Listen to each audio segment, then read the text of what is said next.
How's it going, everybody?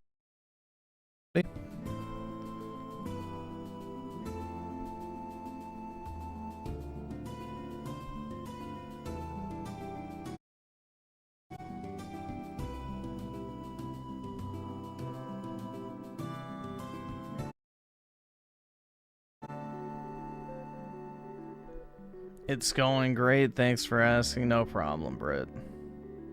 Happy to hear.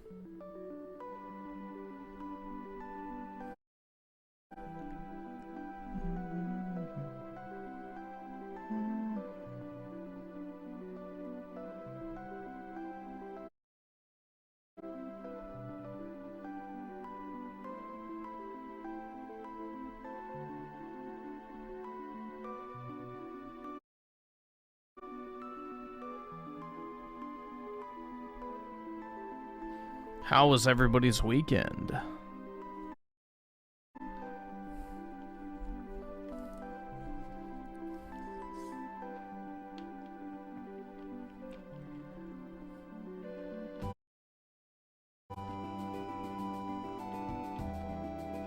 Woke up? No, I haven't slept, so.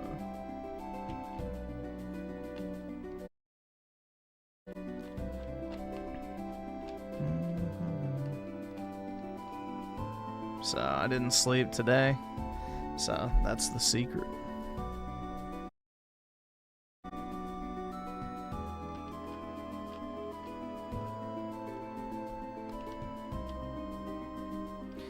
Therein lies the secret. Usually that's the case nowadays. Like, fuck, man. I don't know. Every time, like, I fall asleep now, even if I set my alarm, I just, like, pass the fuck out and I don't wake up. It's brutal, man.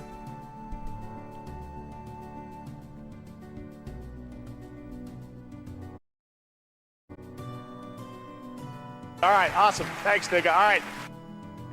I don't know, dude. It's like, basically, I stay up for 2 days in a row now. And then I just crash like a motherfucker.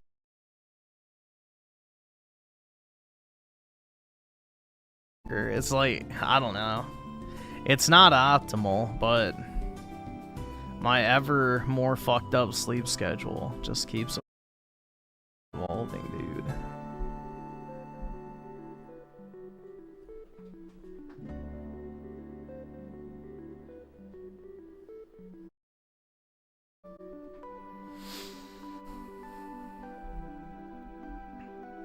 Sleep is for the weak? Yeah, I guess, but I feel weak either way.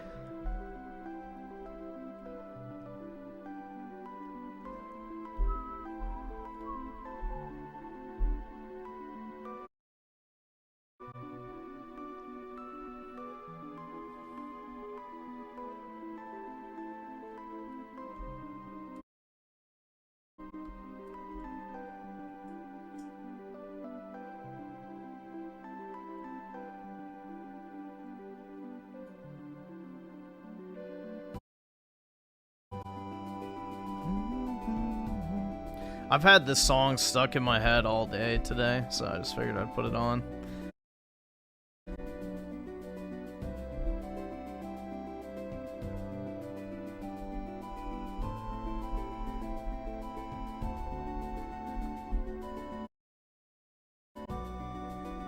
I've never actually played Final Fantasy IX, but I do like the music. I do like the music a lot.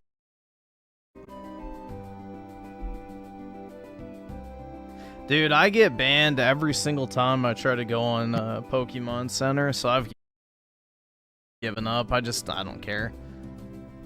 You know? I'm at a point right now where I don't really know how much more sealed product I want to buy. Because it's like, it's getting to a point where I'm running out of space. And I don't know. I don't really have a great way to offload a shit ton of sealed product. So I need to contact like some local stores and maybe some dealers in my area and see if they would be interested in buying like a bulk, you know, sealed collection for like 85%. And then, yeah, I'm probably just going to stick to ETBs and booster boxes moving forward. But that's the biggest problem with sealed, is it's super fucking hard to offload. Because you have to ship each individual thing, and they're not small. So, you know, the little individual cards and graded slabs are piss easy. You know, just get a bubble mailer, slap a label on it, you're good to go. You know, but with sealed product, you have to find a box that fits it perfectly, you have to pad it, you have to ship it, it's like $10 to $20 shipping, and, you know, you have to do that with each individual item versus, you know, being able to just ship it all out at once. So, luckily, most of the stuff I have is, like, super expensive now, so a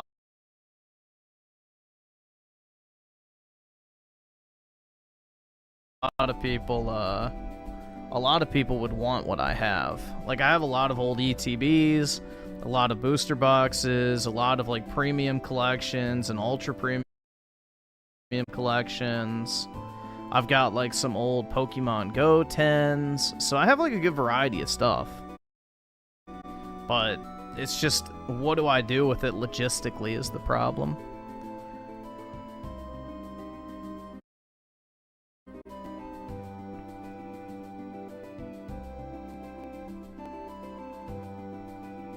All right, awesome. Thanks, nigga. All right.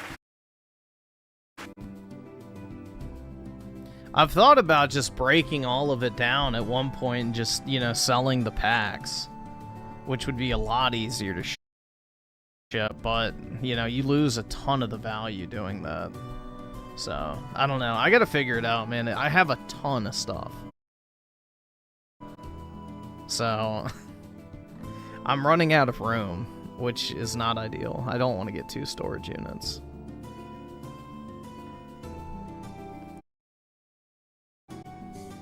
You know, maybe one day when I get, like, a actual house that I can rent and it has a basement, I will just line the basement with industrial shelving, and then I can put, you know, all my sealed product up there, get a dehumidifier, and we'll be Gucci.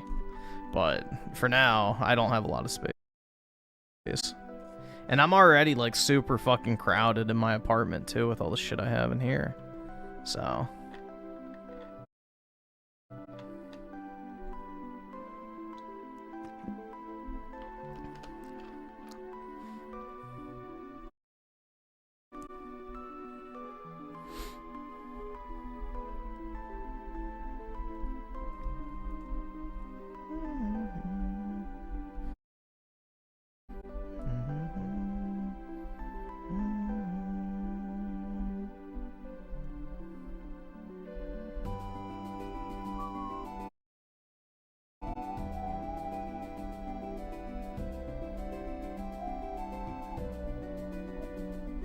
Time to let go, Chud. Let go of what?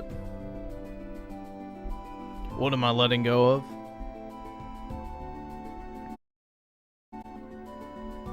Admit I'm a hoarder? I'm not, though. Like, the sealed product stuff I want to sell. So, if I can find an easy way to offload it for 80, 85%, I'm doing that. Like, first opportunity I get. So, I don't care about that stuff. So, when it comes to my personal collection, maybe, but it's not like I just have a bunch of shit. It's like actually good stuff.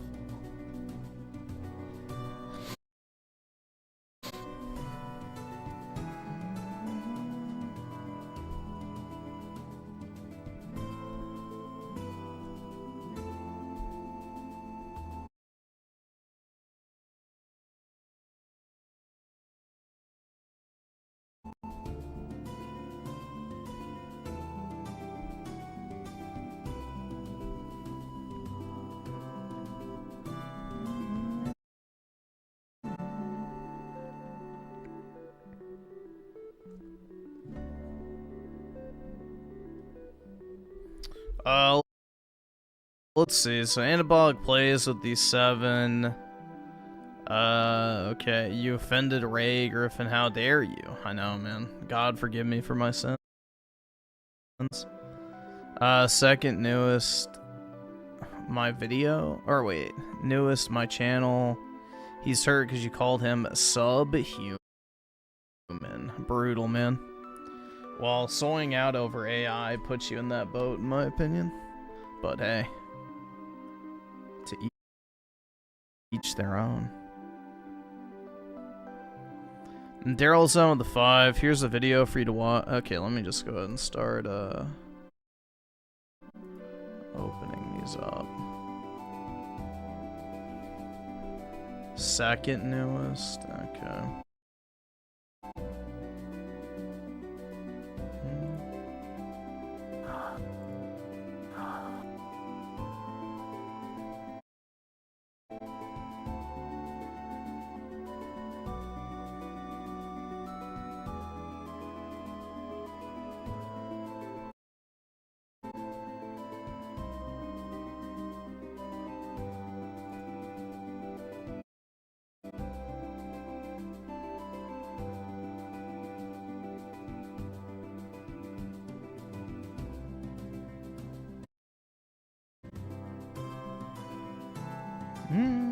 There we go. Quartering trending on Twitter. Well, trending on Twitter now is, you know, more so of a, it's more of a catered thing nowadays. It's not really a, you know, global thing anymore. So it's based off of, like, your, you know, individual algorithm, so.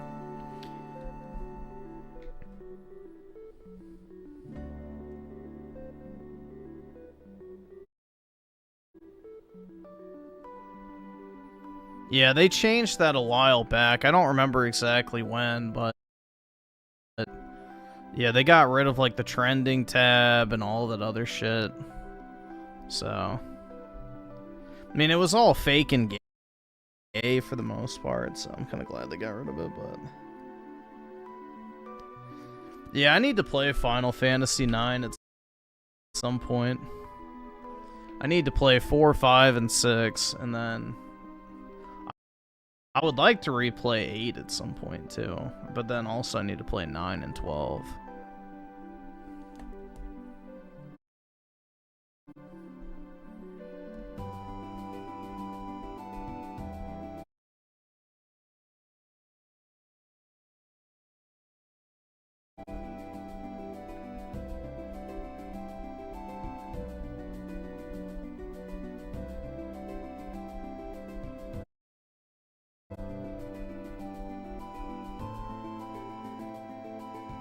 That way I can experience Renoa, my beloved. Yeah, I really do hope they do like some sort of remaster or remake for 8 and 9. I think that'd be great, personally. But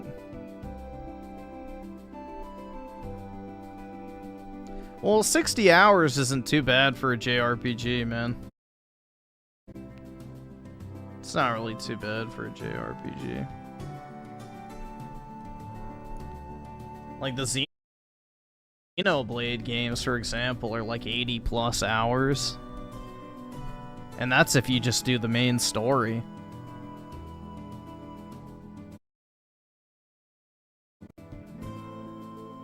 Yeah, when I say remastered, I mean like an actual overhaul, not just like an upscale. But yeah, I know what you mean. I would love for them to rework the junction system and like rebalance it, but I don't know if that's gonna happen.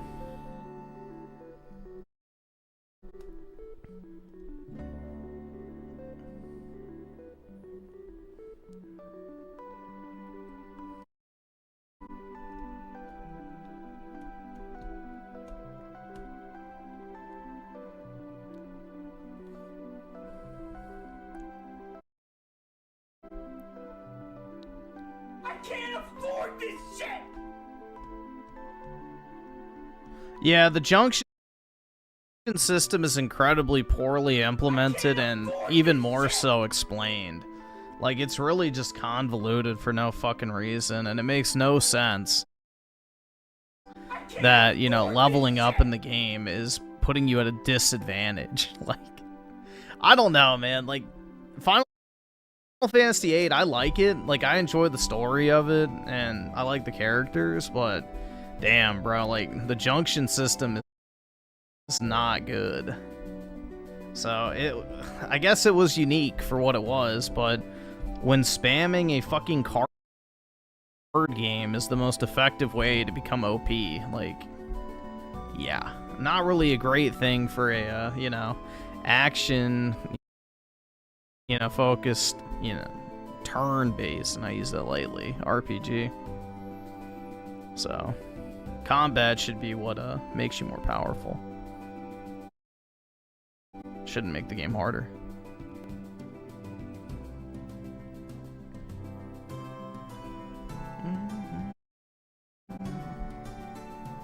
I wonder if modern game devs making their slop with AI, right? Oh yeah, absolutely. Dude, they've been using AI for a while. Like, AI is not anything new. LLMs have been a thing for like 2 decades almost. It's not anything new.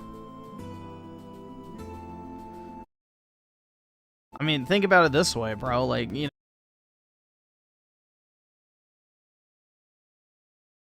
know, there's AI in video games. Like, even something as simple as, you know, the original Final Fantasy VII. It has fucking AI for the, you know, the enemies that you battle. So, it's just another form of that. AI has just gone through like a marketing rebranding, essentially. You know, they repackaged, you know, LLMs, branded it AI, and, you know, are just marketing it to the tits.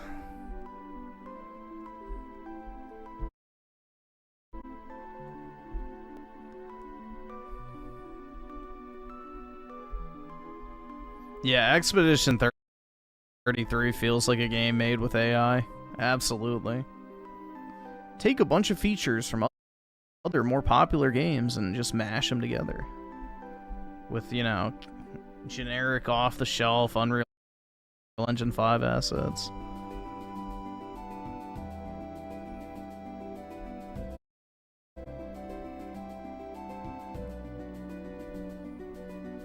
Well, dude, any sort of enemy or NPC in a video game that responds based off of your inputs or actions is literally a form of like an LLM, basically, in a very basic format.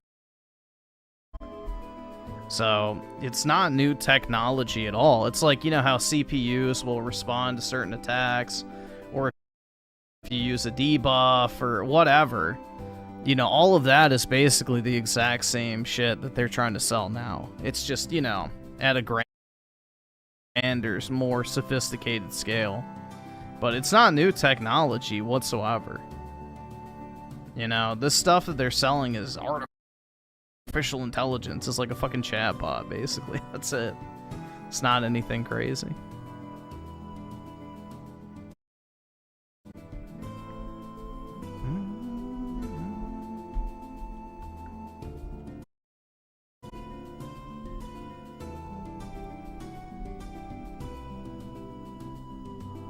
My addiction to alcohol is very worrying.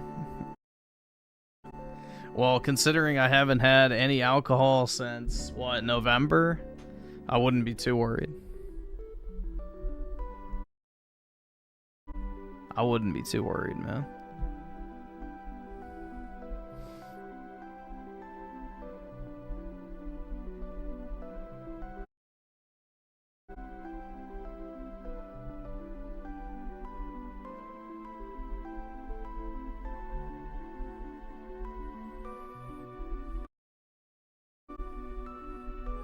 That game is genuinely disgusting to look at. I don't know what people say. Bro, the fact that that won Best Art Direction is, like, beyond me. You know, I don't like Kojimbo, but give the man his flowers, bro. He's definitely good when it comes to art direction. The guy does make visually unique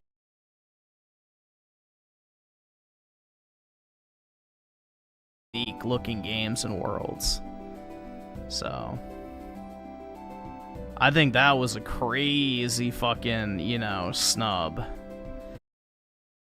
To give it to fucking Slopspedition 33. Fuck that.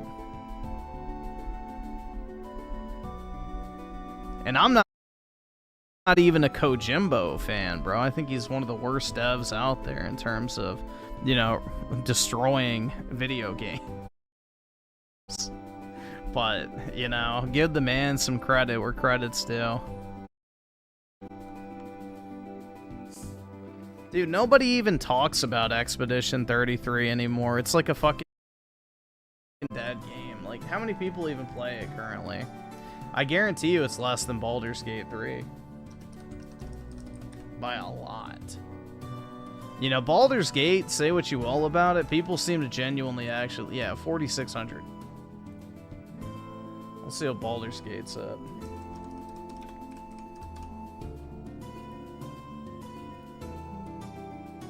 $37,000. Let's see what Elden Ring's at. Just looking at old winners. 25,000. Yeah. Like I said, it's one of the most astroturfed games of all fucking time. Period.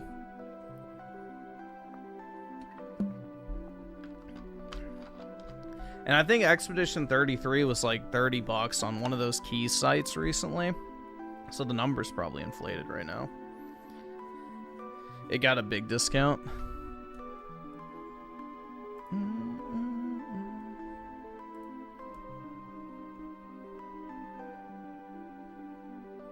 Dude, Kojimbo went to shit during Metal Gear Solid. Like, this is what I don't think people realize, bro. Like, that motherfucker is the godfather of the movie game slop. And people just want to LARP that he's not, for whatever fucking reason. I don't get it, man. I really don't fucking get it. Like, if you actually look at, like, Metal Gear Solid 3 especially, that game is a glorified cutscene. Glorified fucking cutscene. Like, all the Focus M slop that has infected modern video games is literally Metal Gear Solid 3. Like, those fucking Mario videos are a literal parody of Metal Gear Solid 3. And I don't understand how people don't realize that shit. It's exactly what it is. So...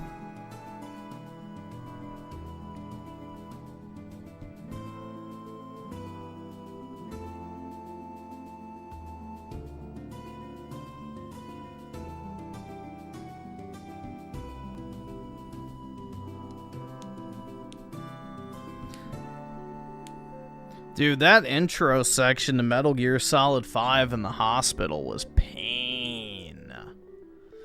No pun intended, since it's called the Phantom Pain, but that series to me is the most overglazed piece of dog shit on planet Earth.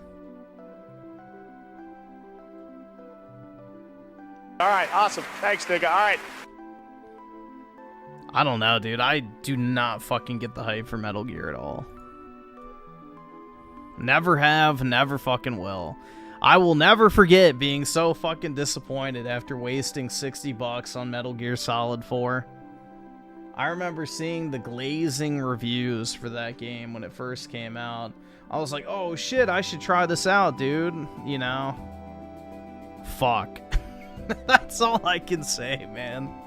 Fuck me. What a waste of money.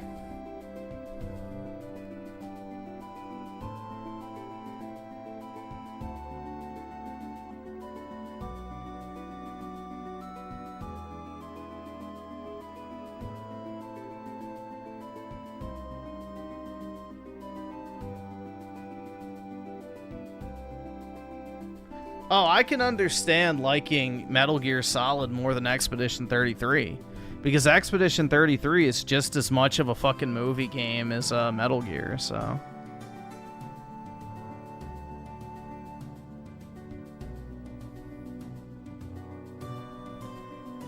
It's just as much of a movie game as Metal Gear.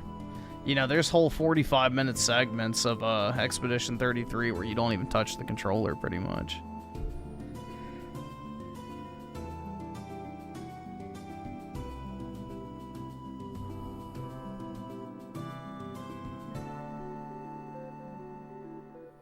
Stop humming. You're not allowed to show happiness on stream, you loveless chud. Damn, man. Griffin is the Fate visual novels. Don't let Schizo Garcia... Oh, he's more interested in me playing Tasuka Hime, which is like 50 hours, dude. Which I'm not going to do that on stream. That's crazy, man.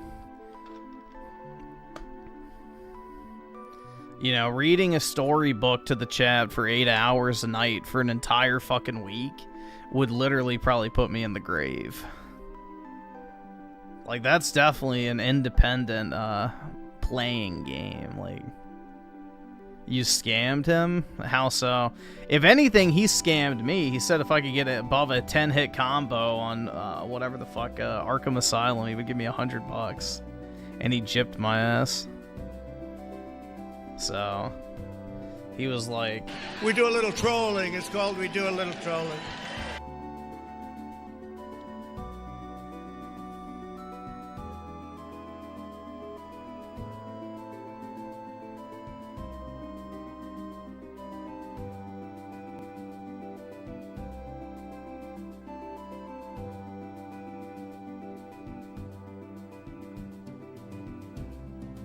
Yeah, dude, all JRPGs have a ton of dialogue. That's a given with an RPG. Like, Final Fantasy is not unique in that aspect. So... it's definitely not unique in that aspect. If anything, I would even argue that Final Fantasy is a lot more combat-centric than a lot of JRPGs. Overall, at least. Like, there are definitely a lot more cutscene-heavy games than Final Fantasy out there.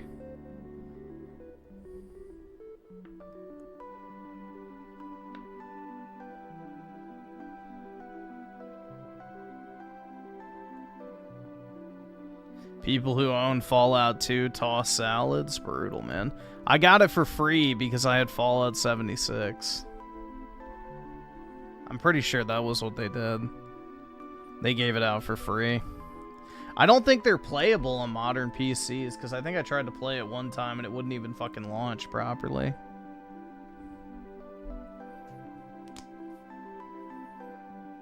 So let's see. Forza Italia with the 10. 2 newest video on Cuckman's other... we can definitely watch one. I don't know if we'll do both. I don't really want to watch like 4 hours of fucking Raymond. Let me see. If they're shorter, then sure. But if they're like an hour... I don't know about that one. Oh wait, what's this fucking shit called? Other channel.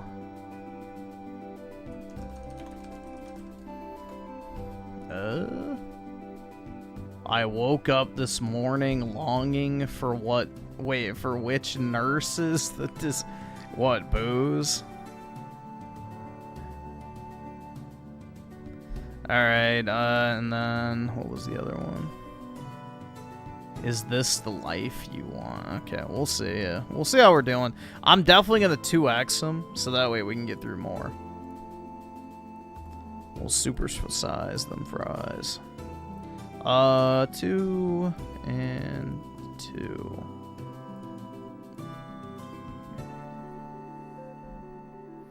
His impression of you is terrible. Brutal, man.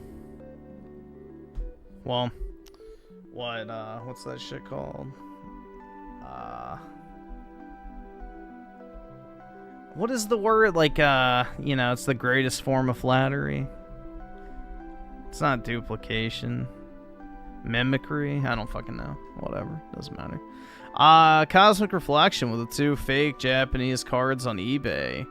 Giratina Full Origami. We'll just dispute it and, you know, request a refund. They have buyer protection on there. That sucks, though. Was it the alt art? Yeah, imitation. That's what I was thinking of. This is what I'm saying, guys. Like, my brain is just fucking cooked. My brain is, like, cooked 24/7 nowadays. Can't even remember basic ass words.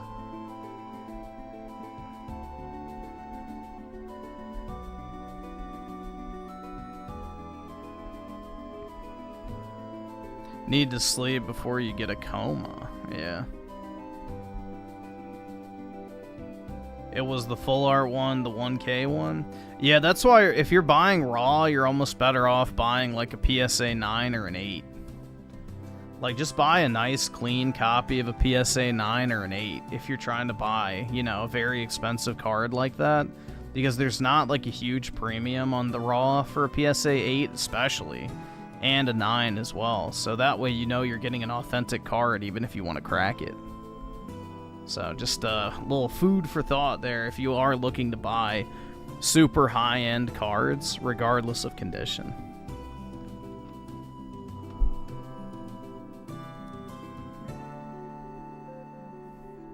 Dude, I need to try like nicotine pouches or something. I need to try like nicotine pouches.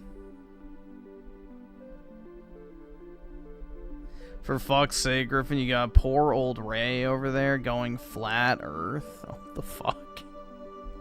Is he a flat earther now? Brutal, dude. Nah, I've never had an issue with PSA. I've had one instance where they damaged my card during shipping, but they gave me the market value of it with little to no back and forth. The only sad thing is it was an Aerith phone card, which was a PSA 10. The only PSA 10 of like these 1997 Aerith phone cards here. I have some of them up there, but they're not in good condition, so I didn't ever graded them.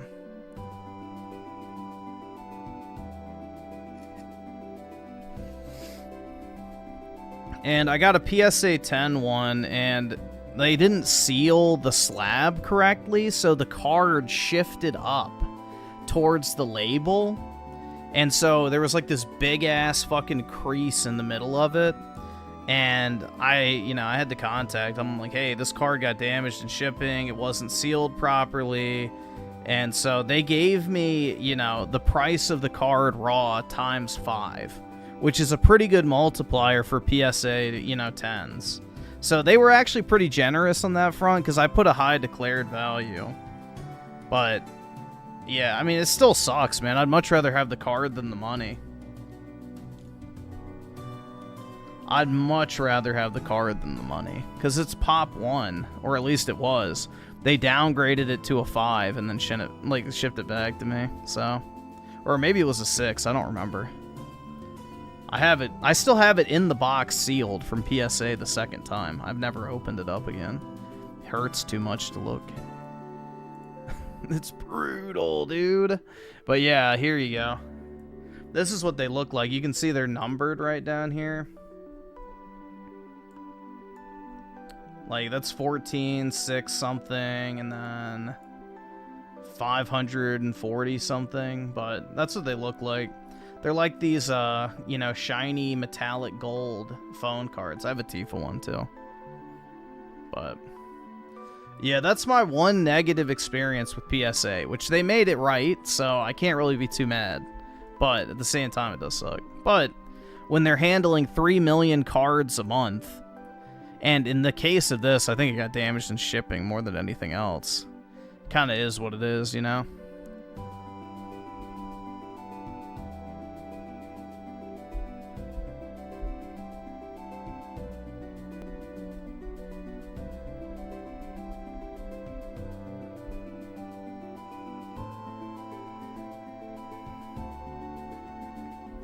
Need me a bitch that's built like Mewtwo? Same, bro. I need her to supersize them thighs. Let's see, Oski Woski with the 5. The song that stuck in my head was... what was it? Oh, the Mario music.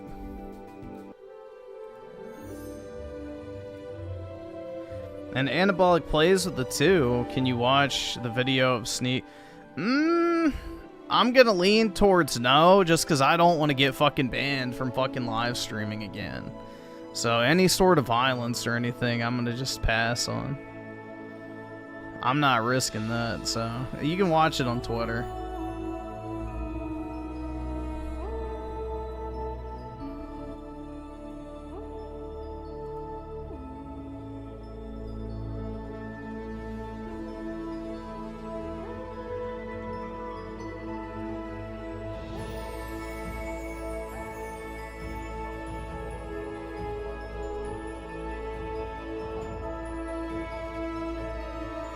Let's see, Hunter Lowell with the 2 started making videos. Hopefully I don't get banned. Just don't use the N-word, the F-word, referring to the bundle of sticks, the K-word, or the C-word, and you should be fine. They're actually pretty lenient nowadays. You actually have to try to get banned, I feel like, on YouTube nowadays. Like, you gotta give it a genuine, good old college try in order to get banned.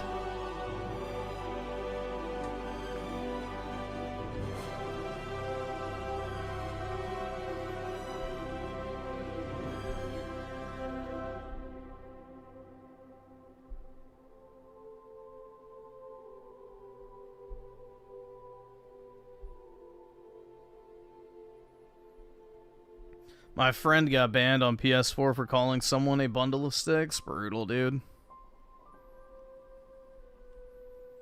That's brutal. I called my landlord the N-word, like Griffin suggested. Hopefully it worked out well, man. Hopefully it worked out well.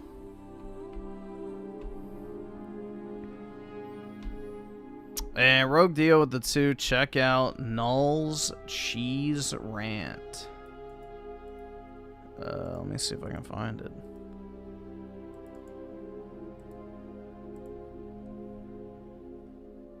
Okay, yes, it.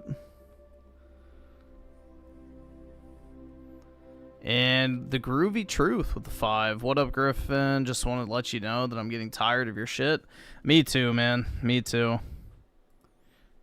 So, don't worry. I feel you. It's heckin' relatable, dude. But yeah, trust me, I get it.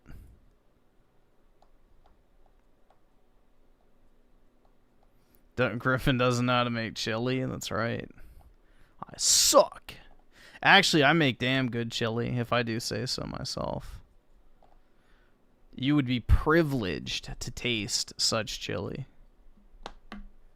You know, I take a dish that should take like 20 minutes to make and turn it into like a 3-hour event. So, my chili is really good. You start out with crisping some like bacon slices, thick cut of course, in a cast iron pan. You take the bacon out, toss it in the pot. You then pour in your beans and tomatoes into the pot. You mix it up so that the bacon can start to like seep into the beans and the tomatoes. You put it at a very low heat just to keep it warm. Then in the bacon grease, you saute some onions. Once the onions are nice and soft, you toss those in the pot, mix it up. Then in the bacon grease and onion juice, you cook the ground beef. And then when that's done, you drain the fat and grease and everything, dump the meat in, and then, you know, mix it all up. Of course, you add your spices at that point, and then you just let it simmer on like a low to medium heat for like an hour or two. So it all starts to cook together, and then you're good to go. That shit's fire, bro. That shit's fire, dog. How spicy do I personally like it spicy, so I buy like the spicy chili mix or whatever, and then I add like sriracha and red chili flakes into it to spice it up.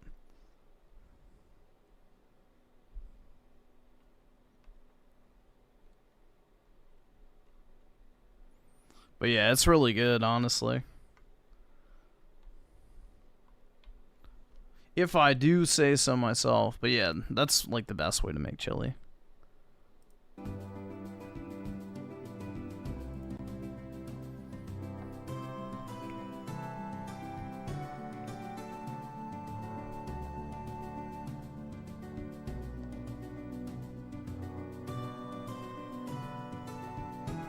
Chud chili, yep.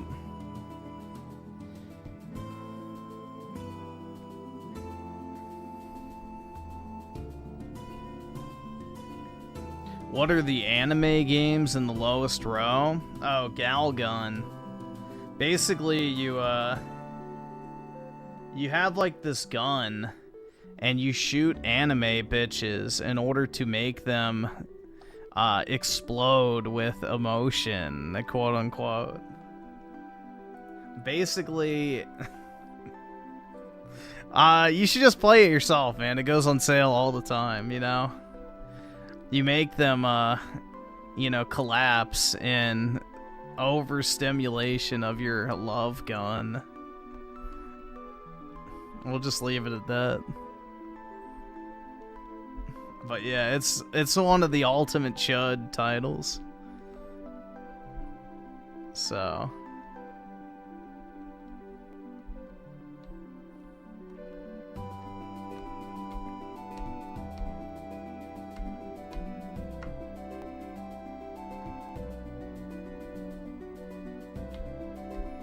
I have Forza Horizon 4. Once Forza Horizon 5 gets announced that it's about to be delisted, I'll buy like the Ultimate Edition just to have.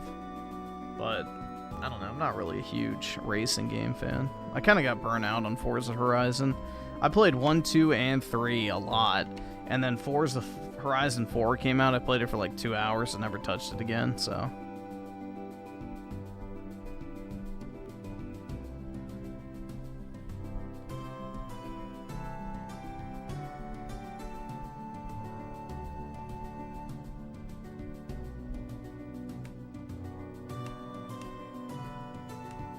I'll probably try out Forza Horizon 6, but I don't really have any hype.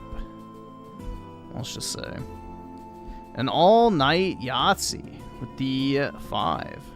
Griffin, you need to cheer up. How about we watch To Make an E-Bagger intro? Okay. We can watch that real quick.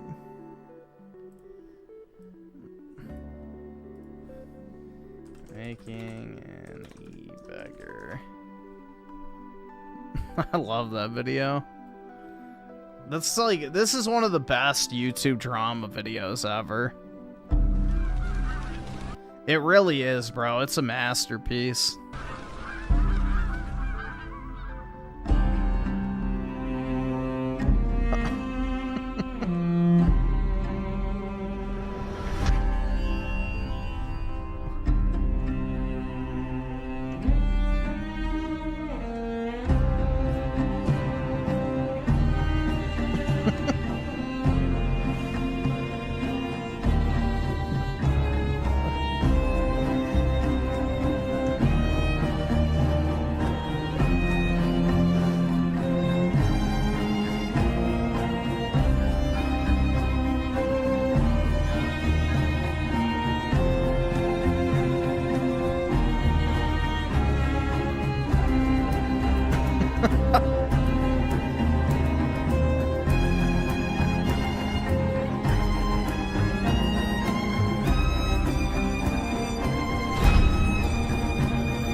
Brutal, man. The bag inning. Since Kickstarter thinks that a 600,000... Yeah, that shit's great, man. Here, I'll link it if you guys have never watched it. It's definitely worth, you know, at least adding to your watch later. Like, it's great, man. One of my favorite videos, for sure. It's just good old-fashioned YouTube drama, bro. It's fucking hilarious.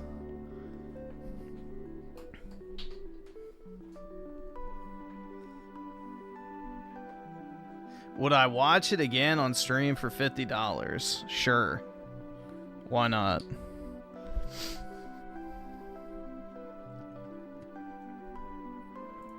But yeah, dude, I fucking love that video. It's great.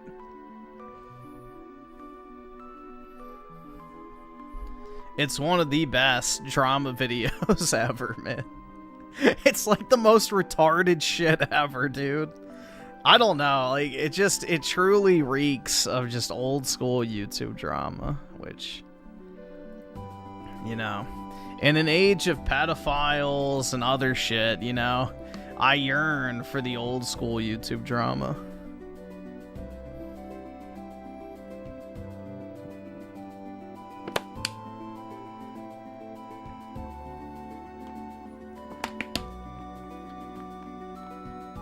No, Rich doxed some other guy. It wasn't Junk Media. It was like the RTU critic or something like that.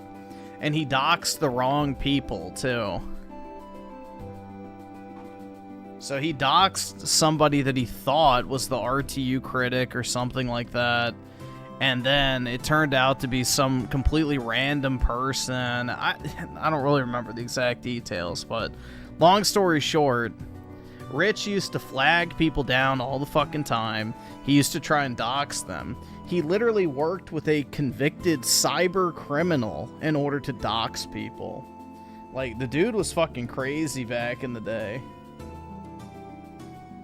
I mean, not that he isn't right now, but, you know, you get the point. I can't afford this shit!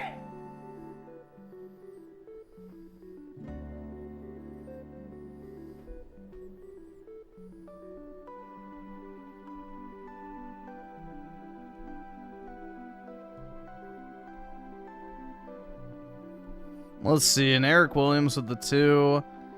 I hope we get Wonder 2. So much cool stuff to do. I don't know if they will or not. I mean, there has been... I mean, I guess some sequels to 2D Mario games, but I don't know. I mean, I guess if you call New Super Mario Brothers and New Super Mario Brothers U sequels. But I don't know. I don't know if they would do a sequel to it or if they would just do a new, you know, entry entirely.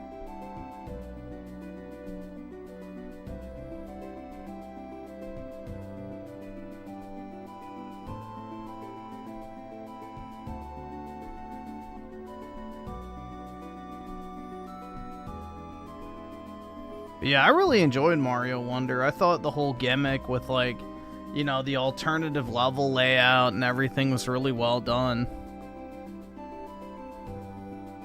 It added a cool dimension to it. And it had some of the most unique levels I've ever seen in a Mario game, for sure. I used to play New Super Mario Brothers all the time on my DS. So, like, hold on. Let's see.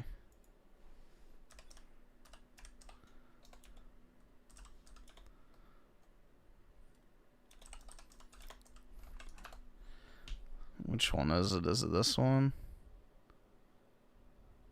I don't think it's this one. Yeah, this one.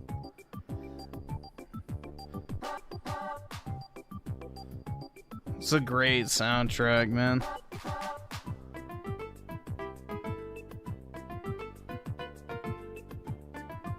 Yeah, I really miss the DS, man. Such a great era of gaming.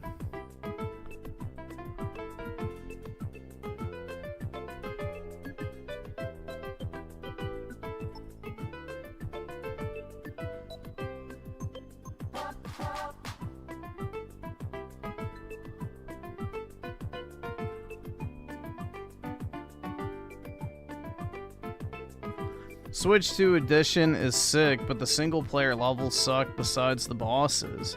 And the online stuff can't be played in public lobbies.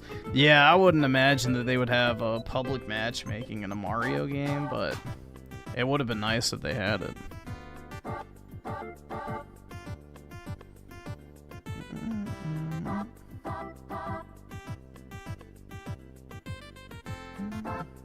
Ever put an expansion pack in the subscription for Nintendo? That was like the original idea behind Nintendo Switch Online expansion pack was for the DLCs, but I don't know why they kind of just stopped doing that. When am I gonna do meth to lean max? Soon, man. I need to get shredded.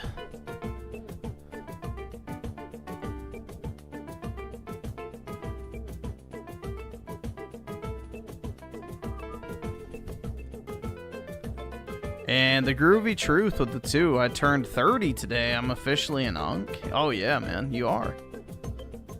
You are, absolutely. Wear that stout, like, status loud and proud, dude. Shit. The thing is, bro,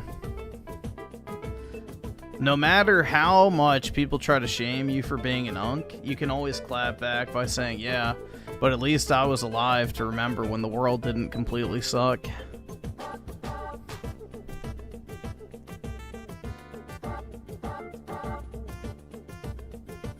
That's always the clap back, bro.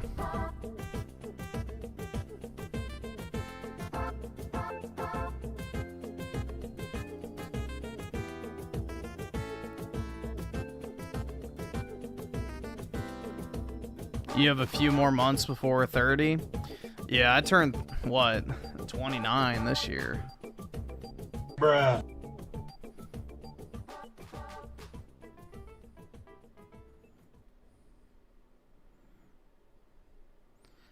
Oh, yeah. Did you guys see the thing awesome. that Thanks, GameStop big guy. added recently? I think it was actually today. They added this shit on GameStop where you can fucking open, like, digital Pokemon packs and get graded slabs.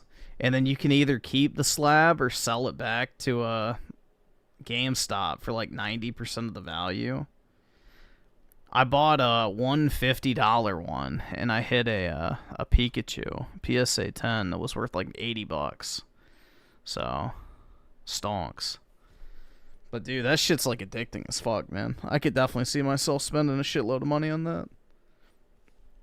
That's like a good form of gambling, because you actually win stuff that's pretty good. You know, at least you get the cards, and the cards can go up, in theory, so it's not a complete loss. Yeah, dude, GameStop fucks up your physical games hardcore. They don't even sell new shit. They just open it up, put it on the shelf, and then put a sticker over it and act like it's new. It's like, oh, well, that's nice.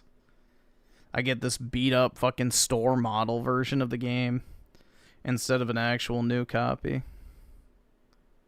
I just, like, I don't understand that aspect of GameStop. It's like, how is the only thing you sell video games? Primarily. I mean, they sell Funko Pops and shit like that, but you get the point. It's like, you're the most expensive, shittiest place to buy your main product, which is video games. It's like, no wonder why you're in financial trouble.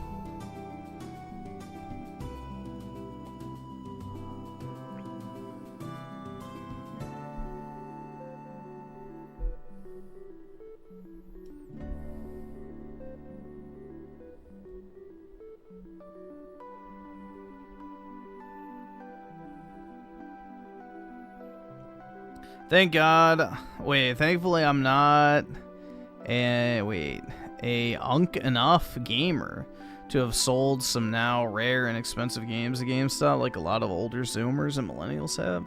I used to sell all my shit. So, I used to buy and sell stuff constantly because I just used to burn through games. You know, like a crackhead through, a fresh sack of crack. But yeah, I used to like go to GameStop every week. I would buy a bunch of games, beat them, then go back the next weekend, either trade them in or go and get another, like, stack of games to like play. So I used to go there all the time. It was great. Back in my day. Back when I had a love for gaming. Now it's just brutal.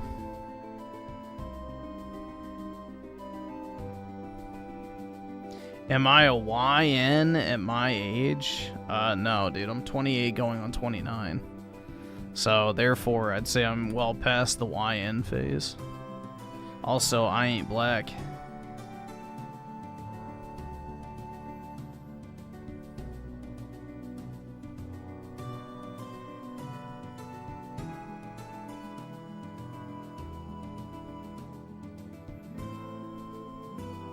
And funnily enough, with the 5 Edge, is this a song?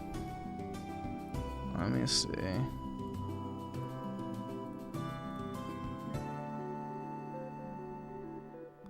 The fuck? Yeah, it looks like. Is this some boom tunes?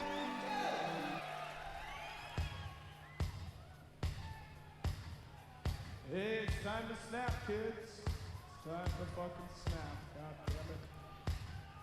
29? Yeah. Listen. What is 2026 minus 1997? 29.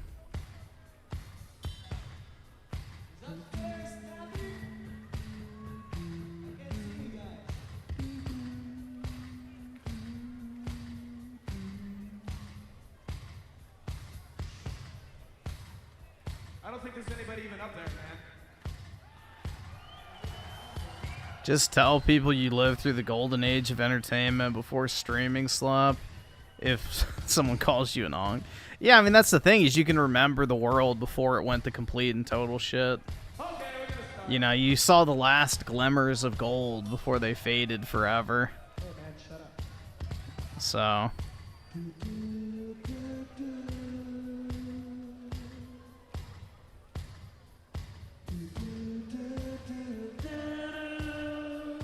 The Mayflower trip, it was great, man.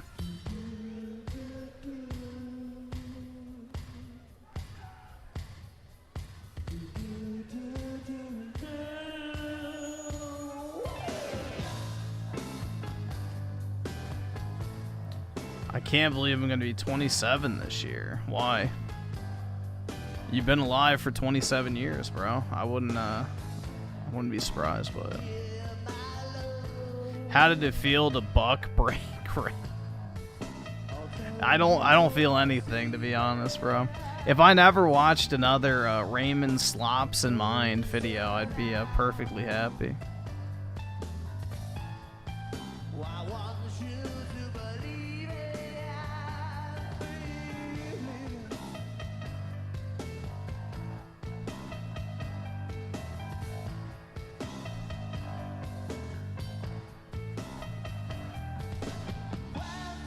I should call my... Dude, I refuse to be a fucking millennial. Absolutely not. I will own the fact that I get to fucking shit on millennials as a Zoomer, technically. I'm a Zoomer by technicality.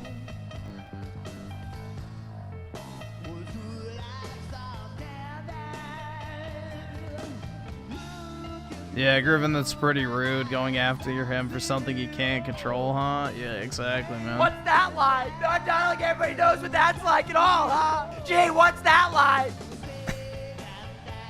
Because no one can control the shit they upload to the internet.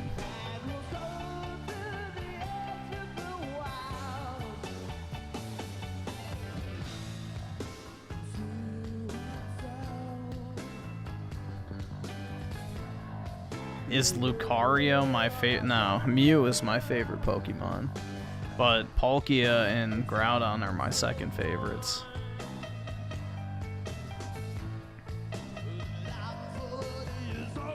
My top 3 in, you know, not really in order, but, you know, Mew's number 1, and then Palkia and Groudon are tied for number 2.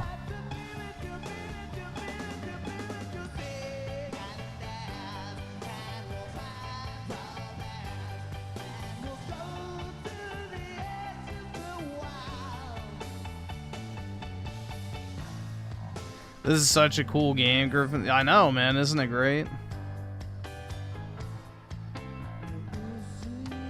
Your favorite's Pikachu? You and many others, man. At least it's not Charizard.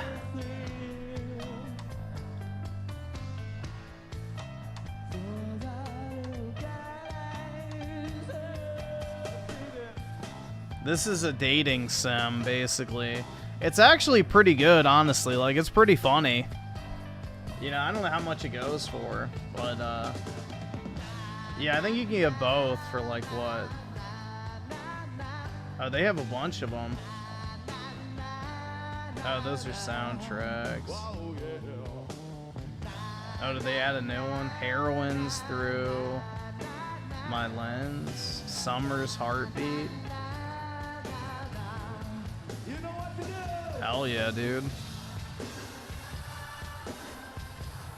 But yeah, honestly, it's pretty entertaining. I'm not gonna lie. Like, they're genuinely pretty fun. You can get both for 38 bucks. There you go. 1 and 2. But they go on sale a bunch. But they're mildly entertaining, to say the least.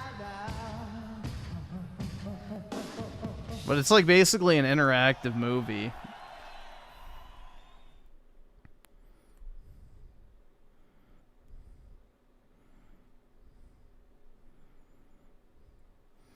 Yeah, Mouse PI does look pretty good. I thought about getting that. 2 pink Pokemon and Lugia. The girl Pokemon? What? PK, what are you spouting off about? The girl Pokemon is Latias.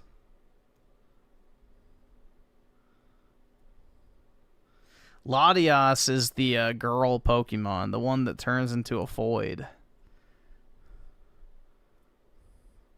So,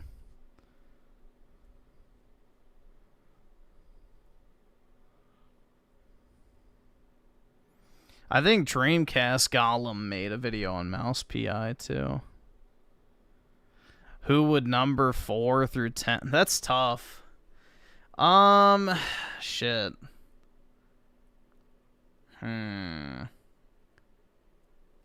I definitely have to toss Venusaur in the running. I really do like Venusaur. I like Blaziken a lot too. I like Empoleon. Trying to think. Dude, this is kind of tough. Like, you know, I have my 3 that I really like. And after that, it kind of gets a little harder to figure out. I do like Dragonite a lot, too. I think he's a cool Pokemon. I guess Giratina and Rayquaza. Actually, let's not do Rayquaza. I don't have deep feelings about Rayquaza. I do like Latios a lot. Latios is cool. Aggron, definitely. Yeah, Aggron would definitely be higher up in the list. Like, I really like Aggron a lot. That's one of my personal favorites.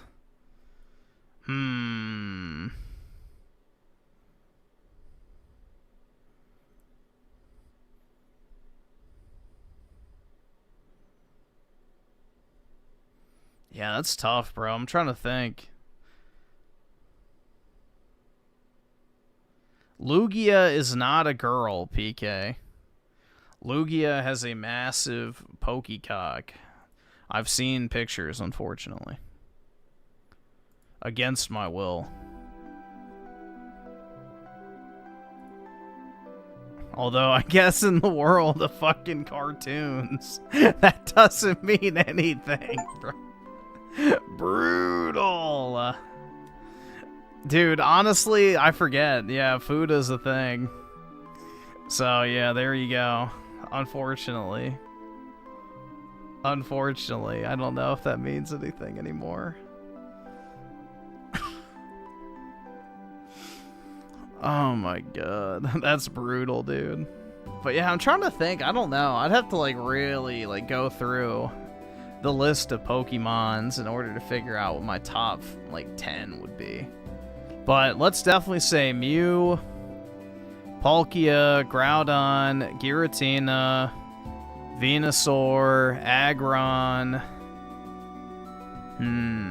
I do like awesome. Latios. Thanks, nigga. All right.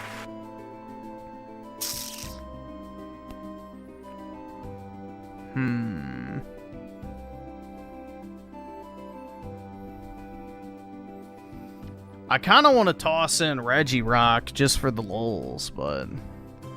Oh, I know another one. Jirachi, dude. I love Jirachi. Jirachi's awesome.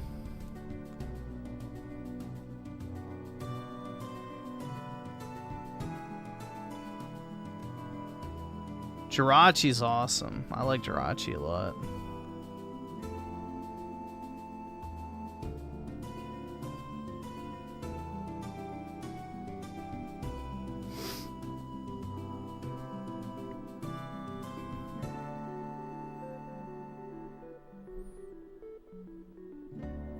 Entei and Articuno. I do like Entei. Entei's cool.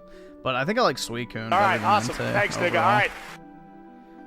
That Crystal Guardians, yeah. Yeah, I have a PSA 10 of that. One's actually up for auction right now, and it's already at $3 grand. I paid $500 for mine. So we'll see. I'm hoping it sets a new record. I think the last sold on it was like 4,500. So hopefully it sets a new record. But yeah, I have a PSA 10 of that Aggron. And multiple PSA 9s, but yeah, that's one of my personal favorite cards. It's one of the few cards I actually pulled as a kid. So, of like the EX series. So, it was one of the few I actually got, you know, raw dog out of the pack instead of just buying it on eBay.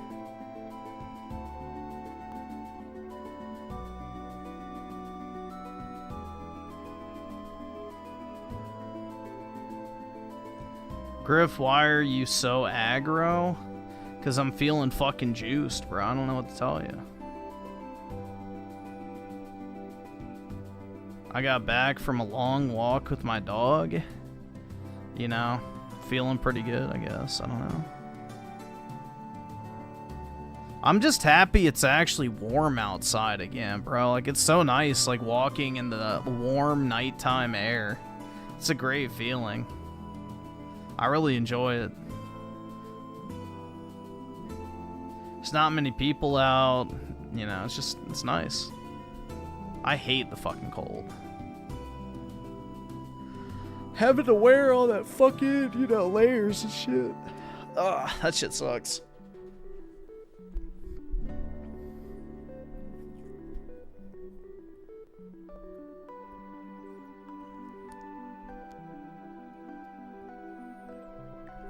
Move to Phoenix. I wouldn't be opposed to that, honestly. Anything's better than fucking DC at this point.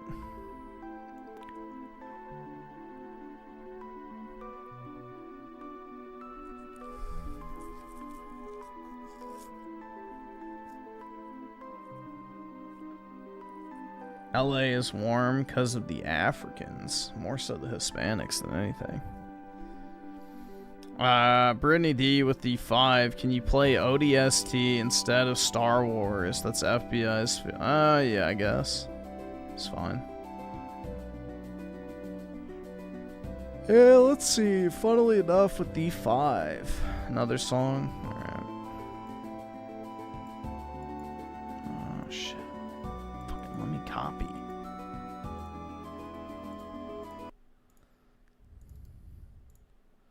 Alrighty.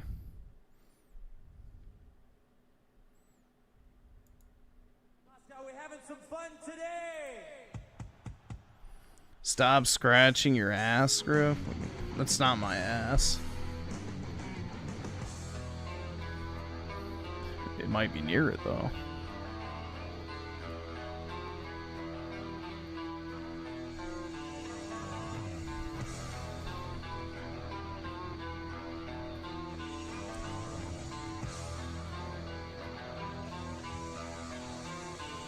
Don't go to Phoenix, there's a lot of gooners there. Well, I'd be in good company then. Oh, let me just check this thing real quick.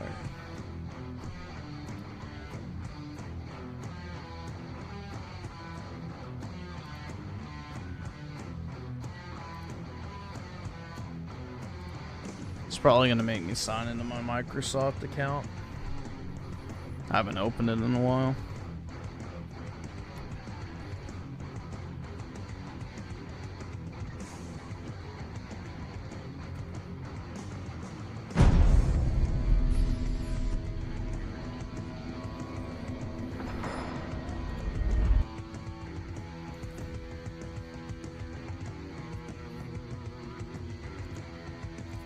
Oh, it didn't.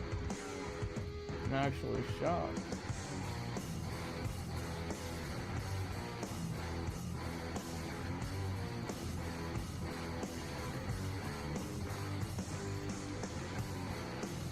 Let's see.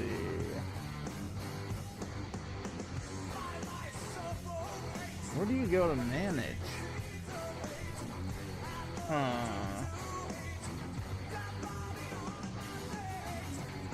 I don't think I have everything installed, but let's see.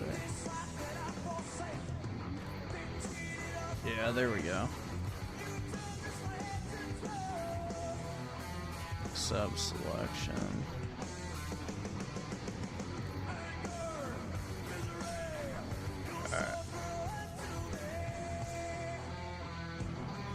There we go.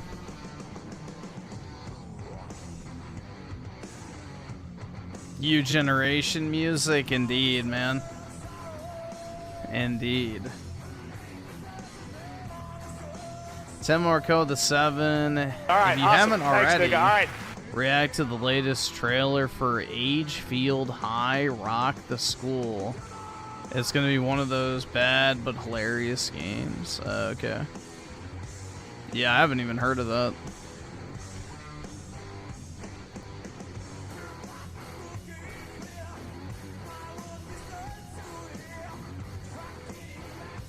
I can't afford this shit!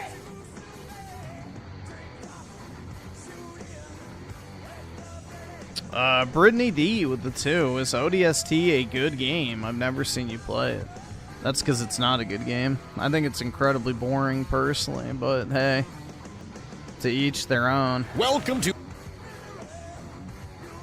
I've tried to play it twice, and each time I've gotten bored to fucking death.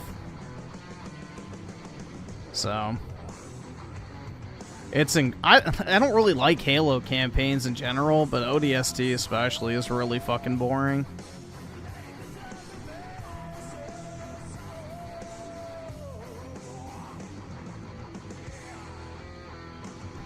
It's one of those games that Bungie just half-assed, like Halo Reach, because they just wanted to get the fuck out from Microsoft. So they're just like, alright, let's fucking get this shit done and, you know, move on so we can work on Destiny.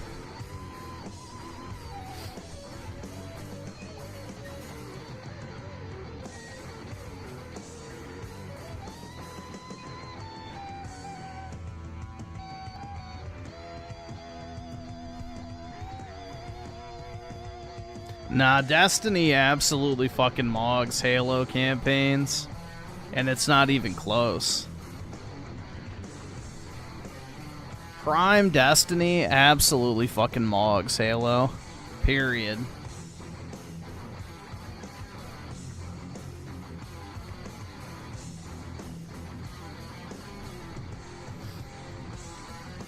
Now look at Destiny. I mean, now look at Halo, bro. Both of them have gone to shit. Sad.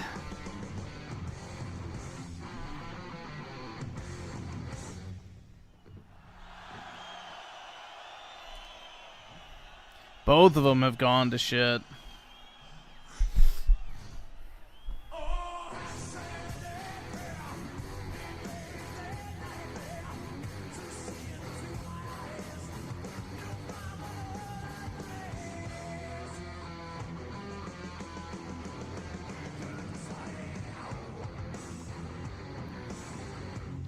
Yep, you know, they got rid of all the original staff, and now they made that fucking marathon game, which I think, isn't that basically dead at this point? I think so. Let's see. 21,000. Okay, it's not completely dead, but they said 70% of their player base was on PC. So that's incredibly bad for a game that just came out. How many does Helldivers have, I wonder?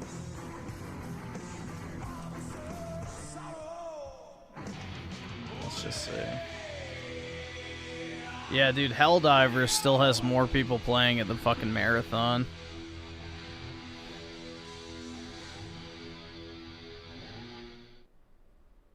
That's brutal, bro.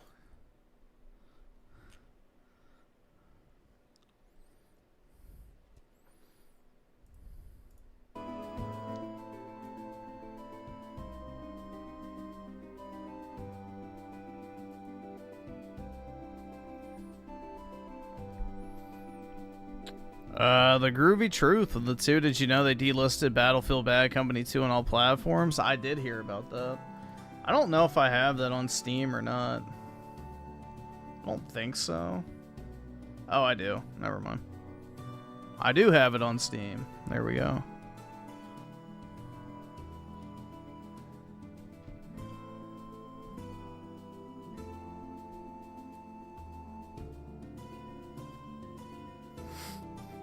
I have a pretty robust Steam library.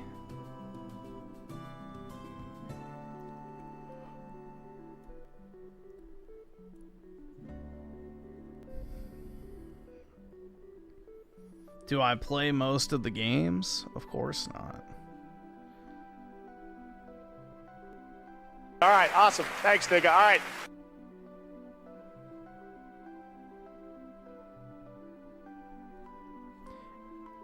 Am I a soy millennial? No, I'm not. I made the cut.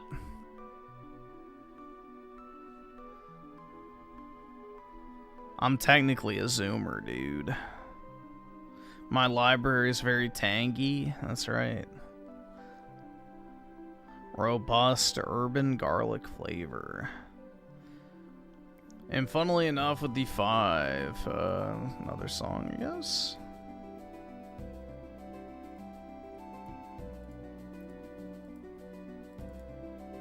Yeah, I plan on streaming the, whatever it's called, Pragmata.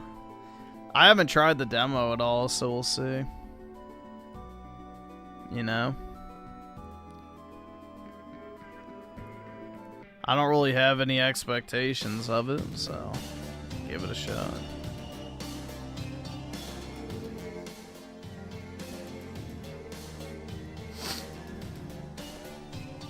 Yeah, I know you have to do the minigame to shoot.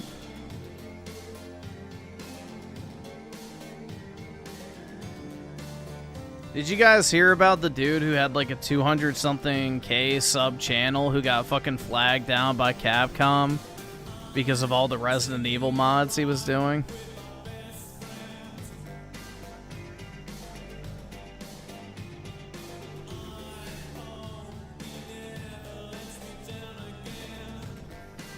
Yeah, Capcom's going hard against modding right now, so be careful uploading modded footage.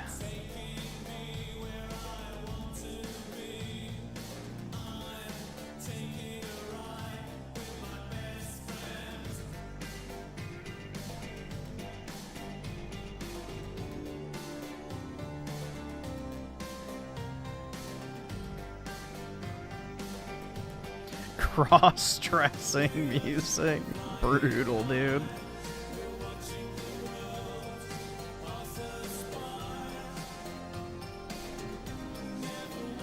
Oh my god, man.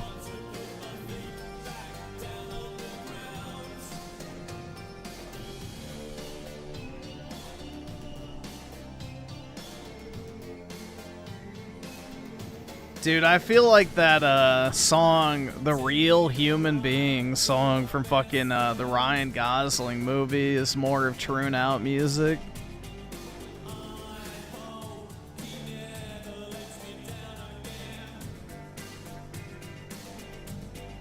I feel like that's more of a True Out song. Like, you just take the HRT as you slip into a fucking estrogen-induced coma listening to that shit.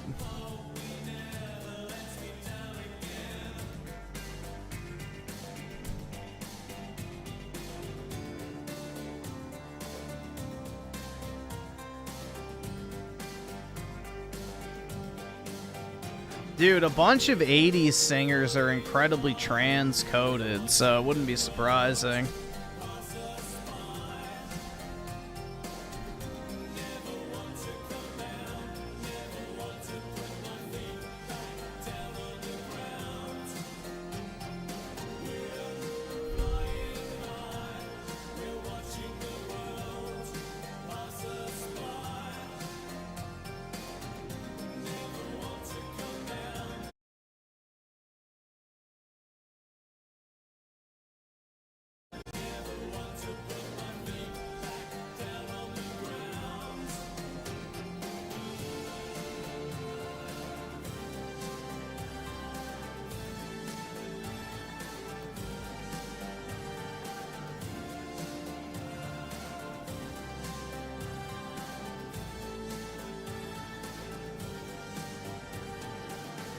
80s and 90s were the last legitimate generations. I guess so.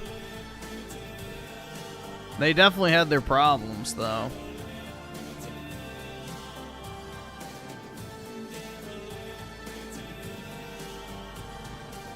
They definitely were not perfect, man.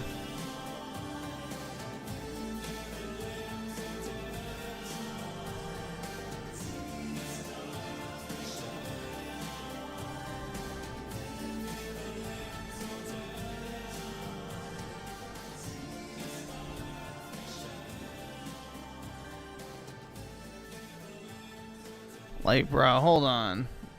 Tell me this is not a real human being drive. Yeah, bro, tell me this music does not, like, just... it doesn't fit the, like, what, you know, plays in the tranny's head as they inject the fucking needle.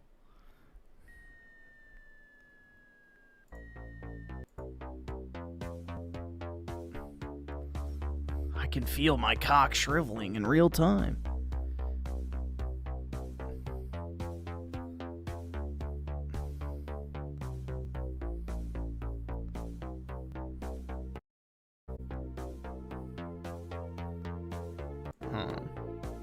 Let's get the actual...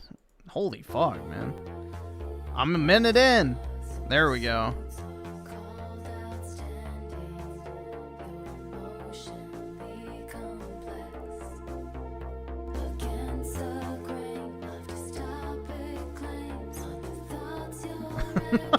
This plays for Raymond as he puts on the pink wig. Brutal, dude.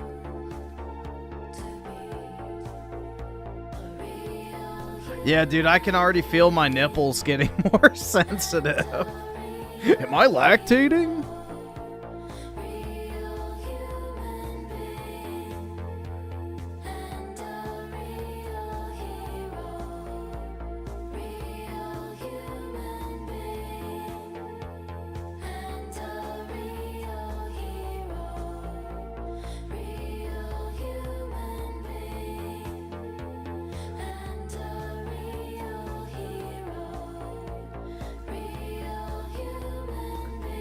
But yeah, I don't know, bro. I could definitely just see like some troon slumped back in the fucking bathtub after they inject their fucking homemade Keffel's HRT, and they're just blasting that as they fall into a estrogen-induced coma. Brutal, dude.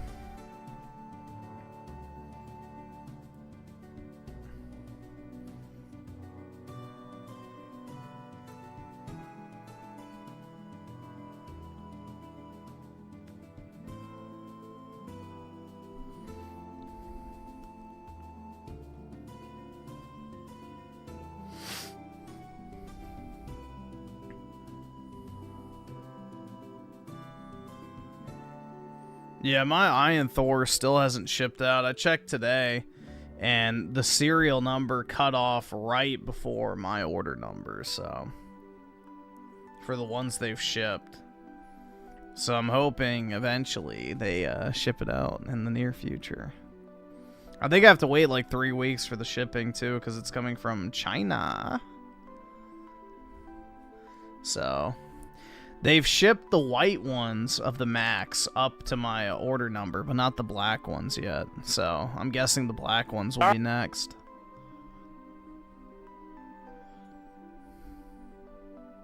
But yeah, I gotta wait for it to come from China.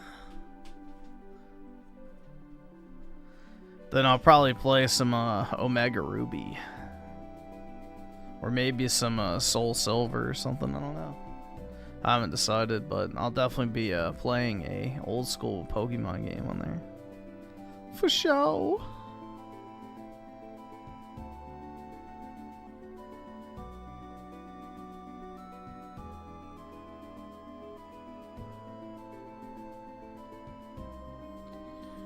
Let's see. Funnily enough with the 5. Appreciate it, man. But yeah, let me see. Shake the disease. Hopefully it's not AIDS.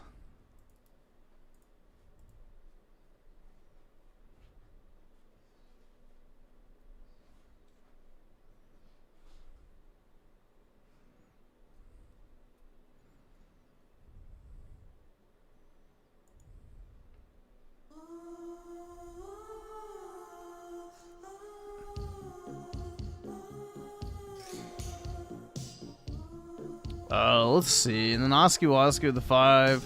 Bro, that gay song reminded me of that other gay-ass song called Back to Friends. It's so bad. I'm not familiar with that one, but... there's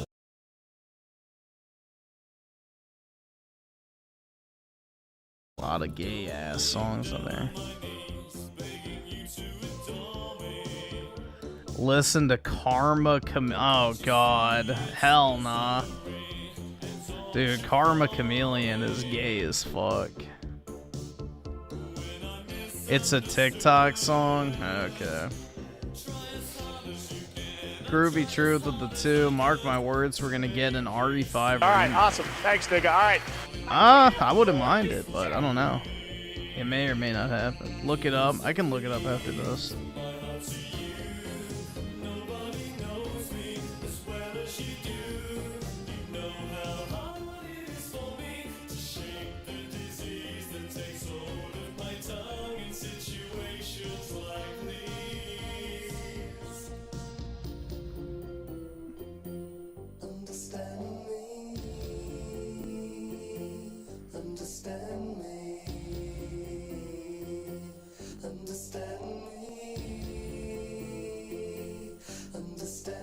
Nah, dude, Raymond's song is that one shitty Nickelback song. There's gotta be somebody for me out there, so whatever the fuck it's called.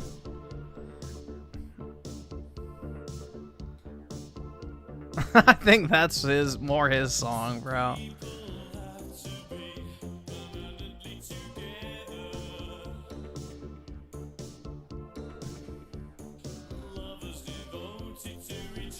There's only one shitty Nickelback song? No, it's just one of the shitty Nickelback songs. It's just one of many.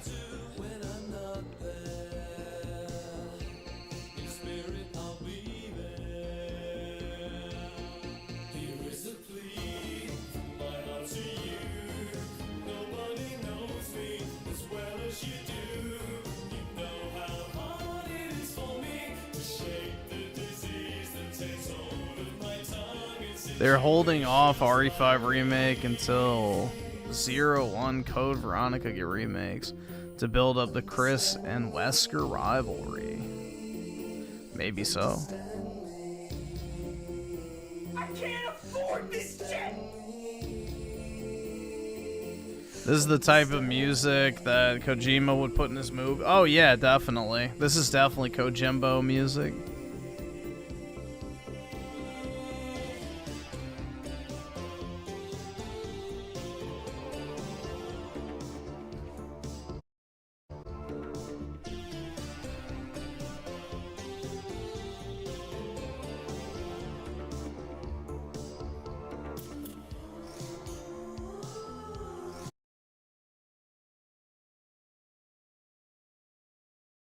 Dude, most 80s music is very gay. Like, I hate to break it to you.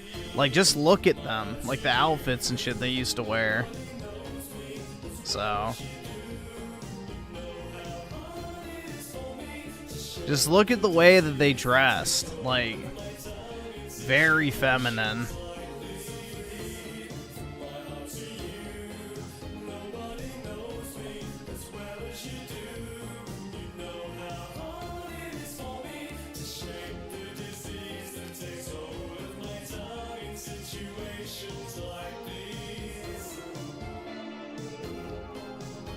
Why do you call him Kojimbo? Why not? Because it's dismissive. That's why.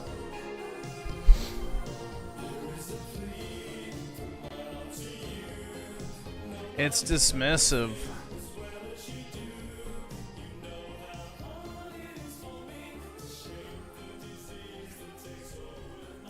But yeah, this is the song that I would prescribe to Raymond. Hold on. Nickel.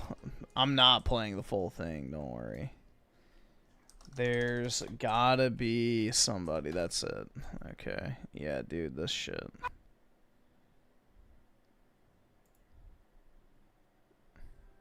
This fucking song, bro.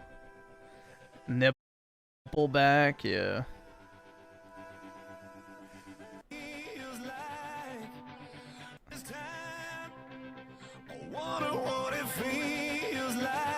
Like, that line right there reminds me of... What's that like? You know?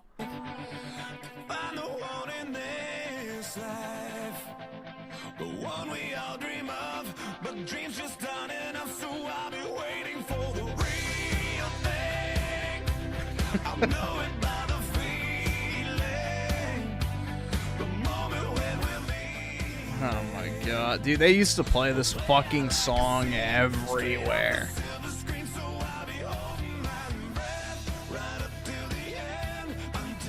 Ugh. But can't you just picture him in the fucking truck, like screaming the lyrics to this song as he records himself? Driving to Menards.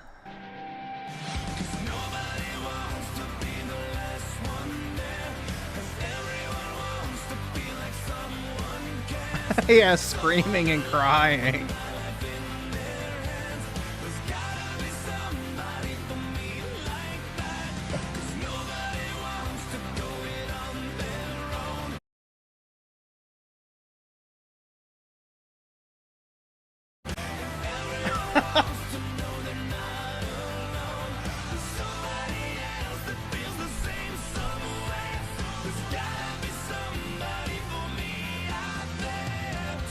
But yeah, dude, that's like the song I would prescribe for Raymond, personally.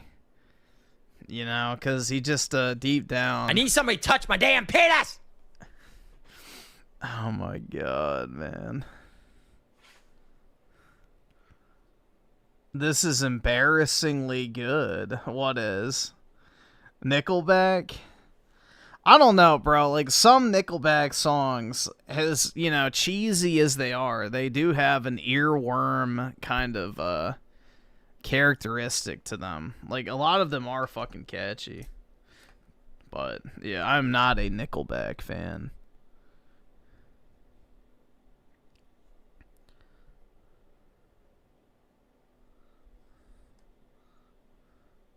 The worst one is that Rockstar song. I hate that fucking song, bro. Holy shit. That's probably the worst. That is probably the worst Nickelback song that I can think of off the top of my head. I can't afford this shit!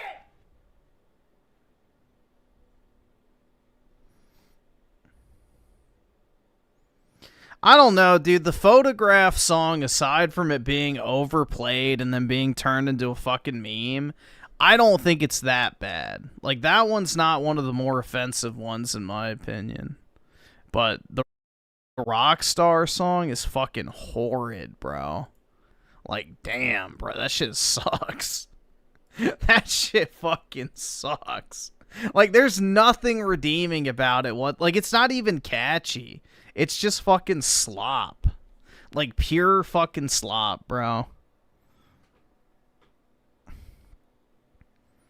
So...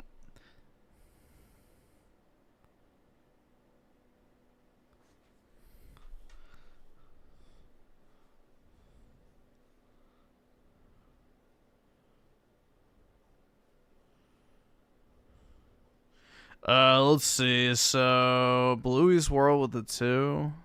Okay. Y'all like, Depeche Mode, I guess. Jeez. I think my dad likes them, but I don't know. It's been a while since I've listened to his music.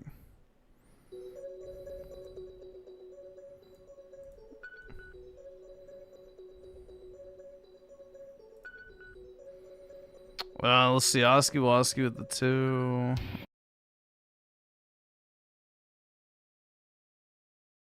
Oh my god, this thing's gonna fucking crash. Oh, that's fuck. Wrong tab. That's gonna be loud as fuck. There we go. Alright.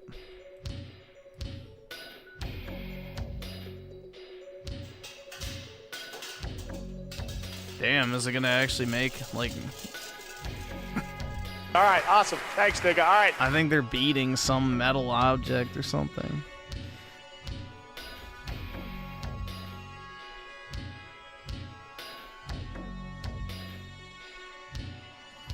Anabolic plays with the two. Ray said that he likes Nickelback a few days. I'm telling you, man, he definitely ugly cries to the songs in the car. I can see it.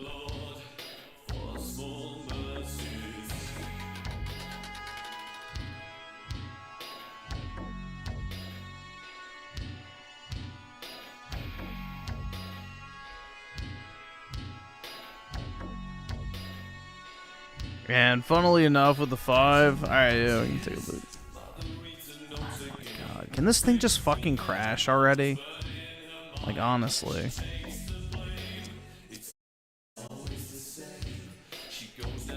Yeah, this one tab is using 7 gigs of fucking RAM.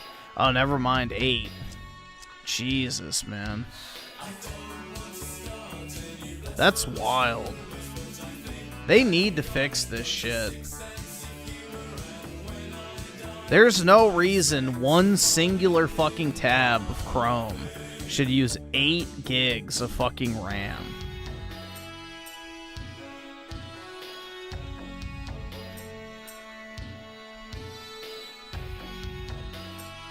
Yeah, dude, I love The Darkness. The Darkness are great games, so... I remember I picked up The Darkness 2 at Target just on a whim because I thought the cover art looked edgy. And it turned out to be one of my favorite 360 sleeper hits of that gen. I really enjoyed it. So, I picked up the first game after I beat the second one. Great franchise. Wish they would have made a third.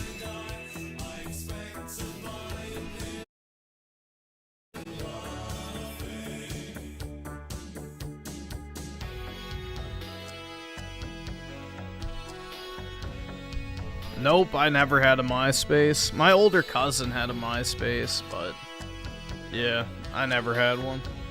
A few of my friends had MySpace, but yeah, never my thing.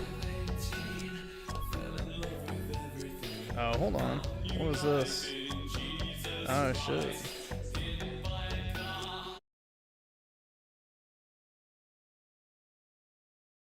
Oh, Oski sent me a mouse PI. I appreciate it, man.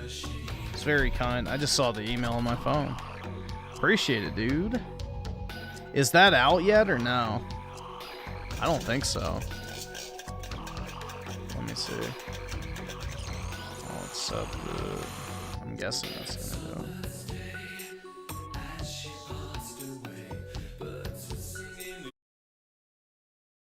Did it work?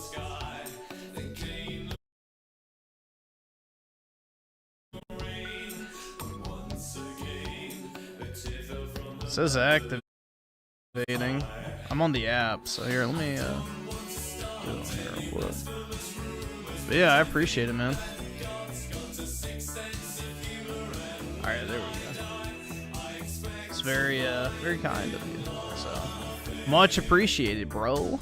But yeah, that game looks pretty good, honestly. It looks unique at the very least.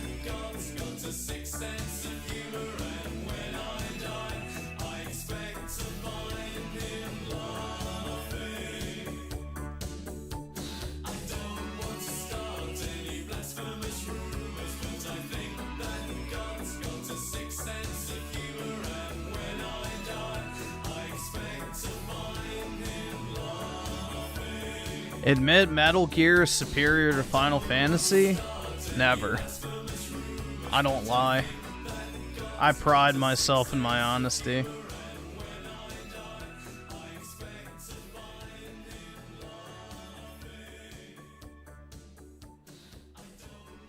Have you guys seen the Quartering's views lately, bro? Like, it's bad. I saw like hit one of his videos in my feed today. It's brutal, man. Like, Quarter Pounder's actually, he's actually losing quite a bit of viewership, which is actually surprising. I didn't think it would matter. But I guess he has more internet savvy people than I thought.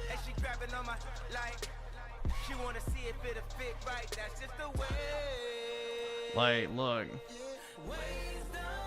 Like, this one's doing okay, I guess. But 3 hours ago, 12,000 views. Benny Johnson leaked messages, 34,000. Walmart psycho abducts kids, fucking 12,000 in 7 hours. Katy Perry allegations, 25,000 in 9 hours. Religion of Peace strikes again, 21,000 views in 1 day. Like, dude, he's got 2 million subs, and like that's basically what my channel gets, and I don't upload other than like once every month or two. Bruh. Brutal, man. That's crazy, man.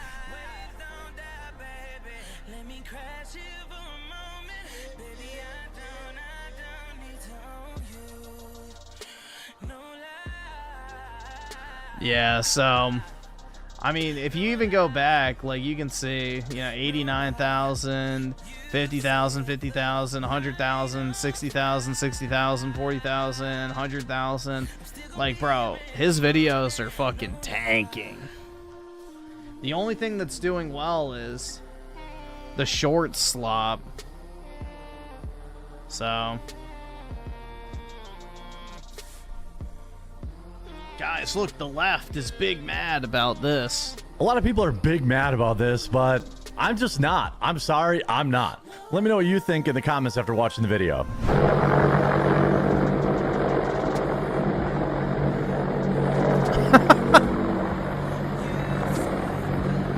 This is his transformative content, sir. Your transformative, like, it's all this.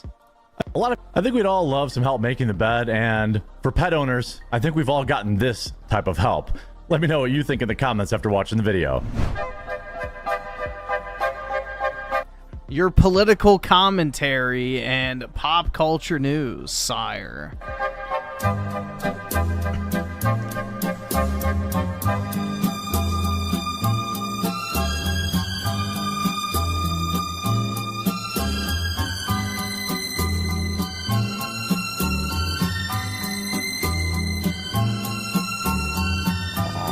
It is a cute dog, though.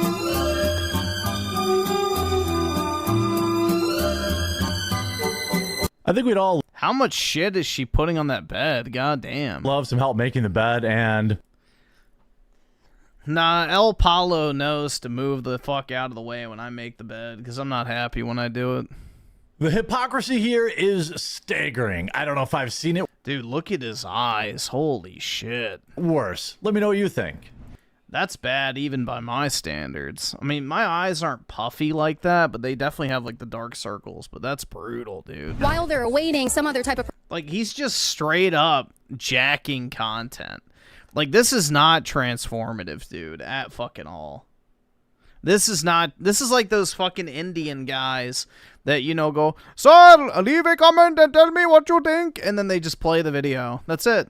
It's like, and then they have like their little fucking overlay in the bottom left corner. process. They should be allowed... This professor absolutely melts down, and it only gets better the longer you watch. Let me know if you... Yeah, I think they should copyright strike. Like, this is wild, man. He's just stealing other people's fucking TikToks. think he's out of line in the comments after watching the video.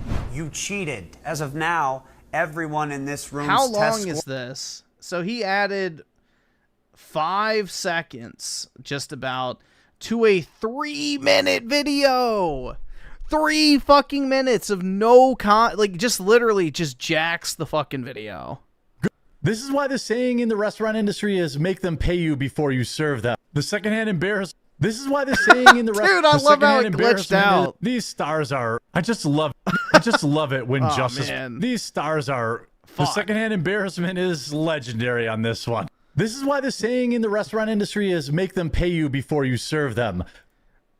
Whose saying is that? What do you think?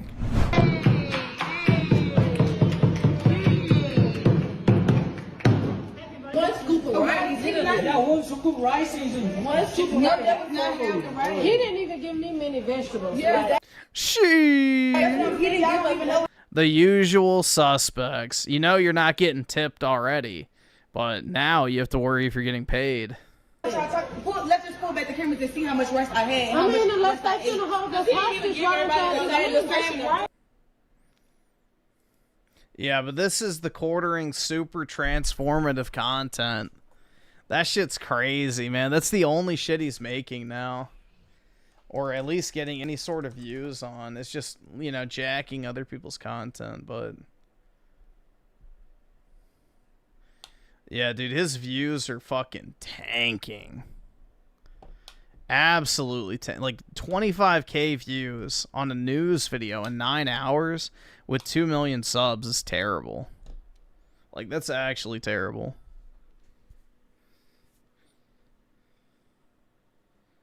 Like, what is that? 1/100th of his viewer base? That's crazy, man. But it's all people hating on him. Let's see. That fucking music, bro. See the story again in June. Have you seen any rodeos lately? Boring. Jeremy needs to rewipe his ass. But first, we have another go woke, go broke story to run some ads on. Don't worry, Jer. You're on the way to being broke too. Do a Streisand effect video. I think a big problem is that there's a lot less kids overall. Okay. Down with Disney. There's not too many negative ones, I guess. I don't fucking know. What's going on, everyone? Jeremy here from the quartering. An absolutely crazy story. I mean, you kind of knew there had to be a correction coming from... Dude, what the fuck is that? The Disney Corporation and Marvel after... Marvel. The likes are actually pretty solid still, though. It's a good ratio, but again, for a channel his size, these are not good numbers. You know, he used to get like 20, 30,000 views in the first hour on, you know, videos in the past. So, yeah, I don't know, man. You're fucking poor. He better start saving all that fucking money he's making. Like, just, he better fucking, you know, poor max, literally to the highest degree. Save every fucking penny you make, bro. Every penny, and put that shit in an investment fund that pays some sort of dividend and live off of that. Because you're going to have a hell of a lifestyle correction if you're not careful.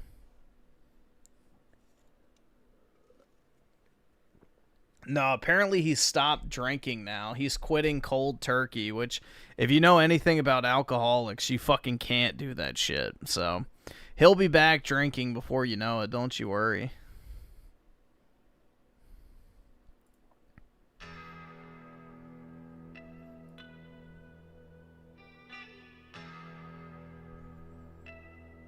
Schizo Garcia with the 2. Anita Sarkeesian lost the battle, but won the war. I guess you could say that, but I don't know if quartering was super involved with the whole Gamergate shit. He came around kind of afterwards.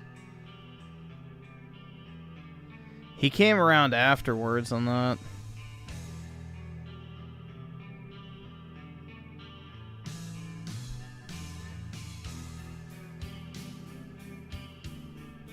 I have a bunch of alcoholics in my family. You know, one of them got diabetes from drinking and had to have, like, his foot cut off. So, yikes. But yeah, most of the older people in my family were definitely heavy fucking drinkers. I mean, I probably would be a pretty heavy drinker, honestly, if I had a better metabolism. But, alas, I do not.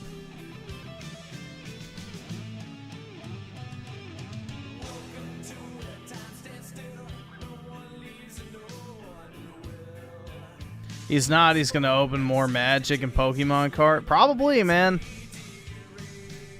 Dude, the Pokemon Power Packs are fucking fun on GameStop, though. I bought a $50 pack, and I got a $80 slab from it, so I'm happy. I'm happy.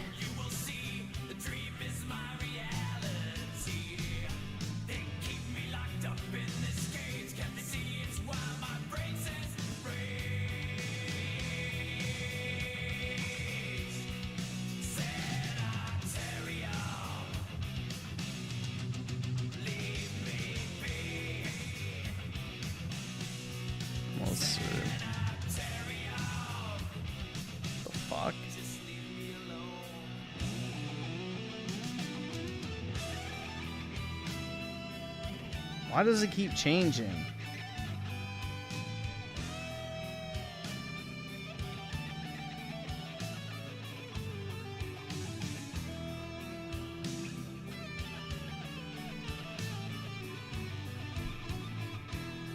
Hold on.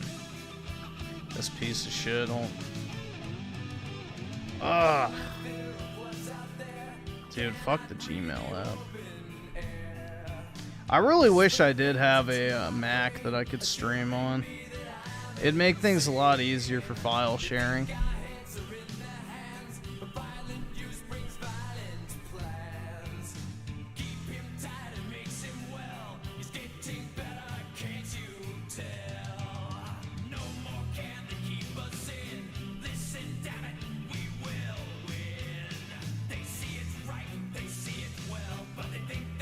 Yeah, I got this earlier. So this was the card I hit. So you can sell it back for 90% basically of the value. So this was my $50 pack pull. So I made what, 21 bucks if I sell it back.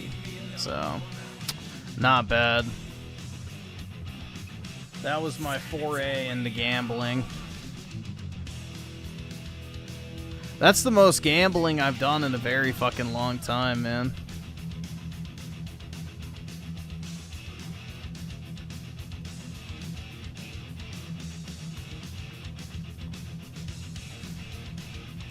Let's see. The Groovy Truth with the 5. 2 very important milestones in the English language.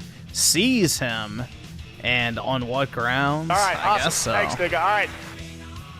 Also, he didn't do nothing. We gotta add that one into the mix, too.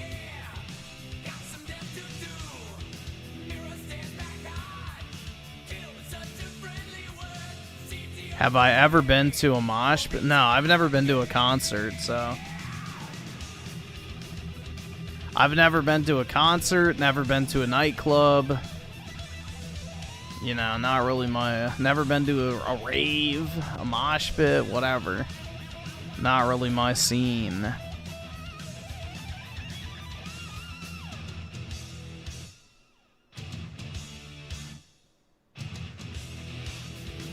Why am I listening to Metallica is donated. Why do you think, man? Like all things I do, it's because someone decided to, Give me monies!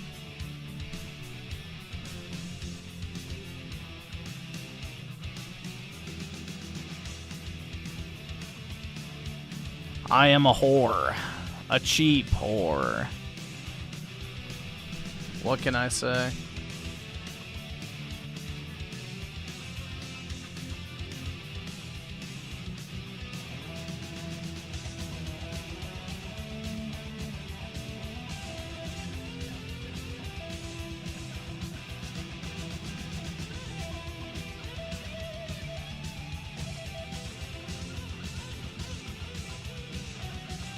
Yeah, DSP shower reviews are pretty good, honestly. He should do more.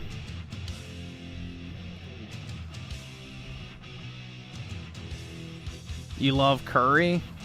Well, boy, let me tell you about a wonderful place you might want to visit. It's called the UK.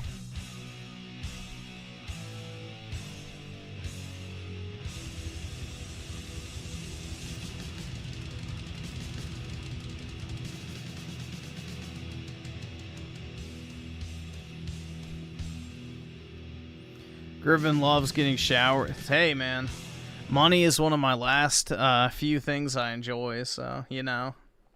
It is what it is. Talking about curry pie. Oh, my God. Gross.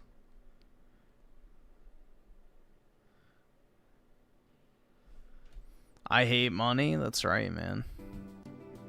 I can't stand it.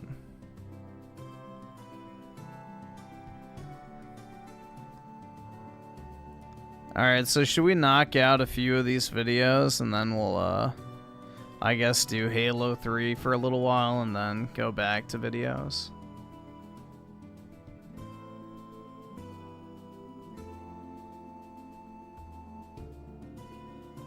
Sure.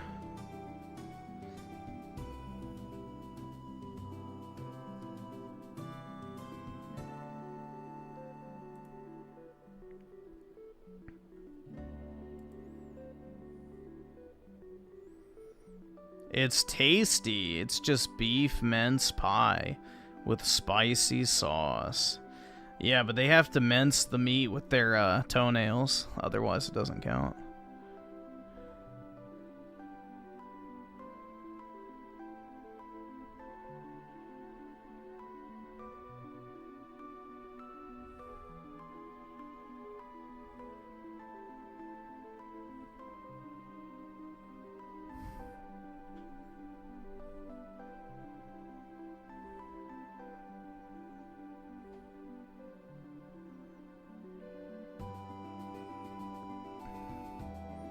Just get Ben Shapiro off the screen. I mean Brad Cooper.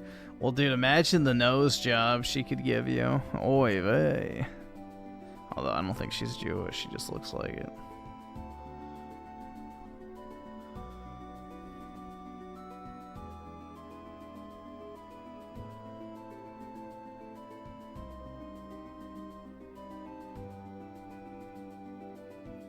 Yeah, I've seen pictures on Twitter of people simping over the blind chick from Avatar, Toph or whatever, because she has big tits now, so. Wowie zowie, man.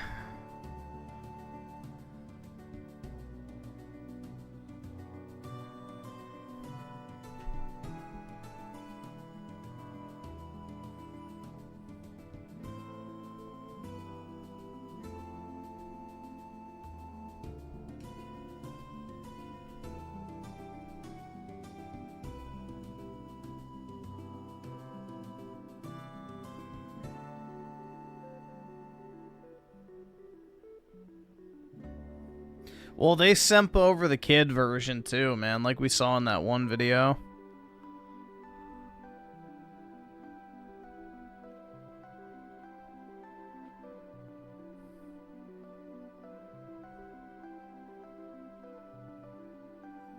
How are anime? Well, anime OSTs are definitely copyrighted, but as long as it doesn't have like a video attached, it probably will take a while to get detected.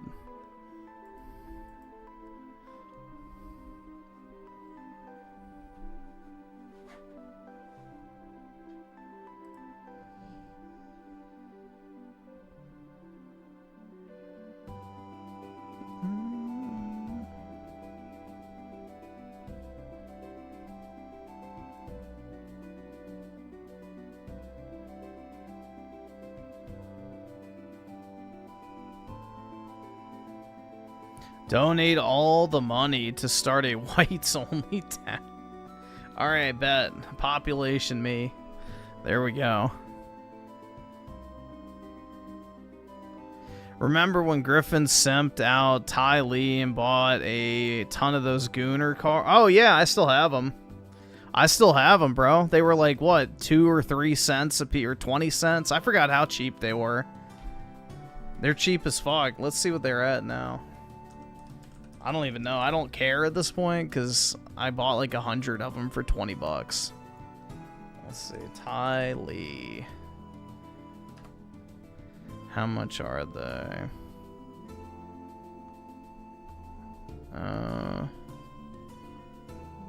I'll put a space. Let's see if that works. Oh, there's magic cards now. So last sold was... Oh, there's only 2 listings up.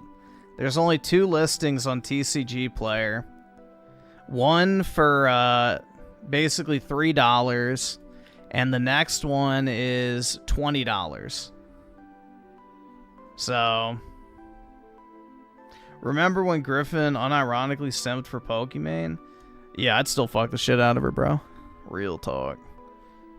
Yeah, so I actually stonked on the Ty Lee cards. Thank you very much. There's barely any listed whatsoever.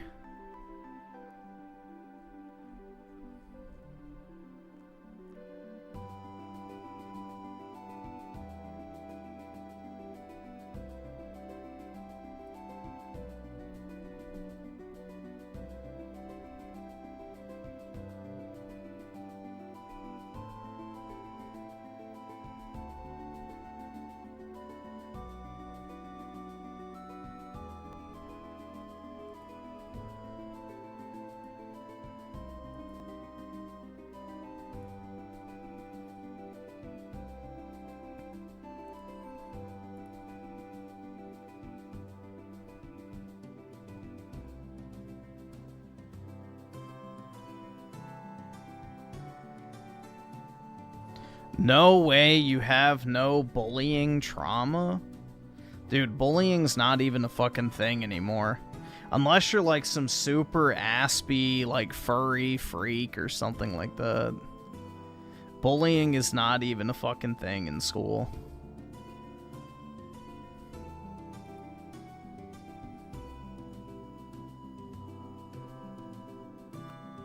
Especially if you live in a white area.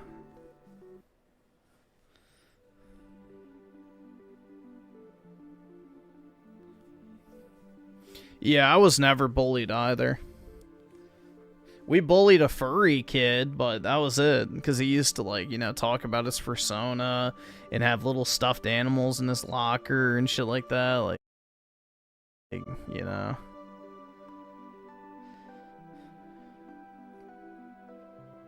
But, yeah, I don't know, dude. Bullying wasn't really a thing in any of my schools. Like, we used to shit on each other, but it was, like, you know, in good fun. It wasn't, like, mean-spirited.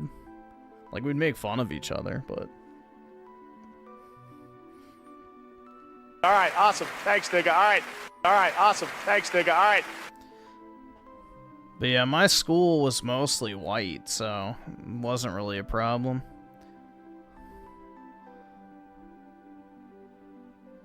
You know, the whole bullying narrative shit was pushed onto white people to make them look bad, when in reality, it wasn't the white people.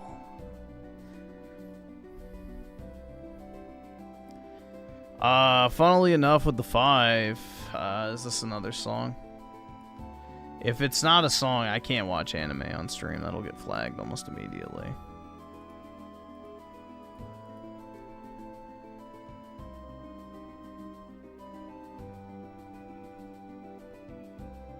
Yeah, it looks like it's... Yeah, I can't watch anime on stream, bro. That'll use up all of my copyright leeway for the night.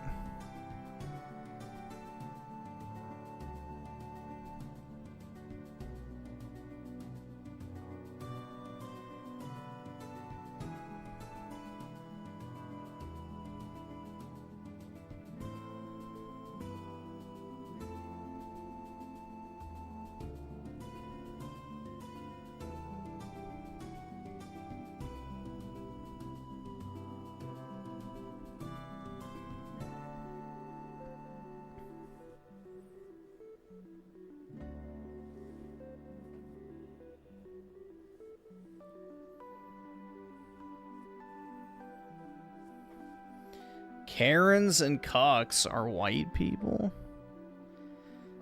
Dude, some of the biggest Karens are black people. Like, black women especially complain about fucking everything.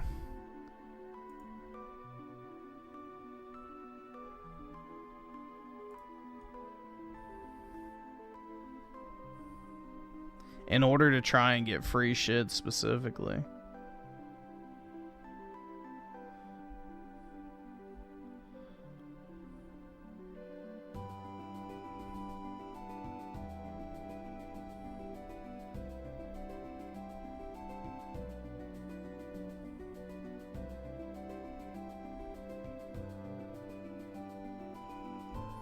Osky the 5. Okay, last one, I promise. This is more music. Alright.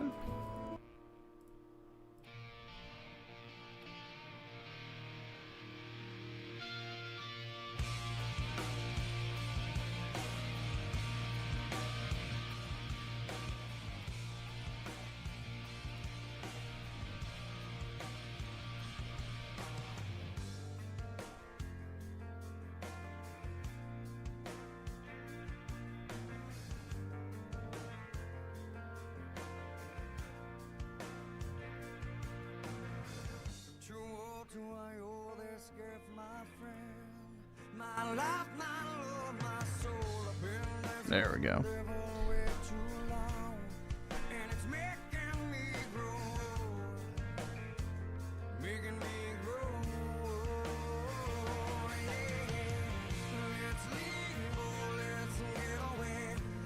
I love standing on my backyard deck at night, very peaceful. Just listening to the stream and playing Switch, nice. I wish I had like a nice area to sit outside, but I do not. Maybe someday I'll have like actual space. Be nice. Not live in my Goy cube.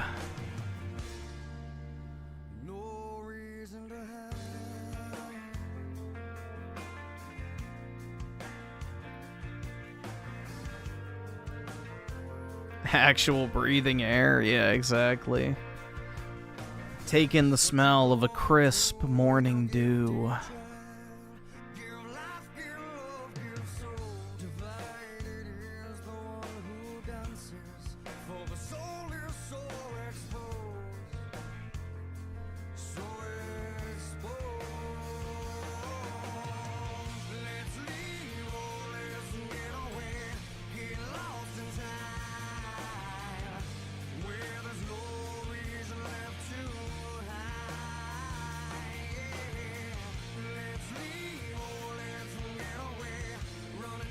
Am I excited for Mount? I wouldn't say I'm excited, but I think it looks pretty unique, so definitely give it a shot.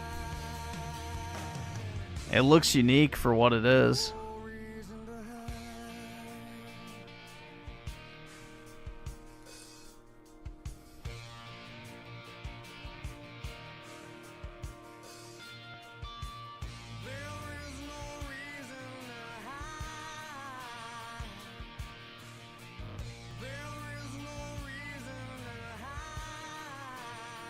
IGN gave it a 6 for being too hard.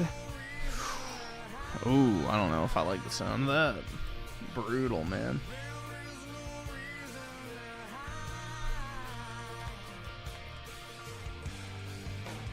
Is there difficulty settings?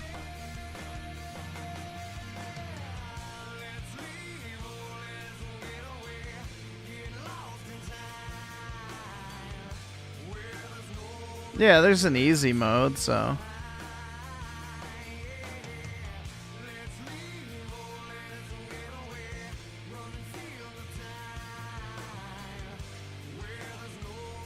That's funny as fuck, man.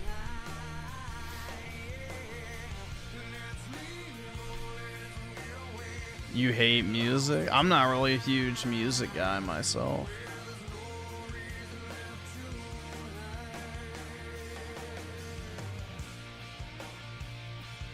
Let's see. Funnily enough, with the yeah, we can do that. This one.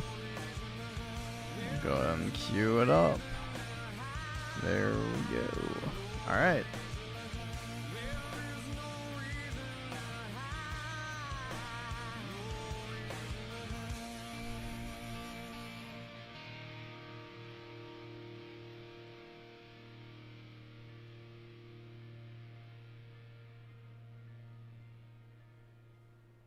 All right, awesome. Thanks, nigga. All right.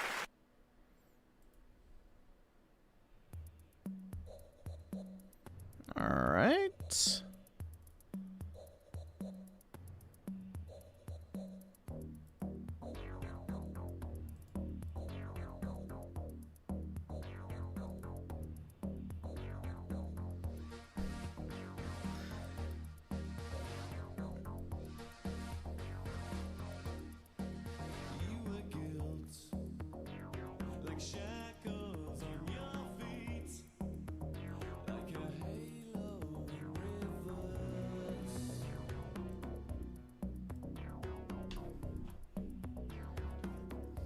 Guts theme is easily the greatest piece of me. Oh yeah, man, it doesn't get any better than. Oh, yeah, I love the sound of men moaning. Isn't it just music to your ears?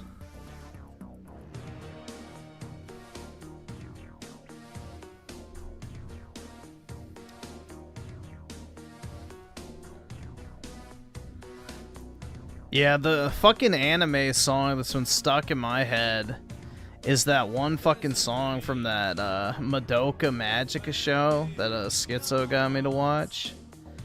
It's the song that plays when that one blonde chick gets her head bit off. That song, for whatever reason, has been stuck in my head recently like crazy.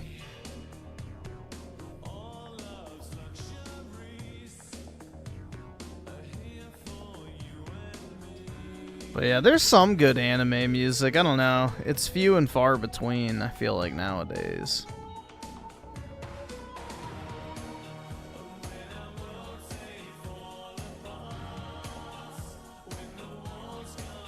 Creedon, that might be it. Yeah, I'll look it up. We'll play it next. Mentally Scarred? No, I just like the song. It reminds me of Fate Zero soundtrack, which it's by the same person, so that makes sense.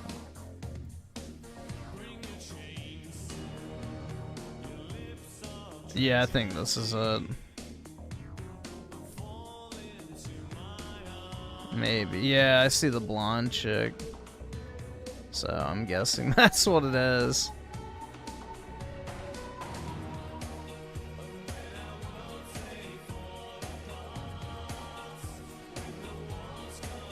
Dude, Death Note has a banger soundtrack too.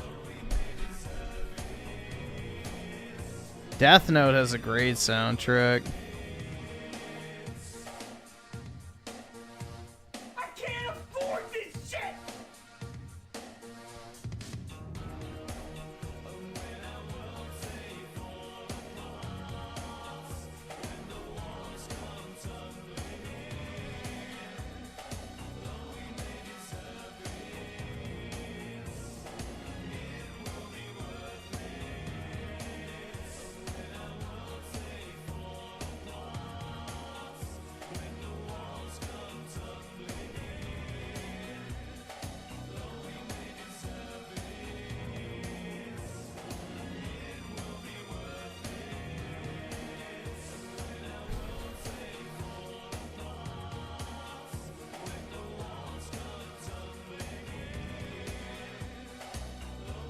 Let's see.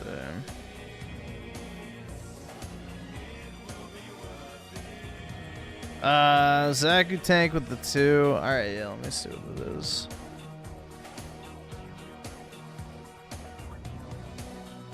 Paste. Okay, yeah, I see it.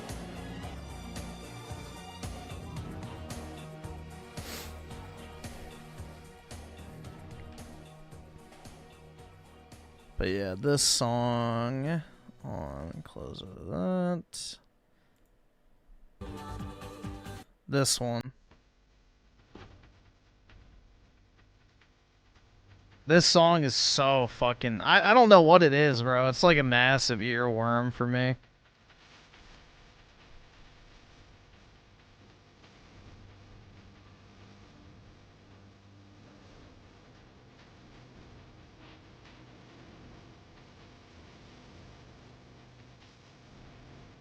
I like for weeks. I don't know why. This shit's been stuck in my head.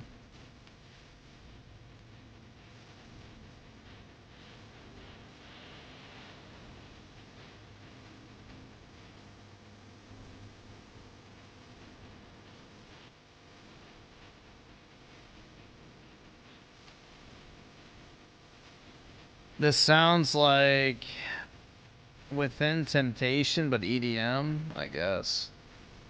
I don't know. But yeah, dude, this shit's been stuck in my fucking head forever. I'll link you real quick here if you want it.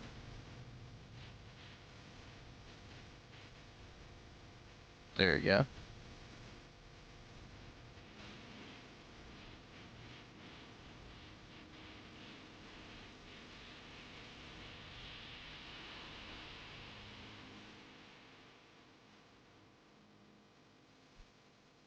All right, awesome. Thanks, nigga. All right.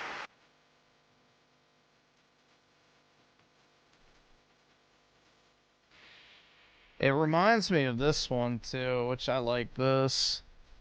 One of the few good things about Sword Art Online is the music, which again, it's by the same person, but it reminds me of this.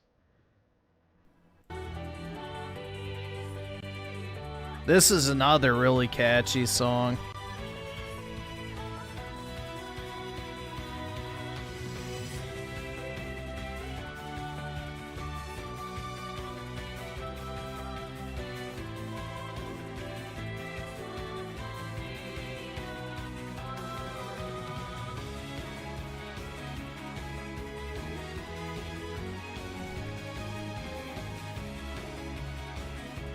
But yeah, I don't want to play too much anime shit because it's going to get me fucking copyright claim. But yeah, that's another good one.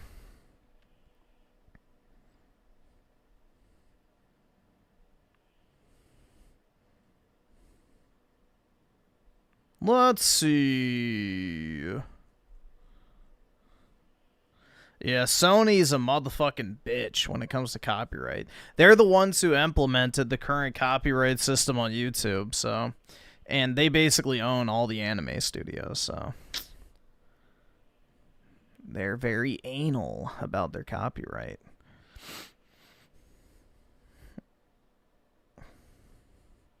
Funnily enough, with the 5, Sweet Lullaby by Deep Forest. I'd love to be deep in her forest. You know what I'm saying? Alright, let's see. Alright, after this, I guess we can do... we'll watch a few videos, and then we'll do the Halo Snooze Fest, and then go from there. Guessing it's this? That...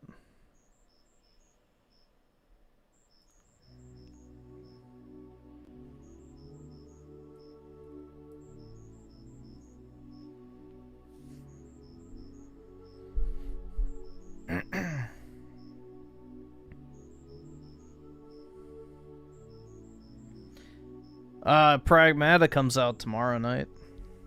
So, yeah, I'm gonna stream it, but it's not out.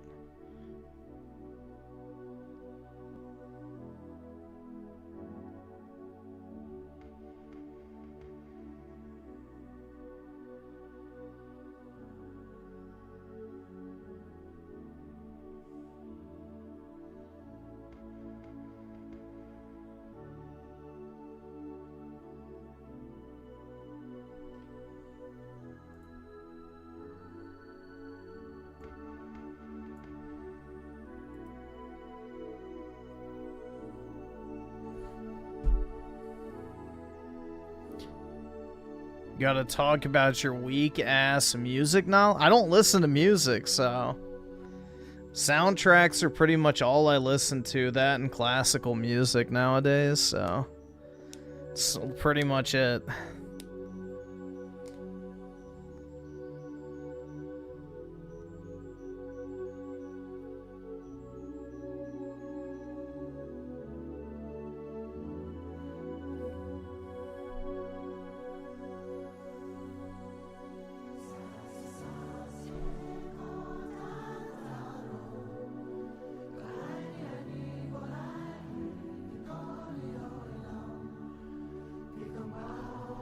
Yeah, it comes out on the 17th, so tomorrow night.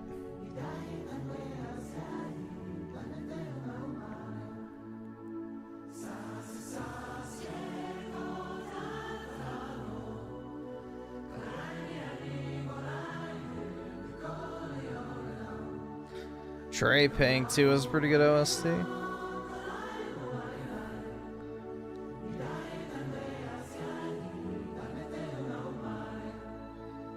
Because Cockstar wants to update GTA 5 Online. Yeah. They make, like, what is it? Like, 300 million a year from it, I think is what the number is. So, it's some absurd amount, bro. It's, like, insane.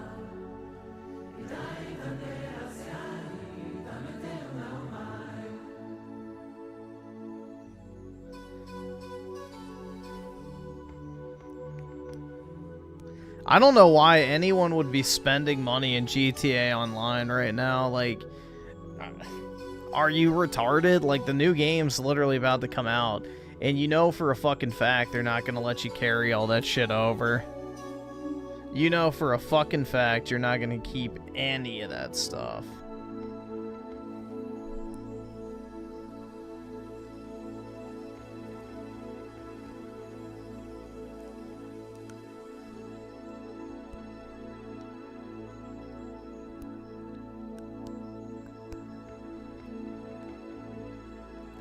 Griffin speedrunning, worst stream ever? Well, blame the recommendations. As usual, I'm at the whims of the audience, so... Alright, so we'll check this out real quick. Oh, wait, there we go. To Agefield High, Rock the School, a coming-of-age adventure game about friendship, love, and maybe a little rebellion, inspired by the raunchy teen comedies of the early 2000s. You play as Sam, who just moved to Agefield. Do you get to bang your hot babysitter? With his nagging mom and annoying sister. Good college, great job, happy family. I don't want a fucking job. I want a man with money. At Agefield High, join forces. Huh, me too, sister. With Kale and Axel, and together try to pull off their Rock the School plan to become the biggest legends the school's ever seen. And most importantly, get the girl and rock the prom. But on weekdays, you have to be in school till the afternoon. Yeah, Agefield High features a complex time and school system with different lesson types like English, math, geography, German, and music. I'm just not used to country life yet. Do you think we're some kind of dumb hillbillies or rednecks? Students arrive by bus in the morning and follow their daily routine.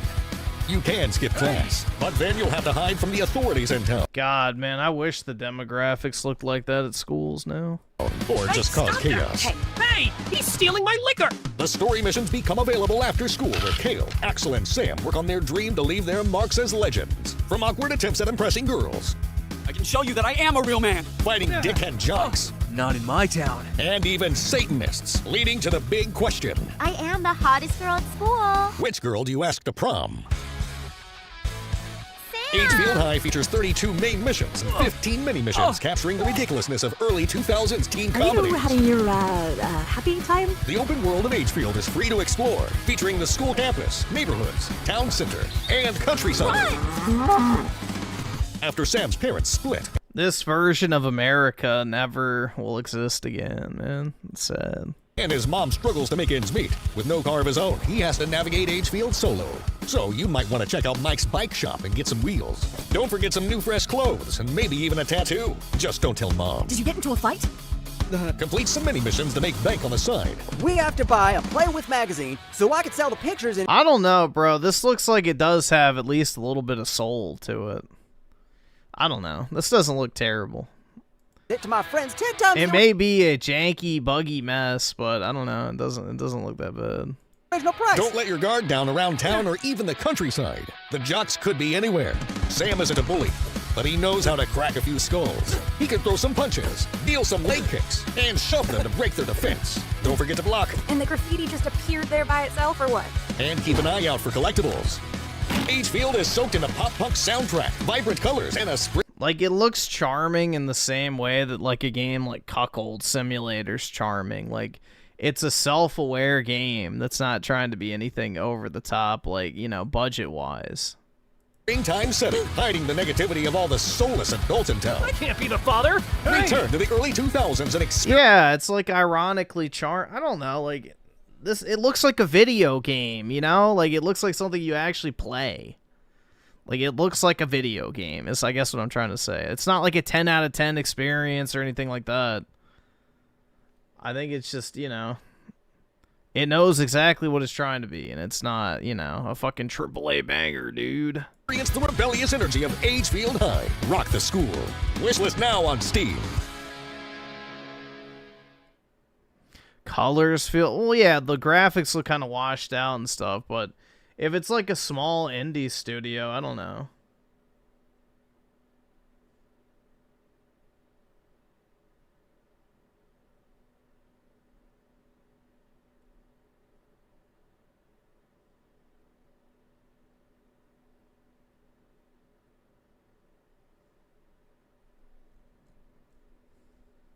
Made by Team Pajit. All right, awesome. Thanks, nigga. All right.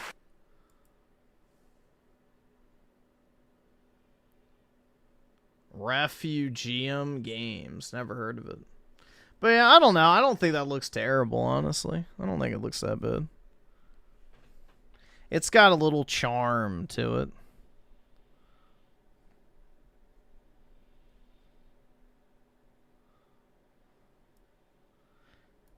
It's probably one of those games you play for like 10 hours and just kind of have fun with and then never touch it again. Kind of like Cuck Simulator, you know? Let's see. Funnily enough, with the alright, we'll play it real quick, but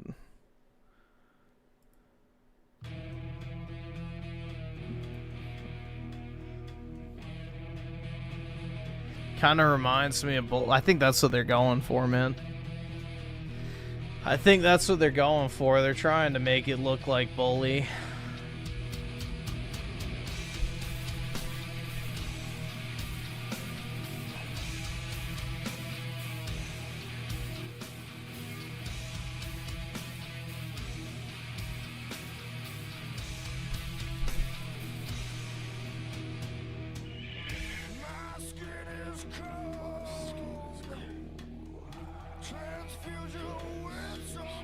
This is just more like, wait, this is just like more buff than me is King.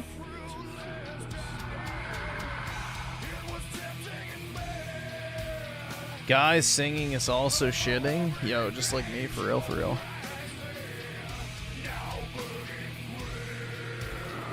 Yeah, I think Brett Cooper still makes videos.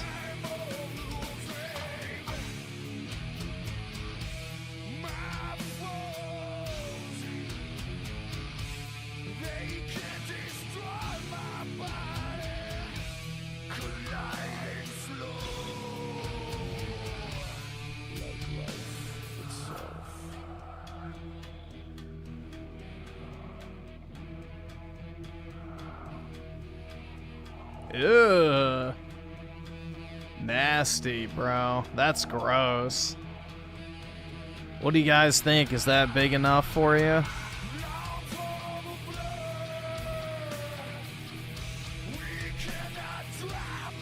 Watch it. So last night, I drove over with my friend. Dude, that's so gross. Just packed my best friend to go pick up smoothies and surprise her. And yeah, I feel like I haven't really made like a car video in a while. But yeah. Yeah, that is gross, man. Jesus. Airbags have been deployed. No wonder why the price of milk has gone up. Well, if anything, it should be going down. I love her smile. Yeah, that's what you love, bro. You love the smile, not her fucking massive tits that are bigger than her torso. Holy, man. Simp. Yeah, she has a great personality, bro. I really love her eyes. She's got great eyes, dude.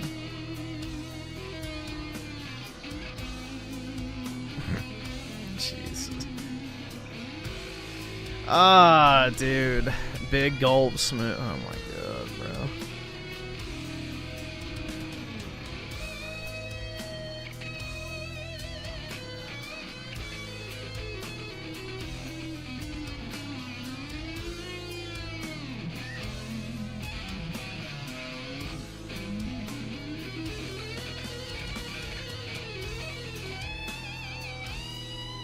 King Arthur couldn't pull me out. Oh my god, bro. Yeah, because the sheer weight of the fucking tits on your chest would make you immovable.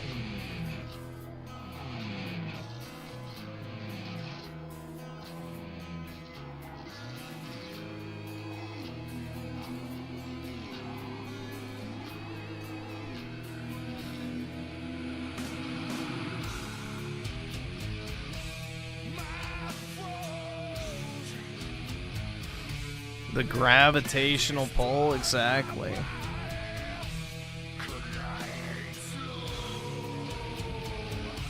Dude, what the fuck is that thing? Ugh.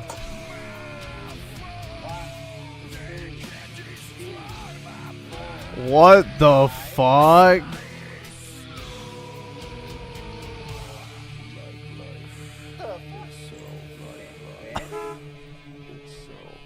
Bruh, yeah, that's definitely a man. That's a botched tranny. Man-made horrors beyond your wildest imagination. Jesus, bro. That's fucking scary. And while speaking of scary, next up we have... Oh boy. Alright, we're definitely 2X in this. Let me slurp a little more for you. Disgusting, man. Why can't I get laid? Oh, my teeth hurt. Bro, what the fuck is this shit? That was unpleasant. Oh my god, dude. Goyam maxing. Oh, it's a little warmer than I thought it was. That was a little unpleasant.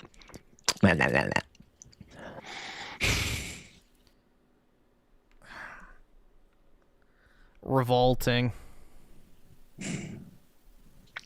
I restarted that video like 3 times because I just went from 0 to 100 immediately, and then I had to fucking like crash out in the middle of the damn article because my fucking Brave asked me for my IP address and to verify with pictures of bridges again. And it's like, why does it do that? The computer knows that I'm using it. You know, it's like this is on purpose. This 2-factor authentication bullshit. And then if they want to steal your identity or steal your credit or whatever, they still can. Like it's all like the double, like even on the gas station pumps, the buttons don't work, so you have to sit there and like punch them, and push them what? Really hard just to get them to register. It's like, I know that button works. You program the machine to make it as egregious as possible. So there's Yeah, that's right, dude. The gas station companies are in on a big conspiracy to make sure the fucking pumps don't work properly, just to inconvenience you as much as possible. There's many bullshit items in between you and getting fuel for your trip. Not to mention the price. Right, man. You're absolutely right. It was all planned from the start. Coffee slurping. Shut up. It's all AI, it's all fake, it's all dehumanization campaign. That's simple. What was that? Strong momentum. He said coffee slurping.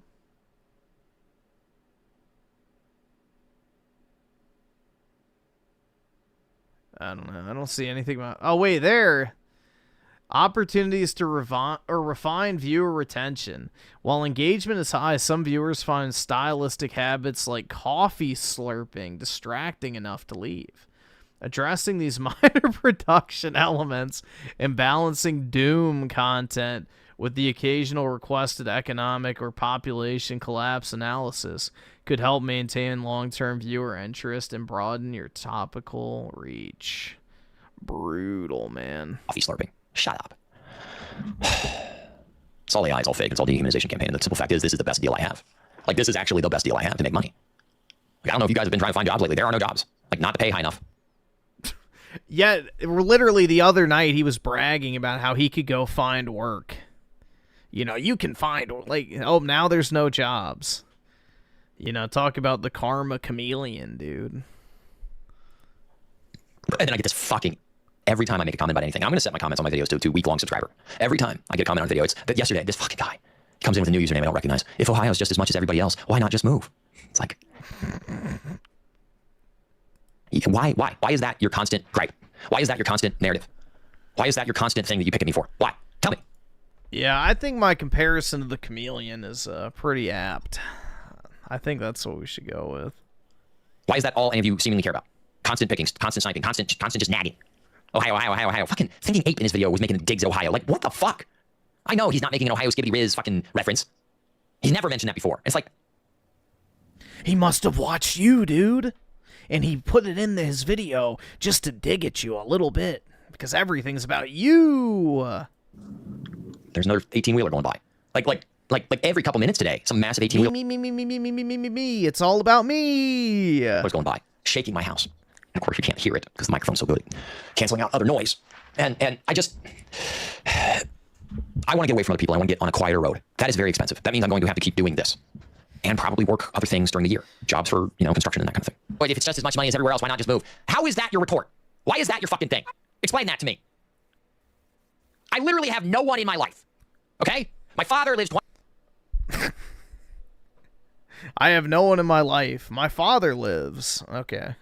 Groovy Truth with the 2. Wait, you don't think he'll get a manic pixie girl? Unfortunately, man, I don't think the 19-year-old with the perfect peach ass is just banging down his door as we speak right now. You know, it might be a little off-putting that a man approaching 40 is raging on the fucking internet over news articles with a black blow-up doll in the background. You know, it might just be a little bit off-putting to the average, 19-year-old or 20-something. 20 minutes away from me. I don't want to go back to drinking. Okay? I'm not going to move back into a city. The fuck does that have to do with drinking? I hate living here. I'm taking a Bro, I haven't drank since November, and I live in one of the biggest cities in the fucking country. risk to try to make my life less noisy. A little more relaxing. And I know that I'm going to die if I keep this high of whatever is wrong with me. But this place puts me on edge all the time. And I don't know. Like, the other thing is, it's like, I'm a fucking loser. What do you want from me?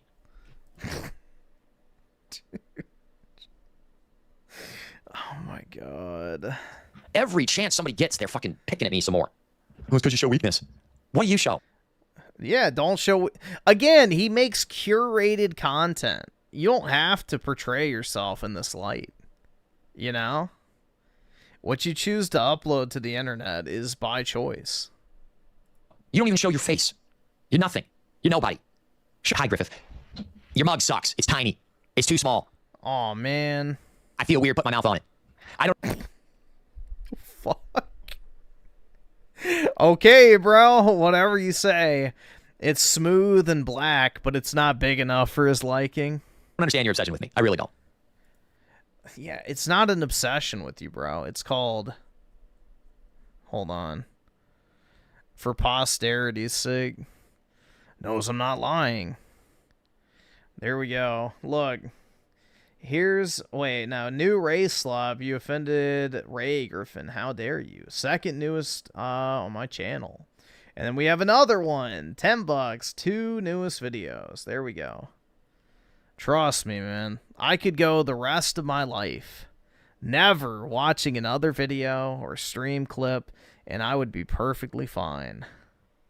But, you know,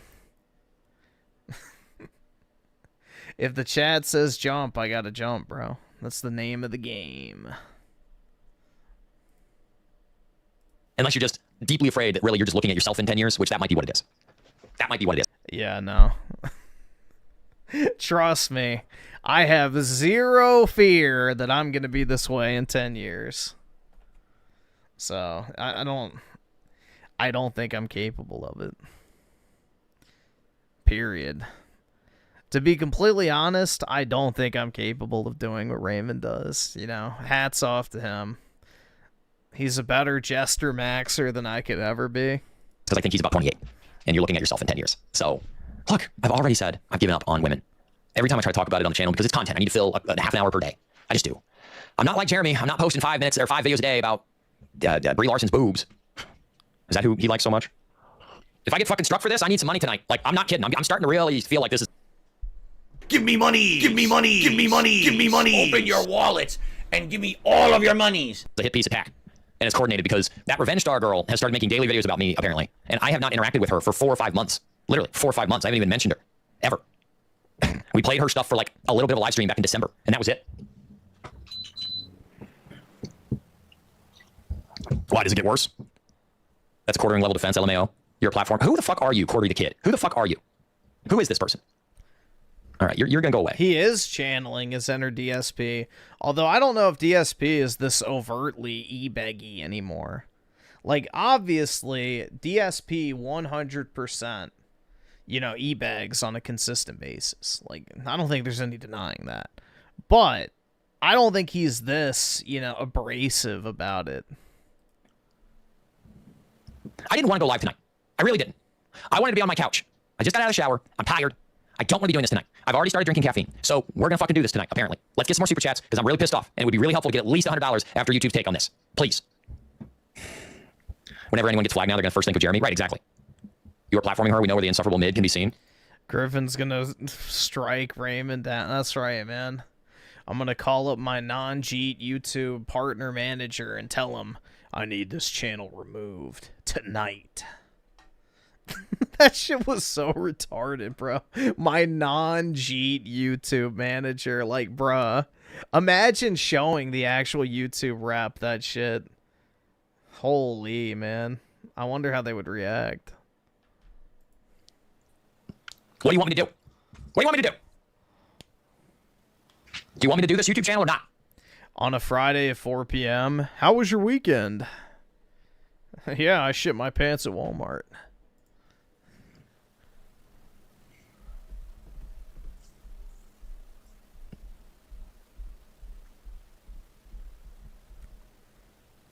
He already strike down anabolic plays once, so he is a flagget himself. Brutal, man. I'm so fucking sick of this shit. You know, say what you will about me, but I've never striked somebody's videos. You know, you can say the most vile shit about me or whatever. I've never fucking reported somebody's videos. So, the only shit I've actually reported on YouTube is, like, genuine, like, fucking, you know, borderline child abuse stuff and, you know, things of that nature. So, like, actually, like, real fucked up shit. That's about it. But, yeah, I don't know, dude. I don't know. It just comes with the territory. People are going to talk shit about you. There's no point in, you know, making him a martyr. I'm really sick of this shit. Yeah, there's a lot of trolls in the chat tonight. Thank you, moderators. Dude, the last time I flagged a video had to be, like, years ago. I don't even know the last time I flagged a video. It was like, I think the last video I flagged was, like, this weird animation video that had, like, little kids naked or something. Like, it was some cartoon. I forgot what it was, but it was something really fucking weird, I'm pretty sure. I was like, bro, what the fuck is this shit? So I think that was what it was. No, Western cartoon, not anime. Not anime. It was like some Western, like, Netflix thing. I don't fucking know what it was. It was weird, bro, but I was like, yeah, I'm fucking, you know, that's creepy. So, I don't even remember how we I think somebody, like, recommended it, because it was, like, you know, a controversial topic. I think it was, like, some Netflix series. I don't remember what the fuck it was. But, yeah, it was, like, they had, like, actual kids, like, naked and shit. It's like, bro, what the fuck? So, yeah, I think that was the last thing I reported. It's like, damn. Gross. Cuties the animation. I hope not. No, it wasn't that. It was something else. I don't remember. Gossip Mom, thank you for the $10. It doesn't matter. It was like 4 or 5 years ago. I mean, I don't flag shit. So, there's not really any point, you know? It's like, the internet's gonna internet. But, yeah, I don't really make it a habit to report people. Thank you for the $20 total so far. Thank you. Ignore her. I got an ad on Reddit selling vacation packages to dual income, no kids, adults. I hate the dismissal of family these days. Dude, Andrew Walsh, thank you. Piss Super Chat, thank you for the $2. Hey, what's up, Raging Boar? Thank you for the $10. Money up! Thank you. Yes. I gotta pay off this Griffin mug somehow. I took out a second mortgage on my house for the damn Griffin mug. I can't believe I bought that stupid mug. I heard that he was spurging out on me the other night. Is that true? You guys know? If it's in reference to the clip of him spurging out over that fucking compilation video, yeah. I honestly was at a loss for words, man. That shit was genuinely fucking depressing.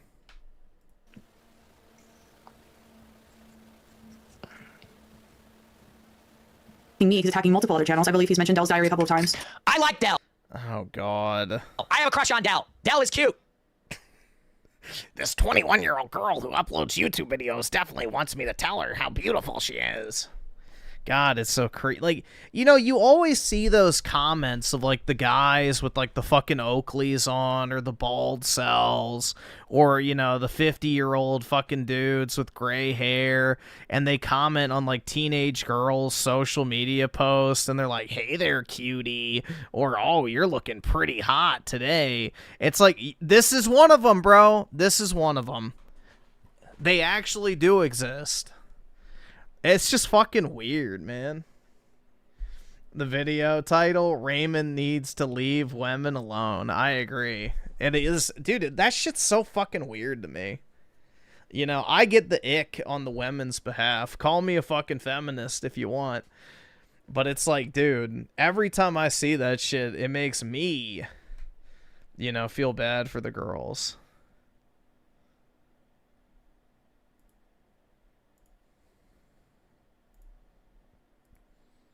So, I don't know.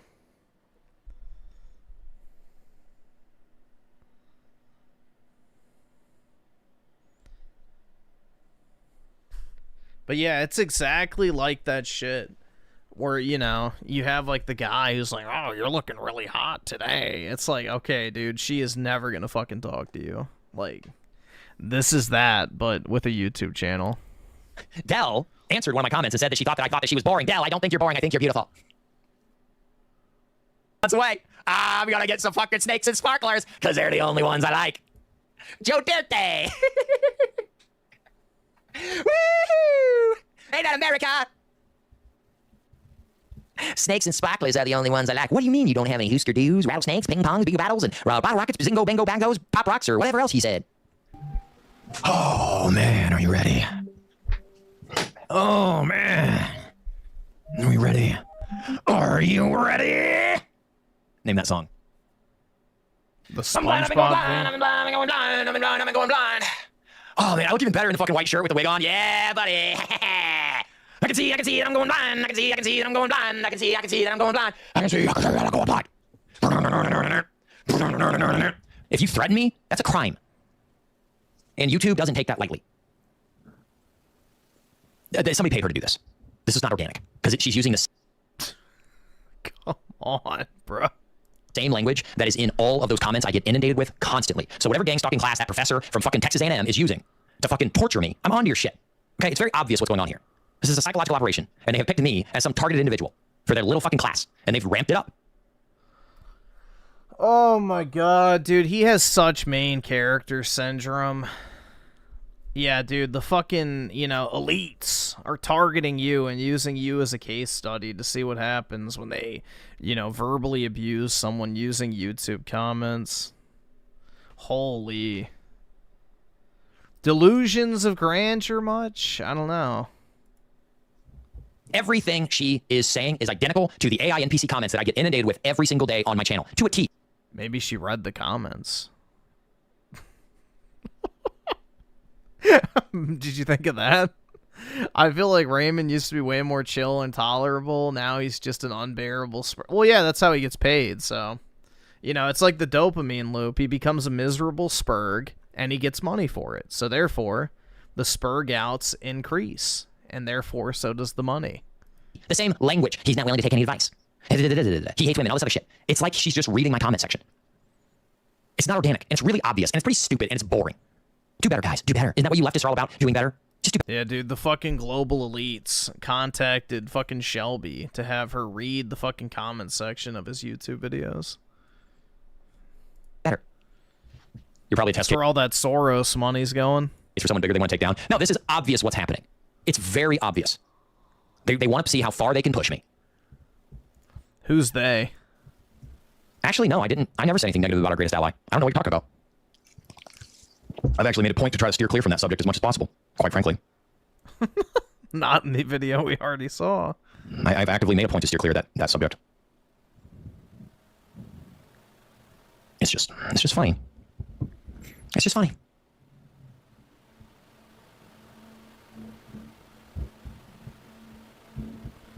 Does Griffin want to protect Shelby from Raymond? No, I don't care what happens to that slug bitch. Dude, honestly, the fact that he even wants to look at her is alarming to me. It's like, dude, she is repulsive looking.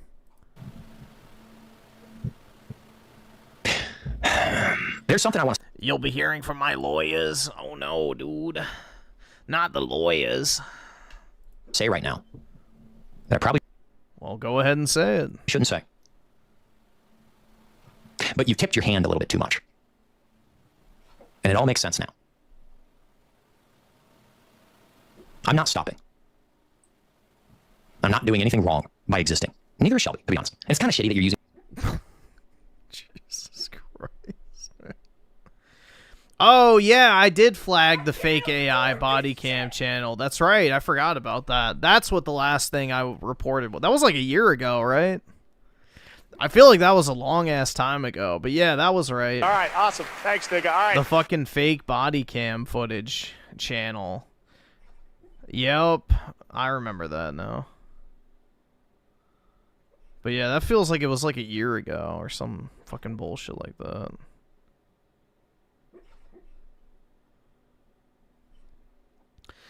Tim Marco, the 279, he's gonna troon out at some point like Chris Chan. That's right, dude. It's the natural, the natural flow of events, right?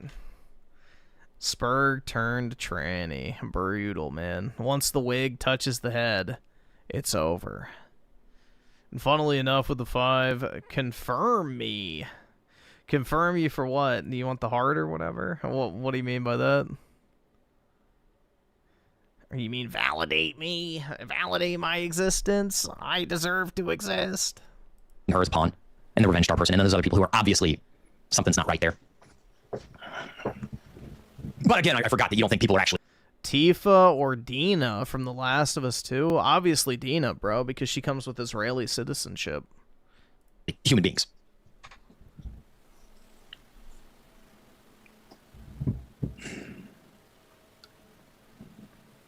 Oh, I wish I could say what I actually want to say right now. I really do. I really do. I really do. Because what's stopping you? A certain person tipped their hand a little bit too much in her comment section. Oh, look at this. He is now doing an emergency stream lying and saying how much he doesn't care and how my content isn't good, but he is forced to use it and compare it to toilet paper. Jesus, main character fucking syndrome much, huh? Pot meat kettle? The government conspiracy to harass you in your fucking comment section isn't main character syndrome, but that is.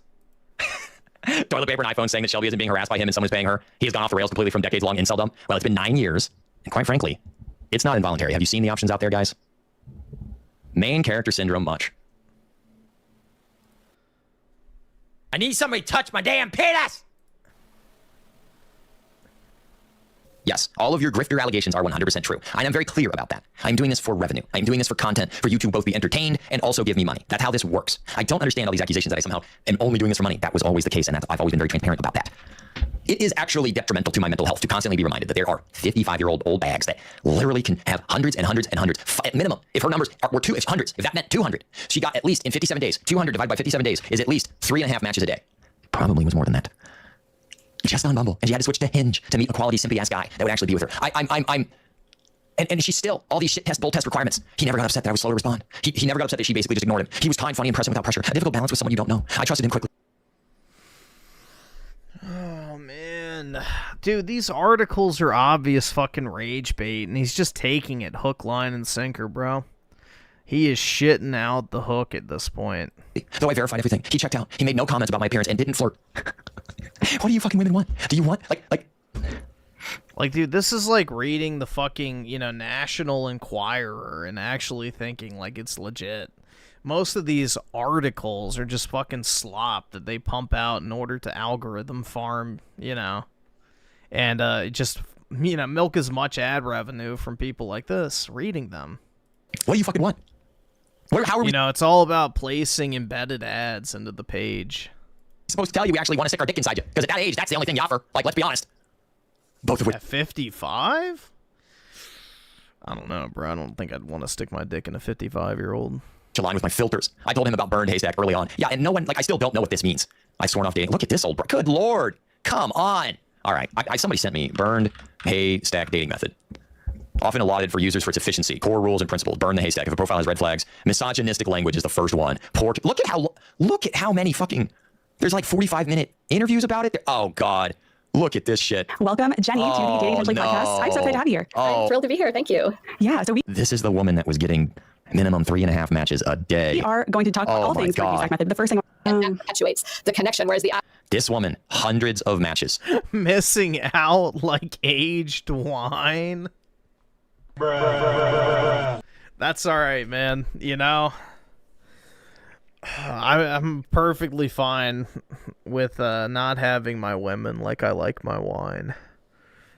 Have at it. You'll have less competition for me. Hundreds of matches. I'm done. How? From guys that are older. Jesus. Older men that supposedly are more wizened and they're all MGTOW and they've gotten their kids and divorced and they're gonna go off and live their hundreds of matches in 57 days, not even 2 full months.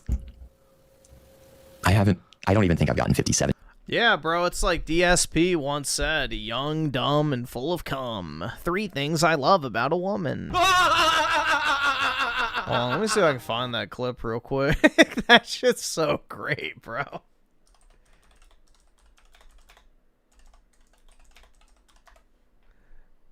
I don't know. Shit. I think I have it on my other computer. Man.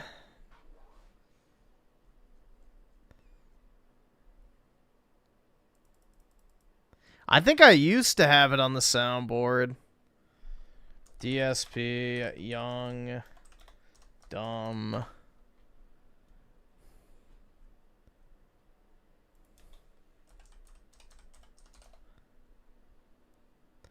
Yeah, I don't know. Maybe that's it. Worst of Panda Lee, part 2.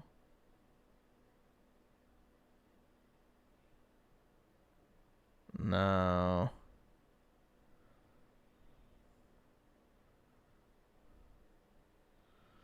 That's not it. I don't know.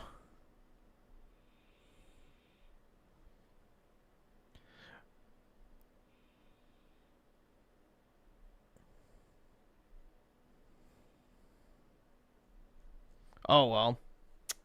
I have it saved on my other computer. I know for a fact, but I gotta boot that shit up.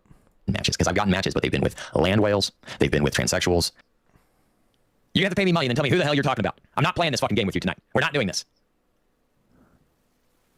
God.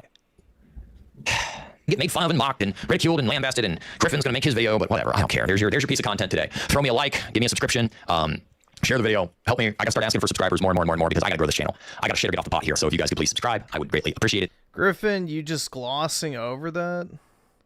He said he dates no, he's talking about other people dating trans. You know, we'll give him a little bit of grace on. We'll give him a little bit of grace on that one. Come to the live streams, hang out with me every single night. We'll give him a little bit of grace on that one. While we all cope with the downfall, we all cope with realizing you live rent free in his head. Yeah, I mean that's the thing, dude. It's like if I wasn't getting donated to watch these, I wouldn't watch them. Like I have Raymond fatigue at this point.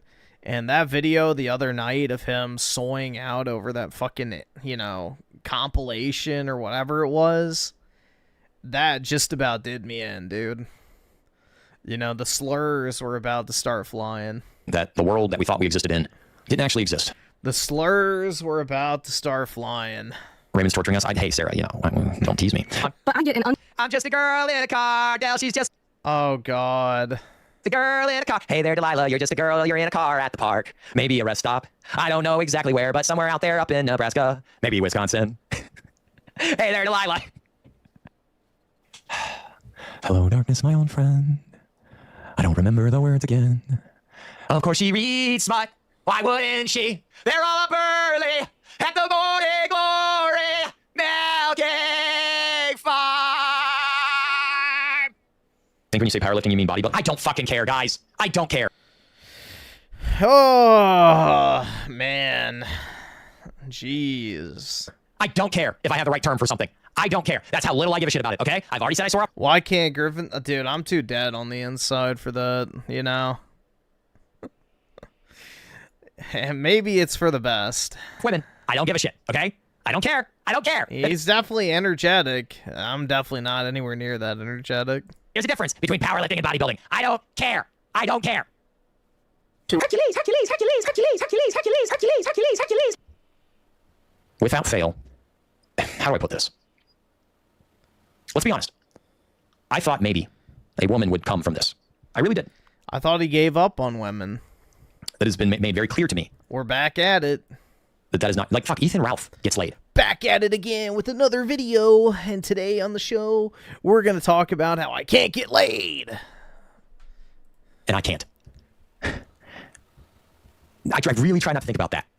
You have a guy that literally has a 200,000 subscriber YouTube channel that's calling you subhuman and, like, being serious about it. Like, you can't tell if he's kidding. And, like, there's some serious, like, aggression behind the tone. And it's like... I'm glad my performance is convincing. Okay, this is... You're not a good person. You all just want me dead. Never claimed to be. God. Drew, thank you for another 10... God!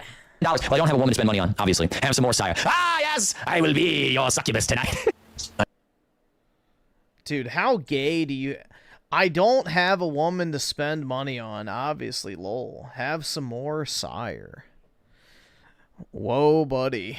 I'm very aware. Comparing giving a super chat to spending money on a potential girlfriend is pretty wild, man. That's pretty fucking wild. Like, actually making that comparison is pretty crazy to me. But hey, what do I know? Of the term Griffin used for me in that clip that people told me to watch. And I watched it until he used that word, and I was like, you know what? And this is the only thing I'm going to say about it. I find it fascinating. The hateful ways that people are allowed just carte blanche to refer to me as. But as soon as I say anything about anybody else, You can call me whatever the fuck you want, bro. Call me subhuman. What did he say? I was 500 pounds. Whatever. I don't really fucking care. Sticks and stones. just a joke, bro. Oh, you're hateful. Hoffman Pack, thank you for becoming a channel member. I do appreciate it. So, here's the thing. If you're going to actually call me subhuman, I'm going to dismiss you as a person. I don't need to think about... That's fine. I don't care. I genuinely don't fucking care. You in my life. This is all I'm going to say about that. I don't want to be in your life, bro. What? Oh my god. My respect for you is gone. Okay. Oh no. It's over. Words on a screen lost respect for me. And that's all I'm going to say about that. I don't respect anybody who would refer to me as subhuman. Doesn't matter. It doesn't matter because nobody listens and nobody wants to do anything to help. Which is sex. Getting me laid. That will help. Oh my god, bro. The 500-pound comment seems like it really offended you. It did, man. I've worked hard to get to 600. You know? Downplaying all my hard work is irritating. Do you know how much I fucking spent on McDonald's to get this big? Jeez, man. Put some fucking respect on my name. Real talk.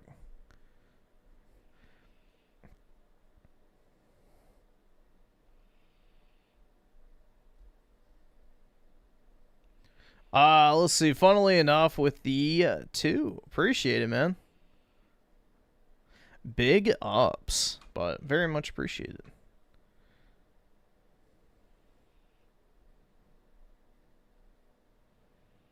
I mean, put some respect on your weight? Exactly, man. Exactly. That's right! That's right!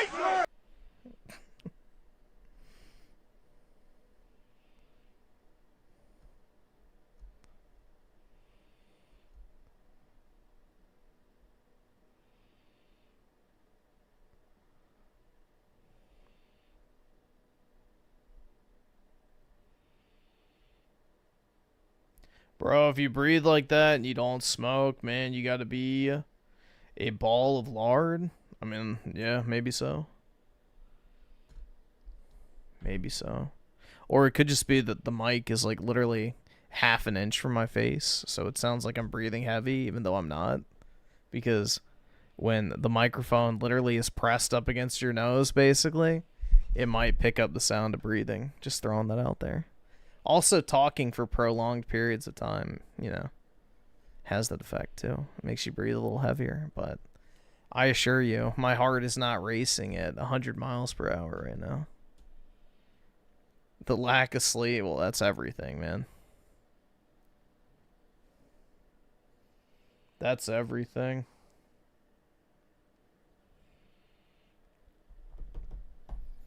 If I actually got consistent sleep, I would definitely be a lot more energetic for sure, and maybe positive even. Who knows?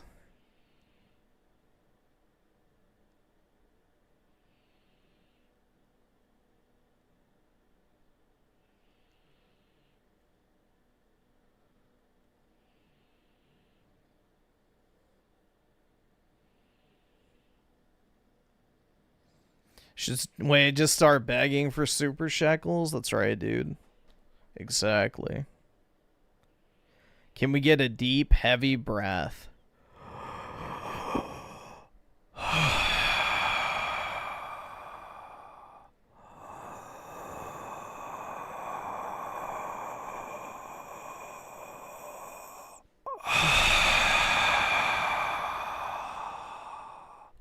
There you go.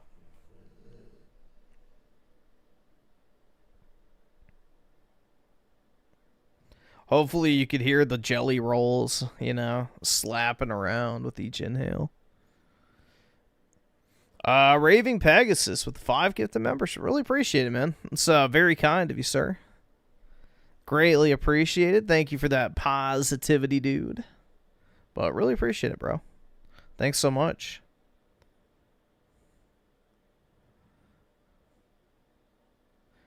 And also with the 2, here's your super shackles. I appreciate it, man. You know, all super shackles will be put to great use, as in paying off my credit card from a newfound addiction, I'm sure. The power packs or whatever the fuck they're called at GameStop. But I appreciate it, man.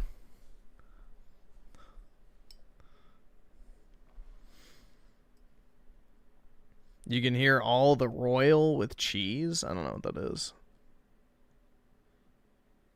When you do that on the exhale, it's like grinding metal.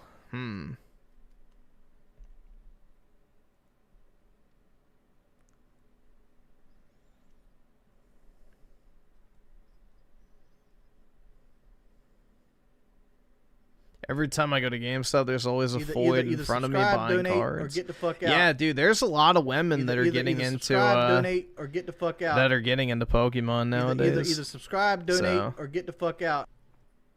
Either subscribe, donate, or get the fuck out. Either subscribe, donate, or get the fuck out. I can't afford this shit. These silver coin noises. I still have the sack of coins sitting on my desk. So, I just stopped rattling them all the time because I figured it probably got old.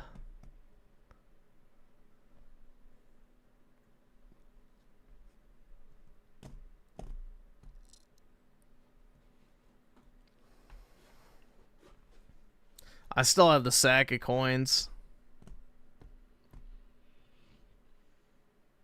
All right, we'll see how this goes. I don't think enough people can ban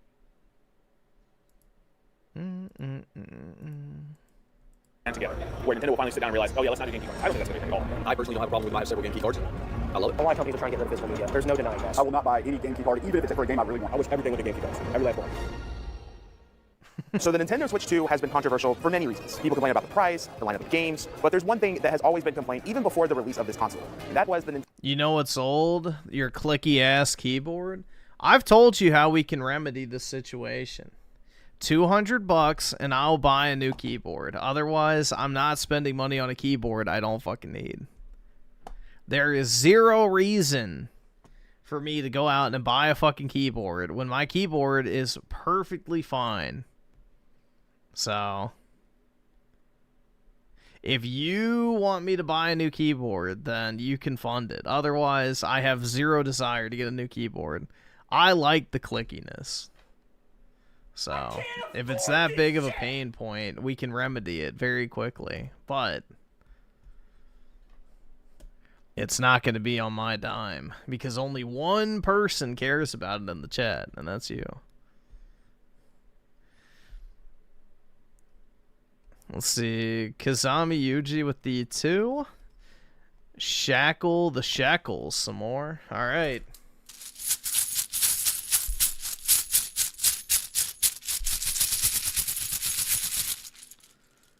There you go.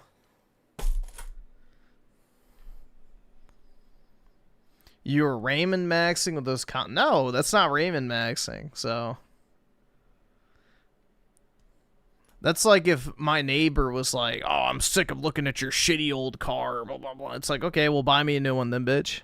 Otherwise, sit your ass down and shut the fuck up.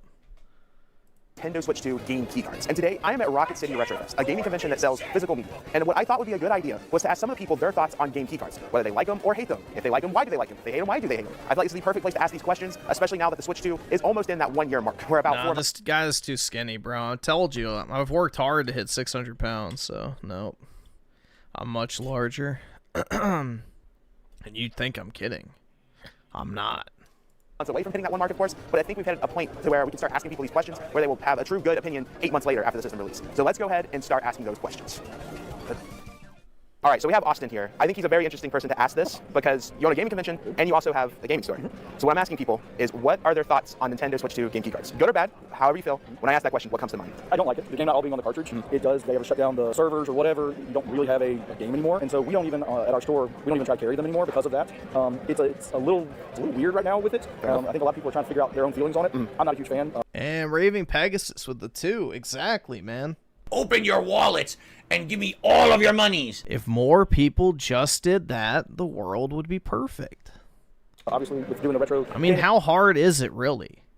Is it really that hard to... Open your wallets and give me all of your monies. So, that's what I'm saying, man. It's like, we could easily live in the perfect world. All you have to do is... Open your wallets and give me all of your monies. Just that basic. Expo, and then also having a store, and a lot of our clients are collectors. Oski Woski with the 2? Okay. Hell yeah, dude. That's not begging. That's advertisement. I appreciate it, man. Big ups.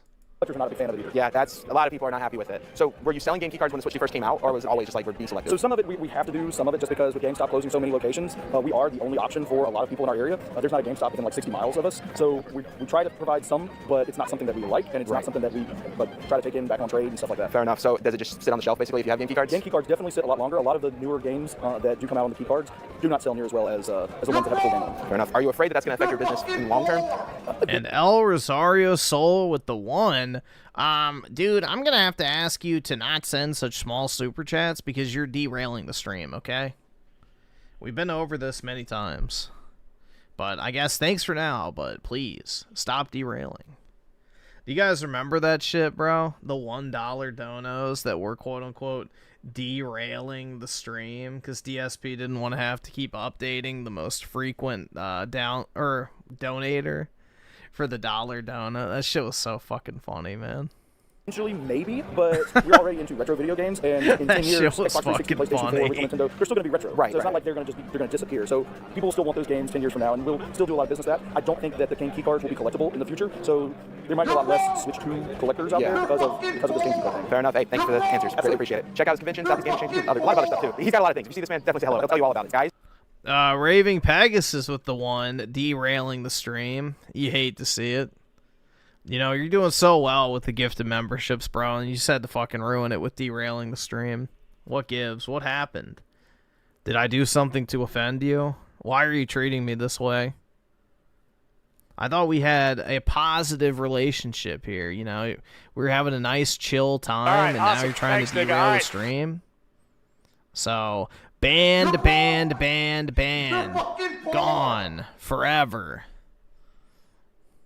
Sorry, but I gotta do what I gotta do. And Tim Marco with the 99 Canadian cents. That's even worse, bro. That's even more of a derailment. Jeez. That's almost as, You're broke! That's kind of fun. Whatever, you know. It's more of a derailment risk than the pile of corpses next to the fucking Indian train tracks. And Oski Woski with the 5. Remember the gifted membership situation? That was hilarious. Imagine bitching about getting memberships because it's cheaper. Yeah, that's what's so retarded. It's like, yeah, he was getting a bunch of Argentinian memberships, but it's like it's still $3 every time they did it. Who cares? Still money in the bank. Like, why does it fucking matter? You know? Just collect the shekels and be happy with a smile on your face, dude. You know? You're broke! For a guy that rattles the tin cup on the internet, he sure is fucking picky. That's the crazy part, man. Let's see. Juan derailing the stream as usual. Not surprising at all. So, next time, add an extra $1.99 to that super chat, and maybe we can do something about the keyboard. Otherwise, I don't know, bro. It's not looking good. Darth Fancy with the 1. Dude, all these people trying to derail the stream. What did I do? I thought we were having a chill, nice, positive time. You know, am I going to have to take videos out of the rotation because we're getting a lot of negativity in the chat tonight? I don't know. You guys obviously don't seem interested in what we're doing. So, therefore, you know, maybe videos will have to come out of rotation. You know, I enjoy doing them, but, you know, this is a business after all. And, you know, the business operates based on support. So, unless we get some positivity in the chat, I might have to get rid of them.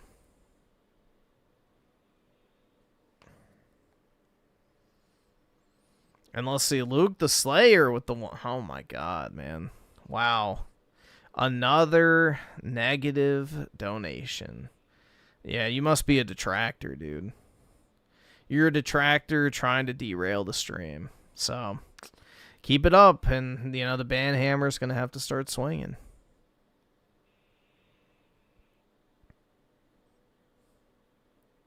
Let's see, AZ Ranger with the one. Damn, man, another derailment.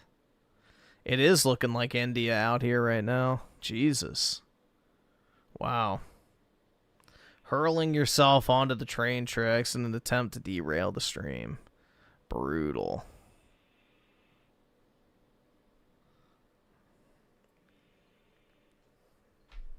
You really do hate to see it, man. Noski Woski with the 2. Thank God, man. Finally. Look at all these brokies above me. Exactly. Trying to spread negativity in the chat and derail it. But it's not going to work. All right, awesome. Thanks, nigga. All right. I can't afford this shit. Let's see. Raving Pegasus with the 5. I do not have that on the soundboard, so I'm just going to pull the clip. I think that should be it. Oh, fuck. Really? That's age restricted? Why? Because he says fuck?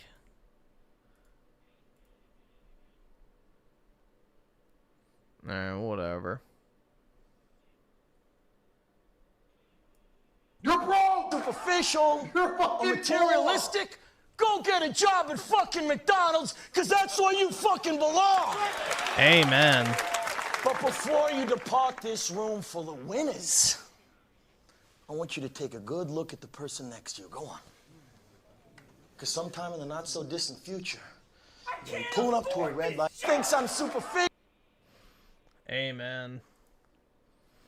That's where a lot of people belong. Real talk. Either subscribe, donate, or get the fuck out.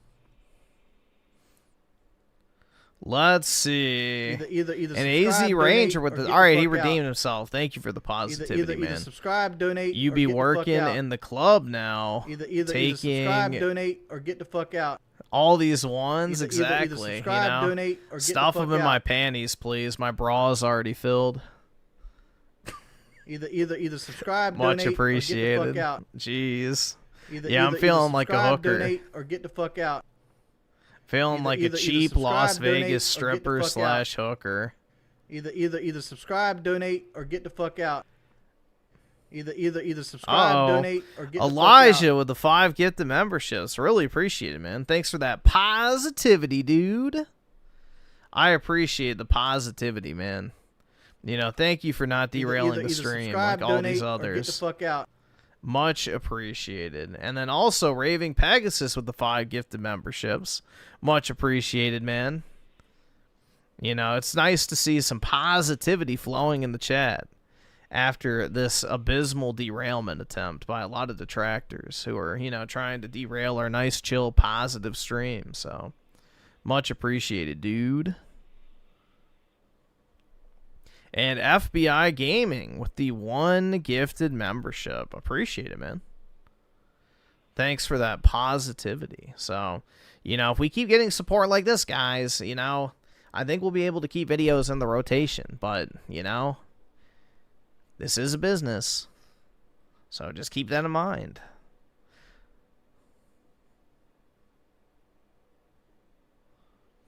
The small shriveled nuts with the 2. Hey, you with the gay pair. We love to see those. So much appreciated, man. Keep the gay pairs coming.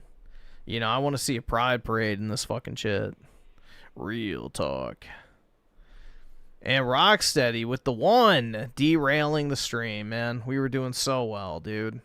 We were doing so fucking well. And now all the momentum is gone. The momentum is fucking gone, dude. Wow. I can't believe it. It's over, guys. The vest streak has come to an end. And let's see, Darth Fancy with the 2. I ain't broke. Well, I am, dude, so make sure to Open your wallets and give me all of your monies. And El Rosario Soul with the 2, with the gay pair. You love to see it, man. You absolutely love to see it. Much appreciated, bro. You know, we want as many pairs necessary as to form our own pride parade in the chat. That should be the new, the tips goal, man. And Raving Pegasus with the Tier 3 membership. Much appreciated, bro. That's very kind of you. Thank you so much for becoming a simp. And Oski Woski with the 5. Lol, I'll never forget the time half the chat was trying to give Brit a membership. Yeah, a bunch of simps. But she didn't realize she had it disabled. Woman moment. Good times, you know. There have been some good times for sure, man. That was definitely a positive evening. But yeah, that was pretty funny. That was pretty funny. Same with PK, too. I remember for a while, he was like, you know, begging for a membership, and he finally got one after a while. So, you know, his dreams finally came true. Poor, sweet PK. It's a good thing God loves him, because nobody else does. Bruh.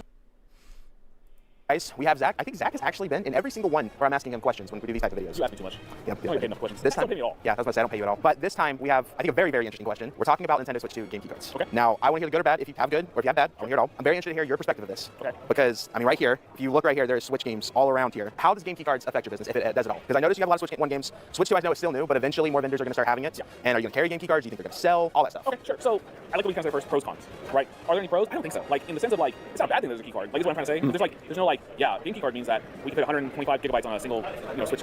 No, the benefit of a game key card is the fact that a game that would otherwise be digital only due to storage size is now, you know, at least tradable or sellable. That's not at all what it means anyways. You know? Right. So, is there a pro? No. There's no comparison I can give to where I would say, like, no, there's no pros. There are cons to it. There's absolutely cons. But that doesn't mean inherently it's bad. It's a bad thing, right? As a con. The biggest con I can tell you about it, 10 plus years from now when they do delist games, that's what's going to happen, then your game key card means nothing to you anymore. You know? That's like the biggest thing you can take away. Delisting games does not mean you lose access to a game.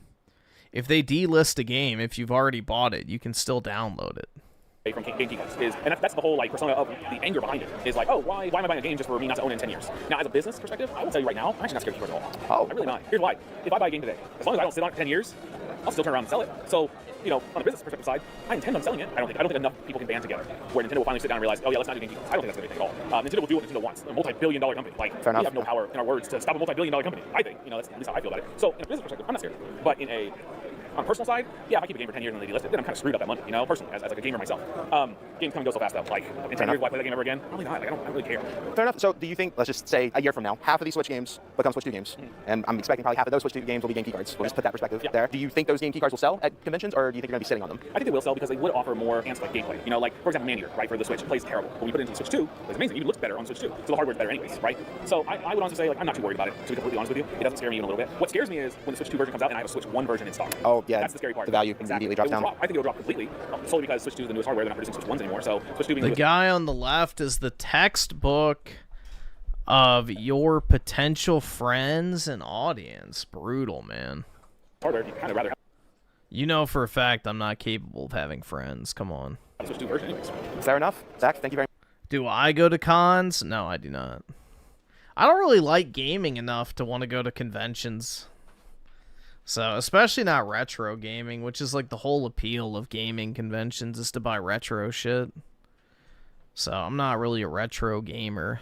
I do think you have me on here, dude. All right, so what is your thoughts on Nintendo Switch 2 game key cards? Good or bad? You know, I think I have a pretty nuanced take on these, right? I don't really have a problem with them for a couple reasons. I understand why they had to do it. There's two main reasons that a lot of people don't talk about as to why Nintendo did game key cards. One reason is it was a way for them to get more third-party developers on the console because Nintendo wants a physical store presence. Third-party developers, they want to do all digital, most of them do, right? This was a way for them to kind of have a happy medium, for a cheap way for third-party developers to have a physical presence in stores.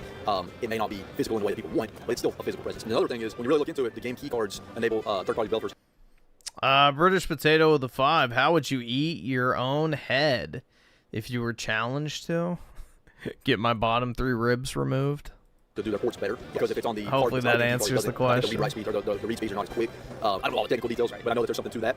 But I mean, look here. At the end of the day, you can still sell them. They might not. I mean, the value might not be as much as a game that's all on card, but you can still sell them. I don't think we have to worry about the game key cards, you know, not allowing you to download the game for probably a couple of decades. And by then, are you really going to care? You know what I mean? So I don't know. It's an interesting topic, and I get both sides. I personally don't have a problem with it. I have several game key cards, and I love it. If you have a choice between a fully digital game and a game key card, why would you? All right, awesome. Thanks, Nigga. All right.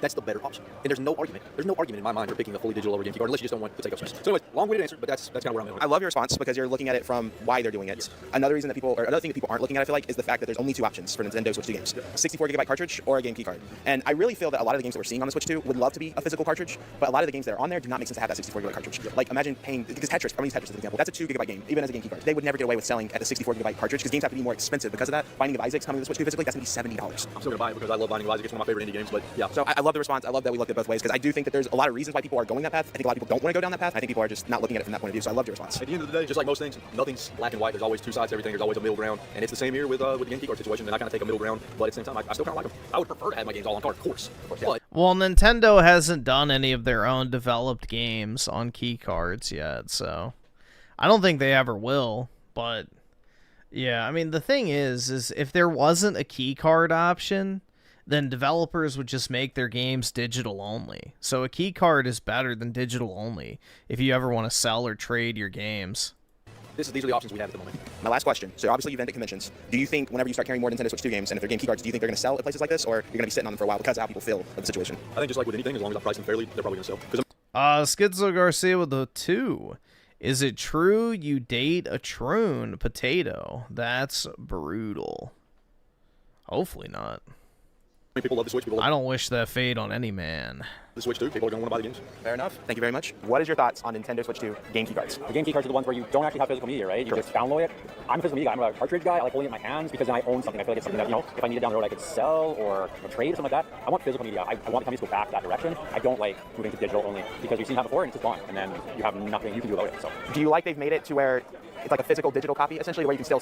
I think Nintendo's gonna eventually do smaller storage sizes for the Switch cartridges. It's just, right now, it doesn't really make sense because of the volume. Like, you know, you have to order a certain volume of cartridges to make it make, you know, economic sense, and maybe it just doesn't make sense right now to produce that many of smaller capacity cards. Sell it, or you still would prefer them to be all on the cartridge where you don't even have to download anywhere? Well, not everyone's gonna have internet all the time. You know, some people don't have that option, and they can't even play these games. They might see these games. Who doesn't have internet all the time? Like, honest to God question. Like, I hear people always say that shit. Oh, you may not have access to internet. Like, where? Where are you that you don't have access to internet? Like, maybe if you go to a fucking mountain home in the middle of nowhere, but it's like, should you really be, you know, buying a game key card to install on your Switch 2 if you know you're going to be in a place with no internet? Like, I don't know. It just seems like kind of a weird, like, oh man, what if? It's like, yeah, that's a pretty big what if. Most people have access to internet pretty much everywhere now. Especially with shit like Starlink. I really want to play that, but if you don't have access to the internet, if you're in a place where that isn't easy, then, you know, downloading it isn't going to help you. I will say that I did run into this issue when I first got my Switch 2. I was in New York City. I wanted to play Hogwarts Legacy. You had to download it. I had really bad hotel Wi-Fi, so it took a whole day for that to download. So I can definitely understand from that perspective. And you said you don't have a Switch 2 yet. So I have a Switch 2. I never had an original Switch. I did buy a Switch 2, yeah. Okay. So are you going to buy any game key cards, or are you strictly just cartridge then? I would go cartridge. I want to hold in my hand, right? That's what I want. And that's just me. With nostalgia, I'm wanting that. So you're going to avoid all game key cards? For the majority, I think, yeah. But if there's something that's like, oh, that's a really cool game, I'll go. If I have to, but I prefer to give you the option. Fair enough. Fair enough. Decide, right? Yeah, I got you. All right. So if you guys remember, we have had Peyton on the channel many times. I think this is like third or fourth time, I think. So we're going to ask you a question. All right. This is going to be a question that I think is kind of controversial. That's Nintendo Switch 2 game key cards. What is your thoughts on? Well, in my honest opinion, I don't like them, and I know everybody thinks that way. But the thing about key cards is that it's been a thing really since the PlayStation 4, and heck, if you want to go like the PS3 era, you know, there's a lot of PS4 games that require and PS5 games that require downloads, and Xbox games that don't have the actual game data on the disc. And the game key card is basically, you know, Nintendo's version of that, which is a slightly upgraded of the download code, which they're still doing on Switch 2, like Split Fiction, you know, it's just a code in a box. Yeah, those are horrible. I don't like it. I know a lot of people collected the Switch one because it was one of the systems that's really embracing, you know, physical media and stuff. And with Switch 2, the key cards not having fully the game on cartridge, requiring internet download, I understand, you know, like people like myself who don't like that stuff. But there's a lot of companies that are trying to get rid of physical media. There's no denying that. You know, you got those Xbox Series S's that are just digital consoles and stuff like that. We're getting away from physical media. It's a sad truth to reality, you know. I firmly believe within like 10 to 15 years, game consoles won't have physical media anymore. They'll just be download boxes. I don't even think if the PS6 is going to come with a disc drive. You'll have to buy it separately.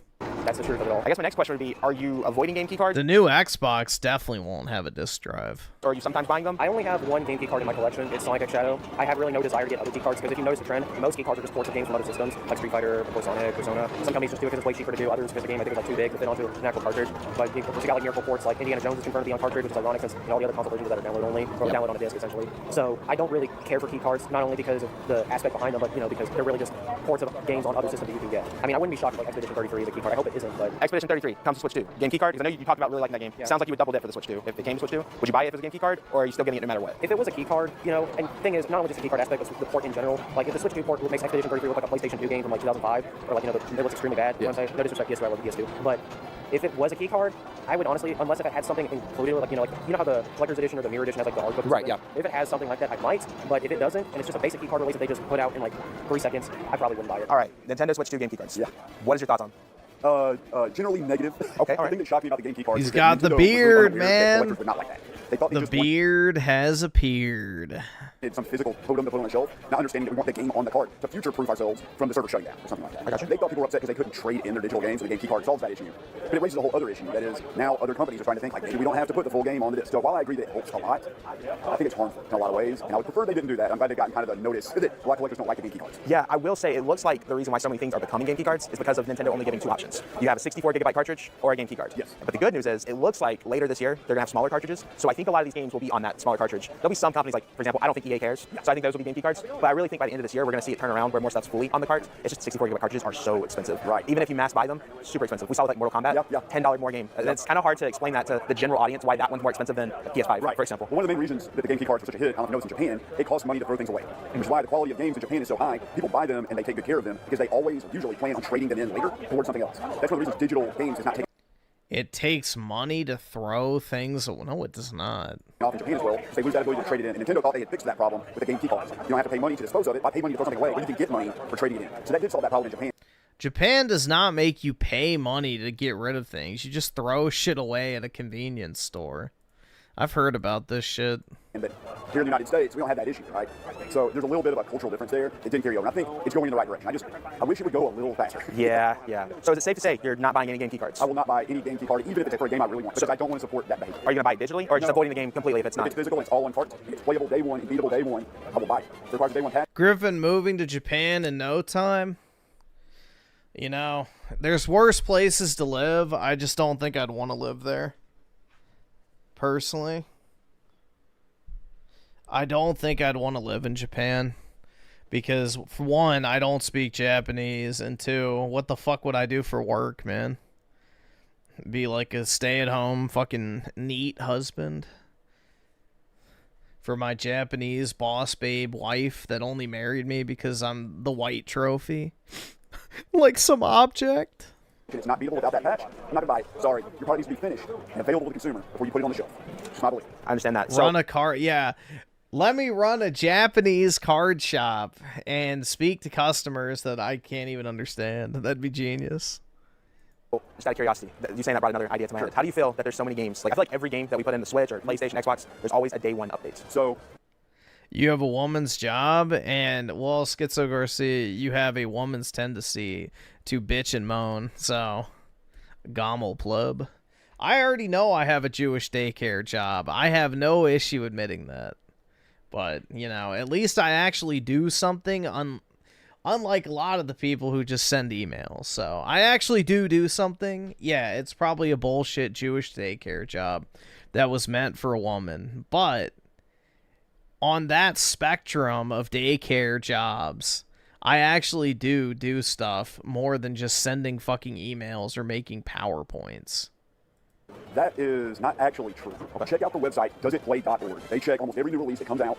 They do not connect their console to the internet. They download no patches, and then they give all the notes on it. It's beatable, playable, 100%able. And it turns out that modern releases of the last 5 years, almost 75% of them are still playable and beatable with no patches, no updates on an original console that has not been updated. Okay, all right. So, yes, a lot of big games you can get from EA and stuff require day one patches, but all those great hidden gem indie games, things like that, those companies are putting out good products because they have to put out a good product. If they put out a bad product and their game's not done or is buggy, they're sunk.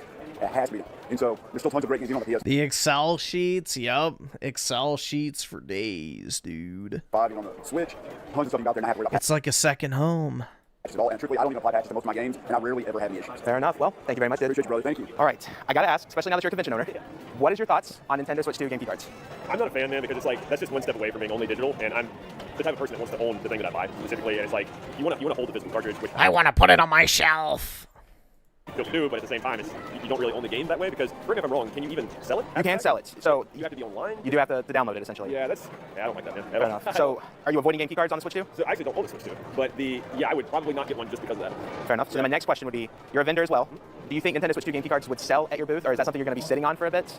Potentially, but again, I'm the type of person that I like to stick with retro because more that I know, so I rarely even have Switch 1 games in my stock or whatever, so when people offer to sell them to me or whatever, trade them, I typically just decline. So I think it's been a minute since I even played my Switch, but I'd say the games that I even play the most are like Hockey and Rocky Reshrine, stuff like that, Okay, so yeah. it's some kind of, going back to a retro thing. I think right when I bought a Switch, I bought the, it's not Castlevania, but it's like Bloodstained or Circles of whatever. Oh, Bloodstained, yeah. Those games, because the guy who made Symphony of the Night and all that kind of stuff. So, yeah, I like retro games, and if it's like a indie retro game, like, I still want like a physical copy, so same with like Cuphead and stuff like that too, so yeah, I mean, the Switch is a great console, like I like what they did with that, but yeah, I'm not a fan of going in the direction of game key card at all. Yeah. Yep, fair enough. Well, hey, thank you. Yeah, Greatly appreciate that. Yeah. All right, so we've been asking a lot of people this question. Yes. I want to Why hear. am I so handsome? It's a great question. And what has the people said so far?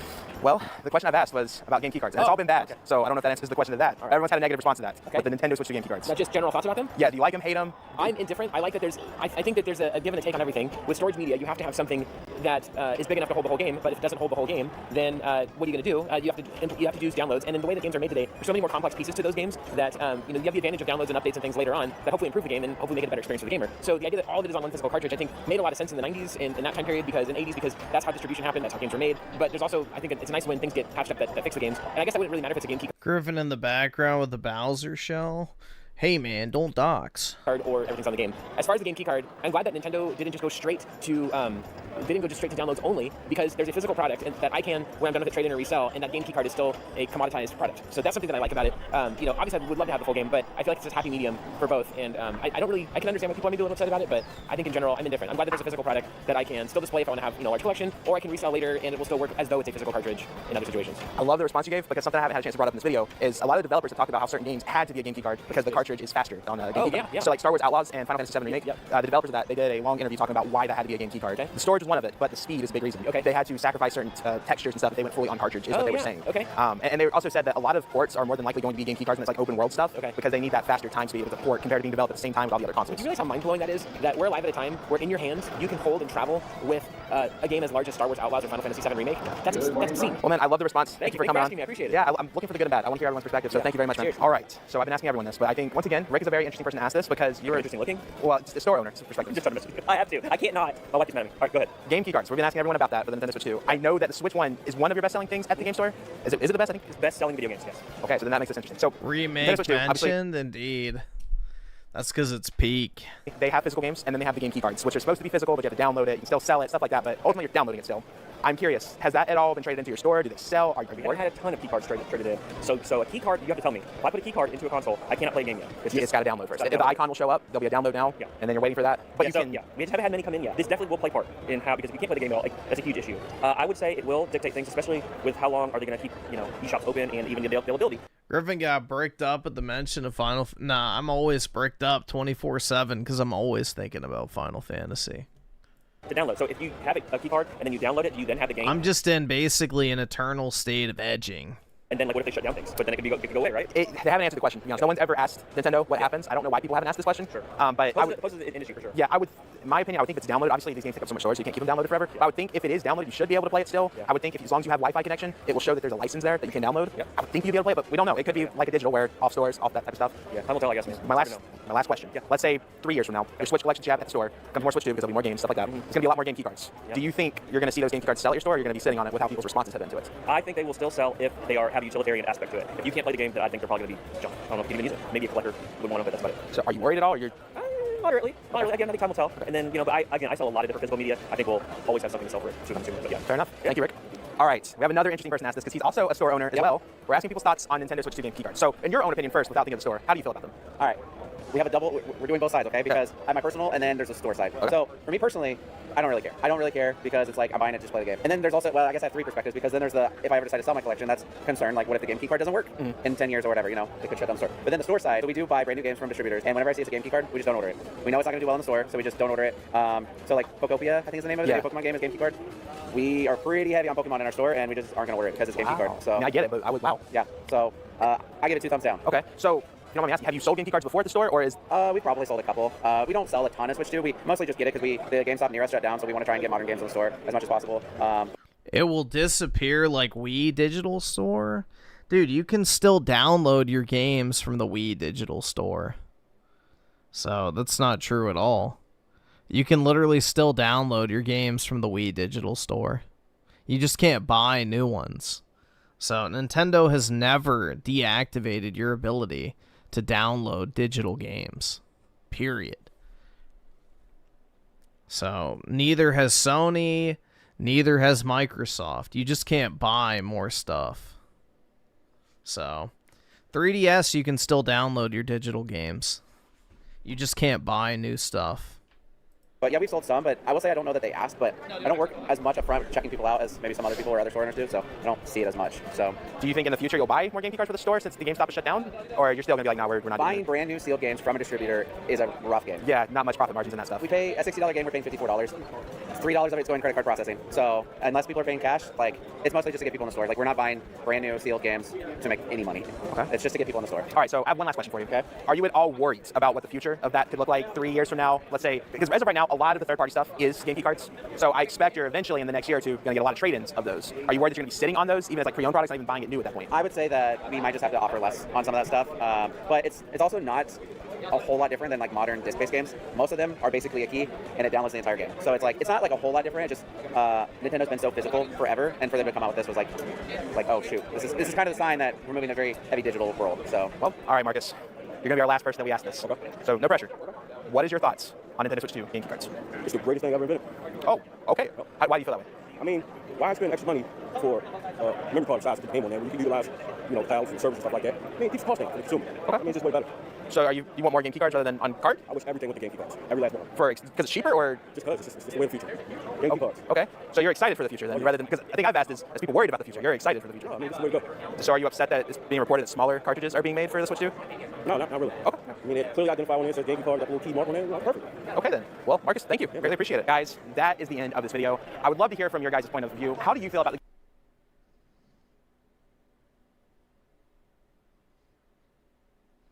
This is just me? That's right, man. Literally me, for real, for real.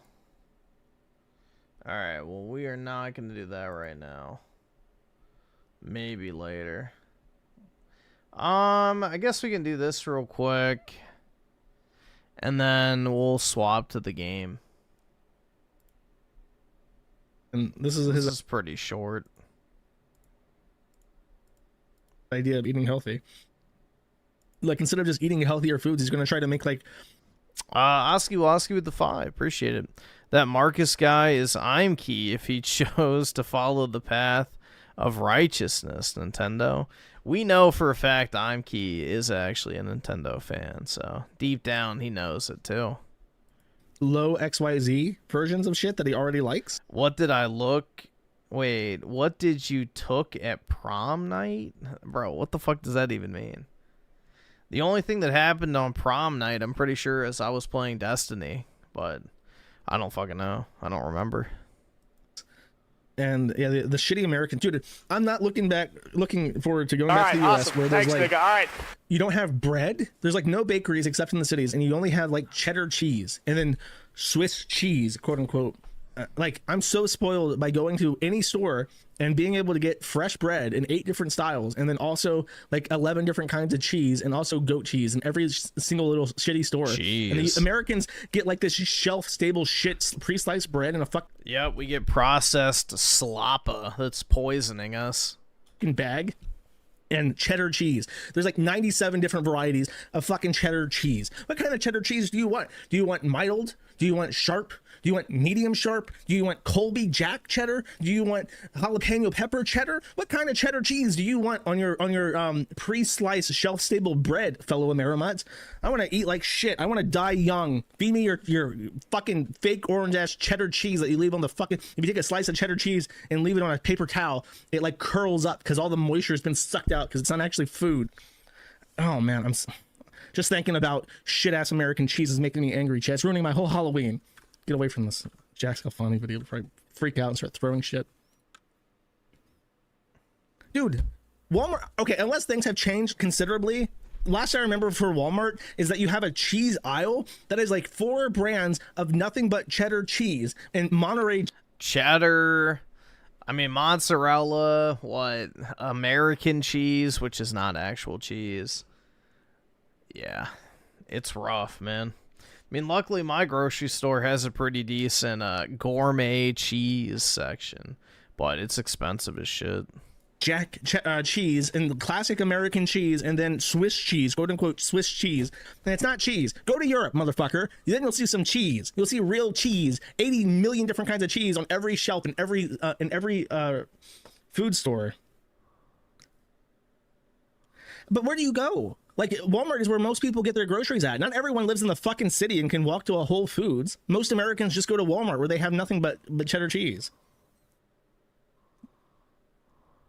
Explain this.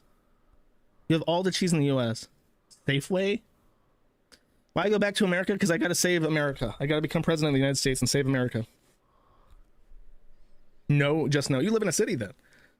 Dude, when I talk to Americans, they confirm this for me. And this is how I remember. Even in Florida, I had to go to a Whole Foods. There was like an organic store that had a bunch of different cheeses and goat cheeses, and then like they would sell it as pet milk, but it would be like real milk that wasn't split into fat and milk and then remix it like a specific ratio. So it filmed that little fat cap. But you can never get shit like that at Walmart. Yeah, everyone's full of shit. If you're saying actually what I do when I want to have an artisanal teeth sandwich, I go to the Whole Foods and I buy a fresh loaf of a fresh baguette and a wonderful slice of like real deli teeth. Like, dude, unless you live in a fucking city or in California, you don't have access to that in the U.S. Rural people do not have access to stores that have actual food in them. And Americans don't even eat their own food. It's like all imported. America just exports 9 trillion tons of soybeans and then imports everything else from Europe and shit and from South America. Sad, chat. That's what I'm trying to say. No, the hamster's staying. Fuck you. No, it's not a bit. I remember the U.S. I remember not having cheese. Now I'm spoiled. I'll never be able to go back. I'll suffer. I have to buy cheese online. I have to get Jeff Bezos to airdrop me a fucking crate of cheese every so often. I have to beg Elon Musk to, like I'm playing a video game. I'm calling in like a shipment, like a supply crate in Call of Duty on my front yard. I need some fucking cheese, Jeff Bezos. I was last in the U.S. in 2018, I think.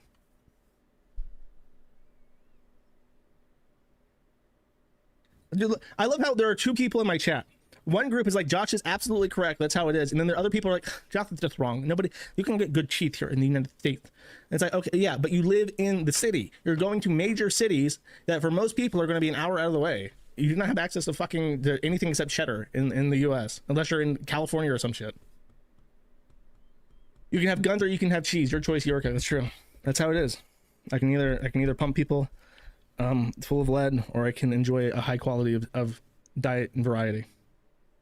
Yeah, seethe. He has not funneled this money into a truck. He's funneled it into Ralpha mail. For instance, when he goes to Walmart, he might see a cheese aisle that looks like this. Now let's see what's in this cheese aisle in his Walmart chat. Yeah.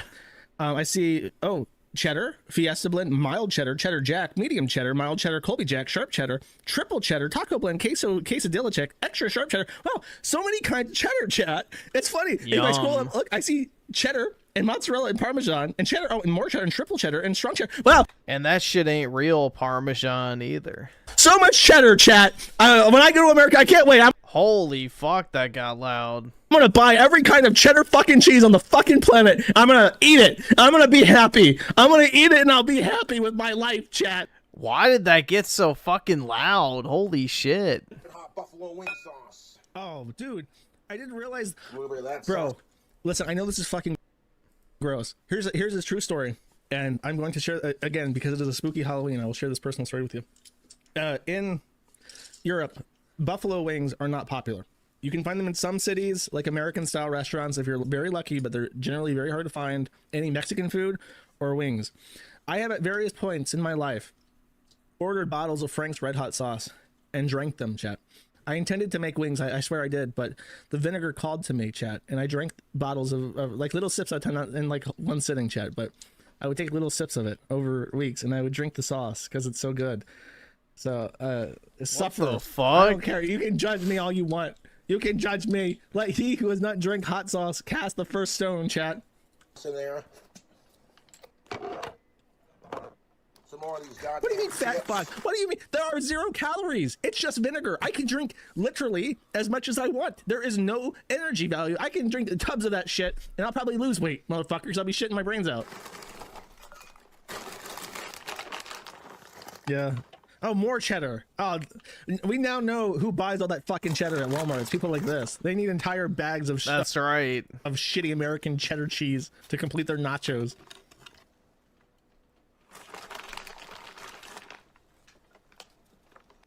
Yeah. More Franks. Good choice. Ew, painted nails.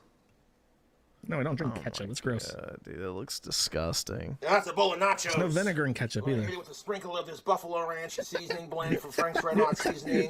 Josh is a hot sauce bottle liquor. That's a good one. Just a little sprinkle on top. Dude, he laughs just like Synthetic Man. Will do ya. Judy Tester for 3 says, hi Josh, if you leave a slice of nice cheese on a paper towel overnight, what happens to it? Also, if you ever go to Chicago or Milwaukee, you should go to the Cheese Castle. Well, this is called alchemy. True story. If you leave a nice piece of cheese on the ground, wrapped in a cloth, it will transmorgify into a mouse. That's called science, my dude. Yeah, I'm sure that Milwaukee has fucking cheese. I'm just saying that the average American does not have access to quality meats or cheeses. Okay. The wholesome giggle. Turbo Neil Breen for 2 says, Grandpa's Cheese Barn kicks all of Europe for his ass. I don't think Josh is into Fuda, but I have no clue, man. I don't think so, though. I've never even heard of Grandpa's Cheese. Is that like a store, or are you literally referring to your Grandpa's Cheese Barn? Friend of Sneed, I've never heard of it either way. Friend of Sneed for 2 says, cheeses like cheddar, Swiss mozzarella are so common in the American market because non-whites, half the population can't handle lactose, and those are all super low lactose. Yeah, I'm sure that's why super white areas of the country have fucking Walmarts and nothing else, and the Walmarts have nothing but the saddest food imaginable. Cope and Sneed, motherfucker. And Bossman Jack's Discord. Yeah, dude, that sounds just like Synthetic Man. Martin asks, we all know you're a rat, want some cheese, and then Bossman confirms, we got all sorts, Swiss and cheddar. Oh yeah, even Bossman Jack in Central Virginia knows that there are 2 kinds of cheese available for the rats. So don't you tell me that the average American has access to this assortment of wonderful European cheeses, because it's bullshit, chat, and you fucking know it, and you can cope and sneed all you want about it, but I'm right, you're wrong. Many such cases. Yeah, the quality of U.S. food in general is fucking dog shit. So, across the board, it's fucking shit. Alright, so I guess we'll do the Halo game now for a little while. Now that we have watched some videos and gotten them out of the way. So I definitely don't want to fucking mainline 3 Raymond videos in a row. That sounds fucking terrible. Sounds fucking terrible, man.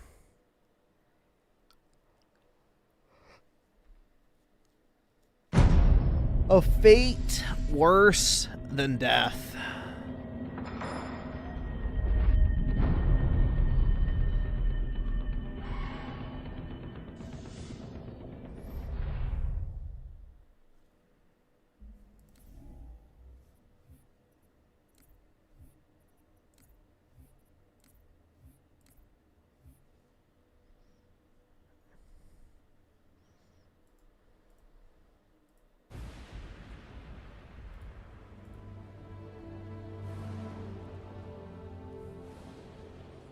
There we go.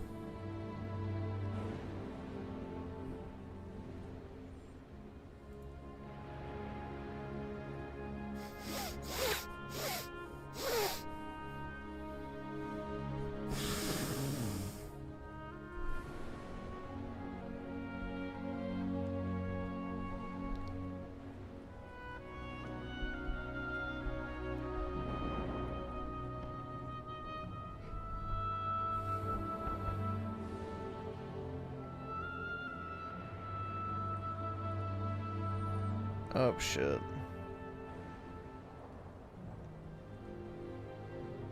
Forgot to put it back on the other tab. No. No.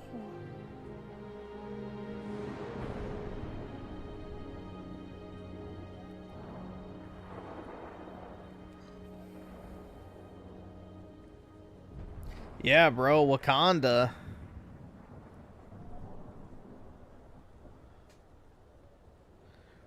Mombasa.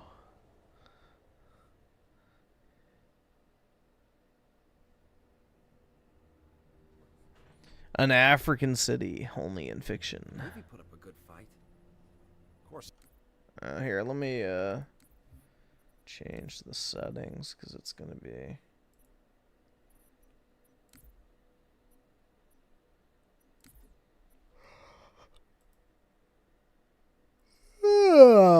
Man. It's Earth. Better late than never. I'm already getting tired. Show some respect. Uh-oh. Just saying, Dutch. They missed one. No, they left it for us.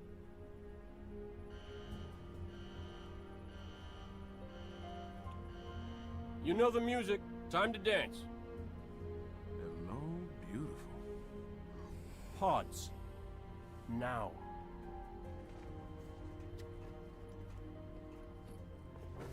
Replacements? This many years into the war? Who isn't? At least they listened. To me. And they're not gonna like what they hear. Orders are orders. Come on, Veronica. What could be more important Buck than that? My broken. And Buck, call me Captain. I'll pass on that dance. Yeah, I'm not a huge campaign guy when it comes to Halo. And what the hell kind of armor was she wearing? Dunno, Mickey. I wasn't looking at her gear. Seriously? Well, gotta be close quarters.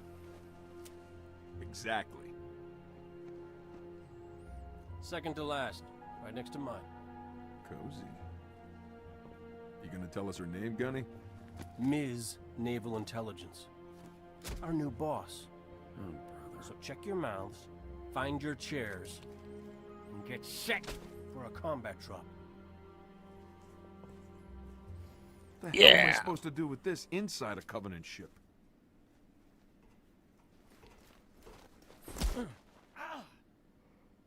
Wake up, Buttercup. Relax, rookie. He don't mean nothing. Besides, now's one of those times. Pays to be the strong, silent type. Whoa, dude.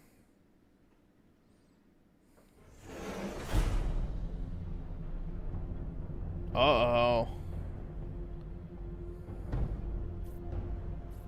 Latest intel reports Covenant troops are massing beneath the carrier. They're pulling back? Why? Not gonna find out way up here. Troopers! We are green and very, very mean!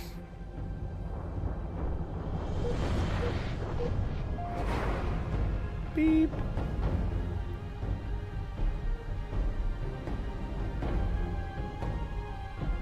I take it back. Navy got its butt kicked. Hey, Romeo. Remember when I told you to shut your mouth? Yeah? Consider that a standing order. Wowie zowie, man. Off the deck. Stand by to adjust trajectory. This is exciting. Mark. Whoa! Way off course. We're heading exactly where I need to go. But we're gonna miss the carrier. Radiation! Covenant just set off a nuke? No. The carrier's going to jump. It's a slip-space rupture. You need to... EMP! Losing power! They blocked their chutes! No!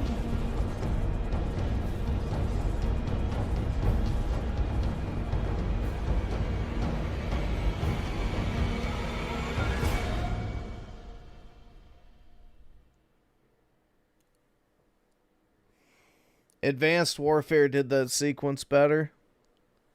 I'm just saying.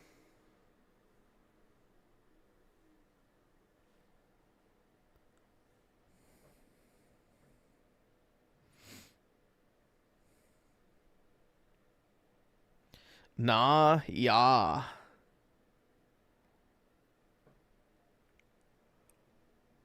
Either subscribe, donate, or get the fuck out.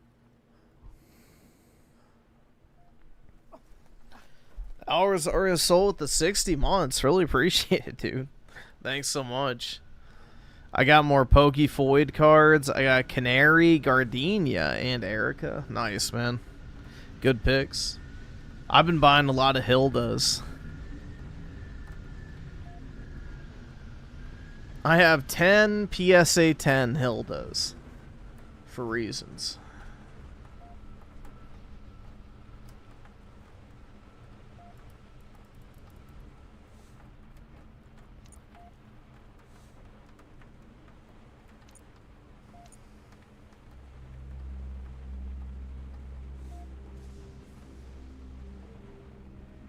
Chad's favorite Halo.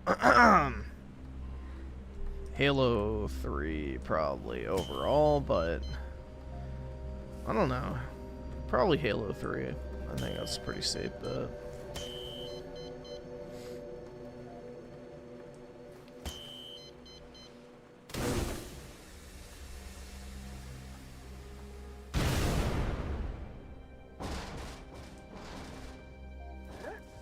I don't know who the hell actually likes inverted controls, man.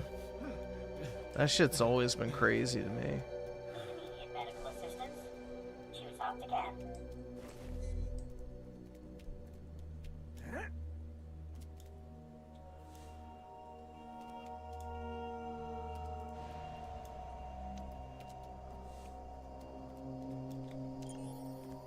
Fast, accurate diagnosis, or your money back. Optican, healthcare on demand. Fast, accurate diagnosis, or your money back.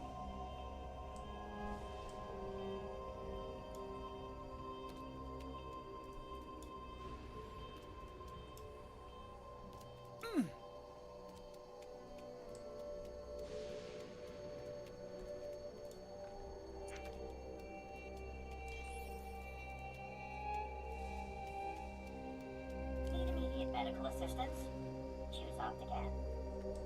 Fast, accurate diagnosis, or your money back.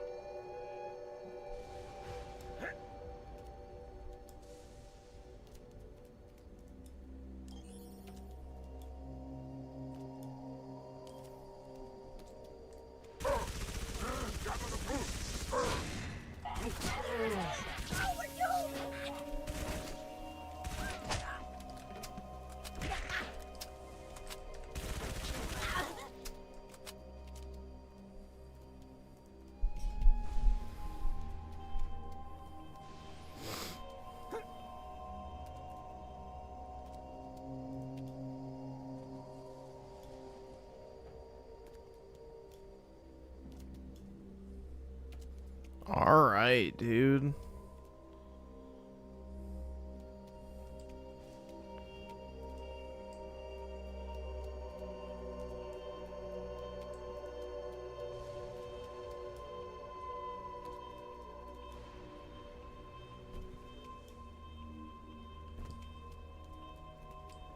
All right, awesome. Thanks, nigga. All right.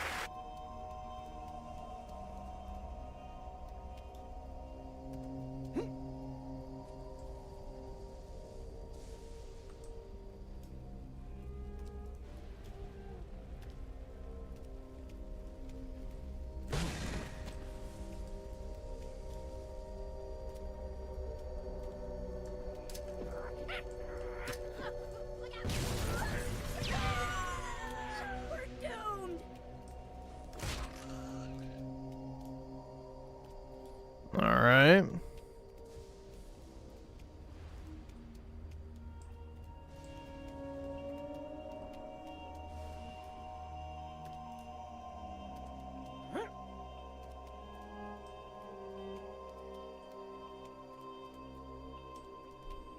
Nope. Email with the 5. Are the Final Fantasy 2 cards for Magic the Gathering worth the buy?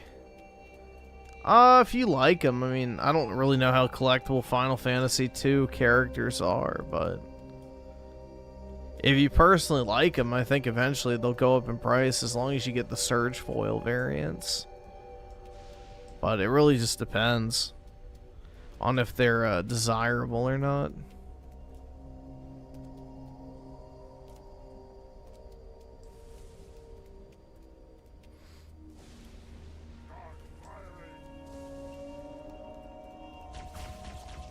We can team up and bring you down.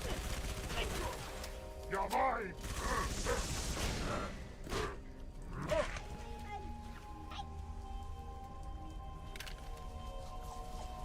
Oh, that's right, you can only carry one gun. Oh wait, no, you can carry two. Why the hell is... Hold on. Fucking piece of shit.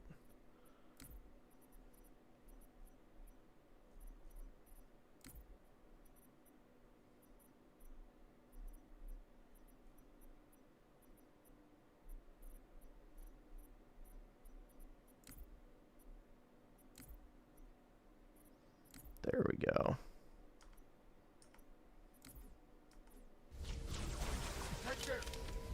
There we are.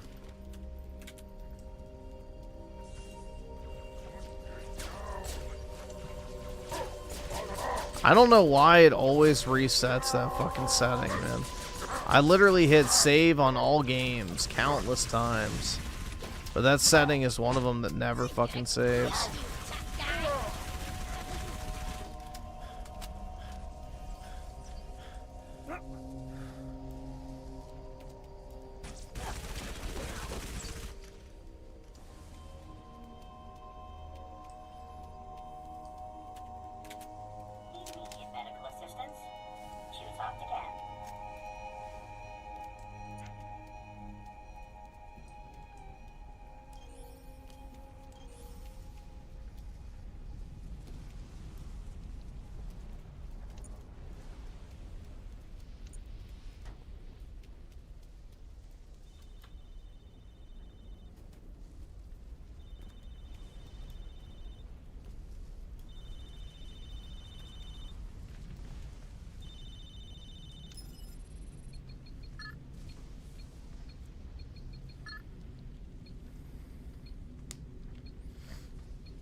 Okay.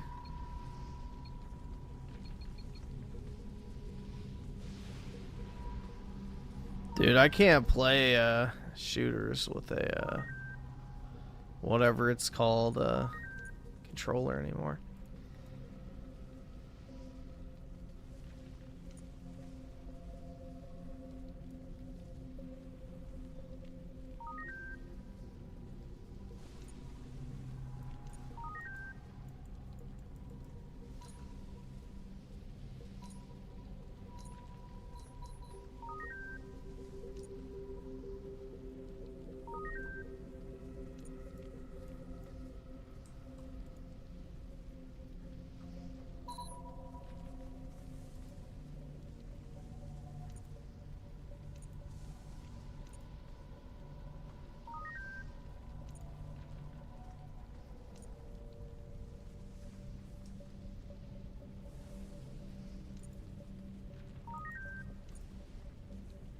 Okay.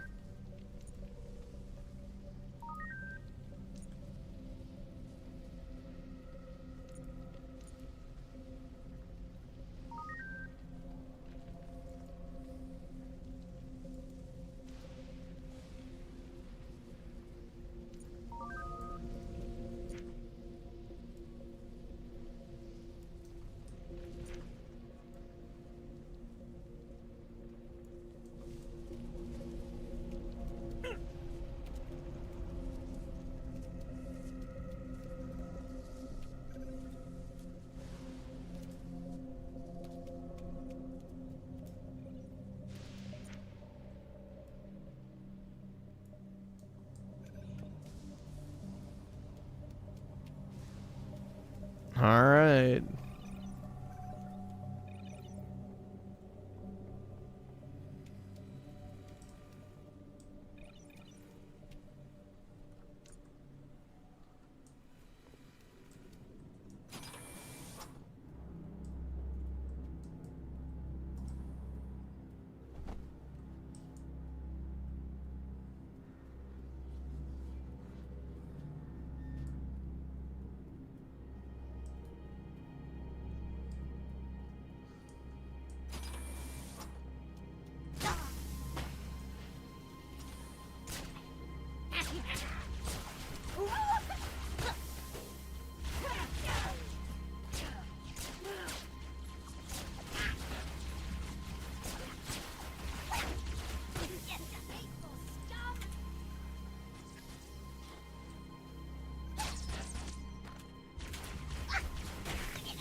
I love not being able to see fucking shit, man. It really adds to the ambiance.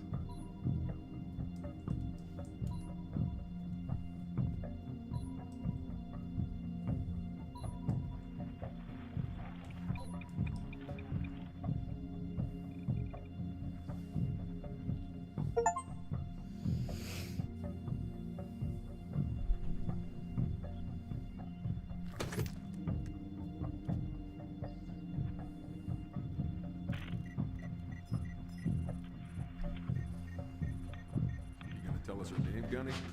Ms. Naval Intelligence. Our new boss. I'm retarded? I don't think so, man. Find your chairs and get set for a combat trial.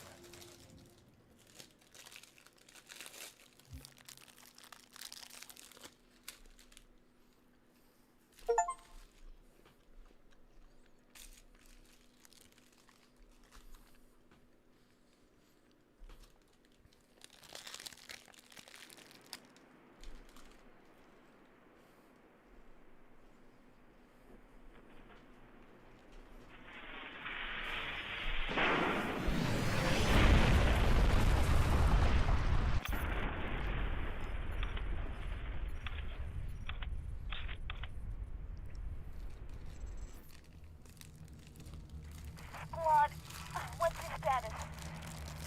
You still with me, Buck? Yeah. Give me a sec. I hit me hard. My hatch won't open. How about yours? Works great. Right. When you get done fooling around, I could use some help. Did I do something wrong? Because the only thing I regret about you and me, not knowing you were a spook when we first met. I would have been a lot less charming. That's what I missed most about you, Buck. Where your mouth was always a little faster than your brain. Look, don't start about my job. We both agreed to end it. That was years ago, Veronica. I'm a little fuzzy on it. Details. Must have met a lot of other saps since then. Why pick me for the safari? First, you're the best soldier I know, and second, I don't remember that night. What you asked me in the morning? I remember not getting an answer. Say again, Buck. You're breaking up. I said stay put. I'm on my way. We missed our LZ. This grid is packed with Covenant. Be careful. I appreciate the concern. Won't be much of a rescue if you're dead.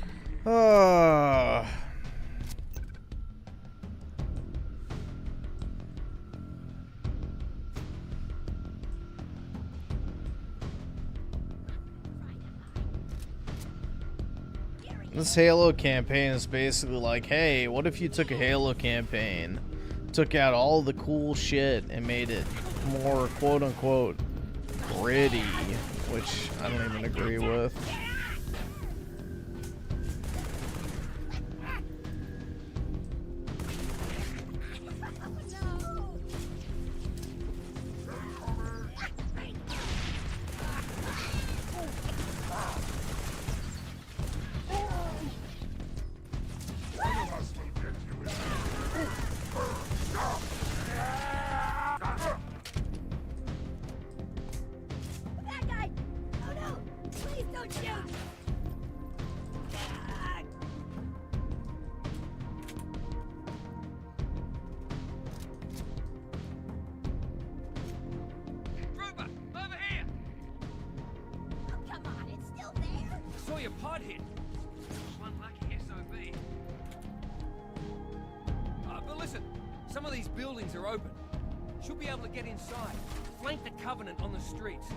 Roger that. Thanks.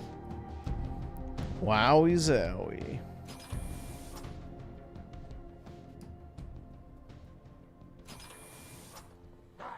Arm yourselves.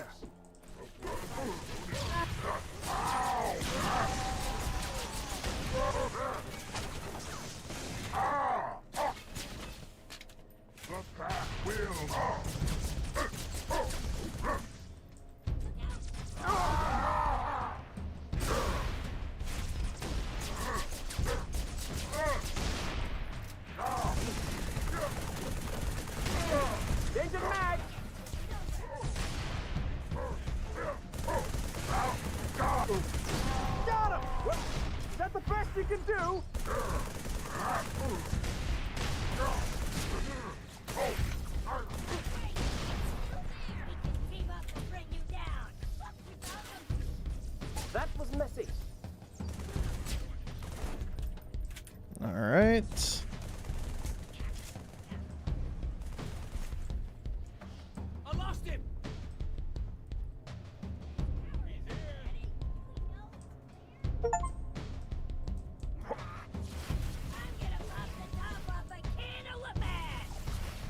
Boom! Headshot.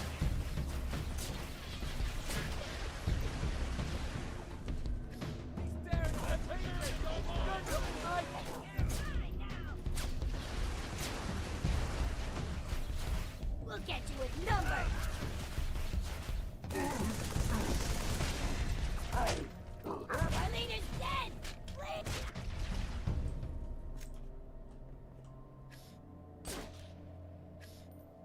That wasn't a headshot? Nah.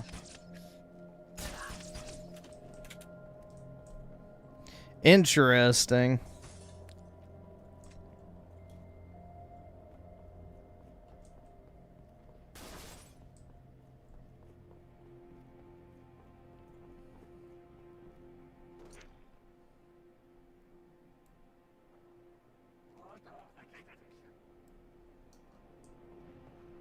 All right, awesome. Thanks, nigga. All right.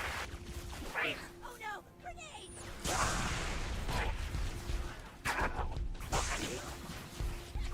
Got a little jackal problem. Overcharged plasma neutralize your shield.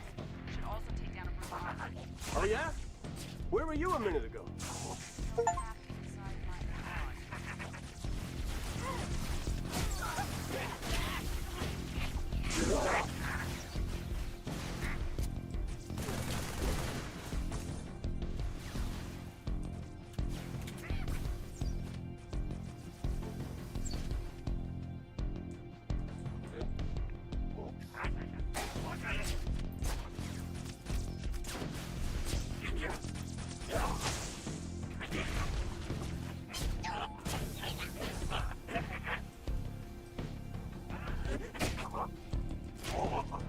There we go.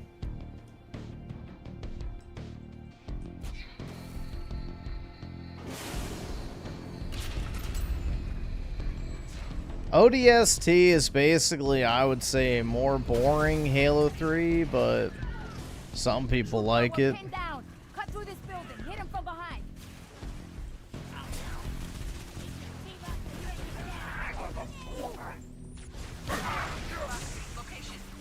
Almost there. What's wrong?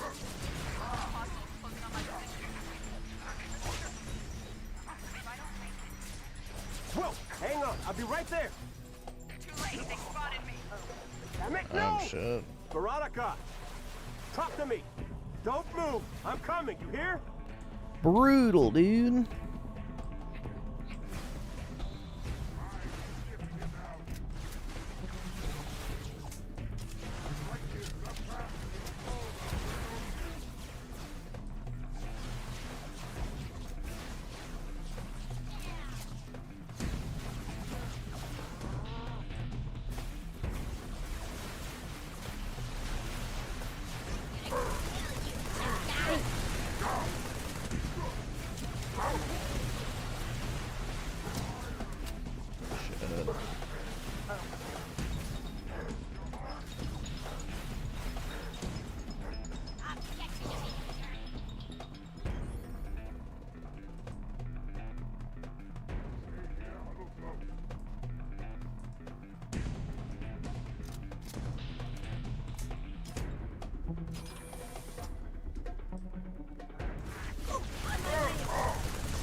No, not straight for me. Turn around, you bastards. Let me shoot you in the back.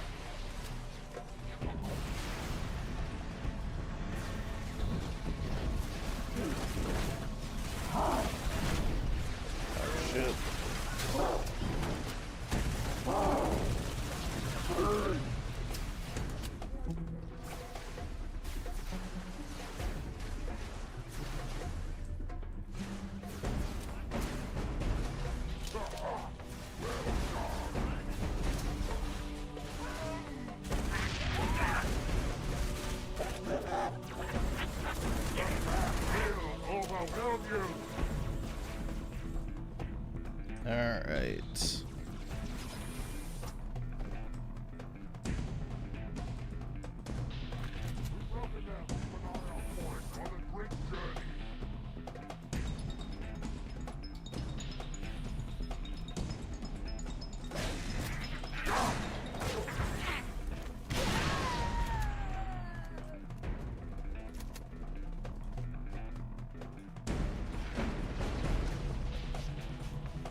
Alrighty.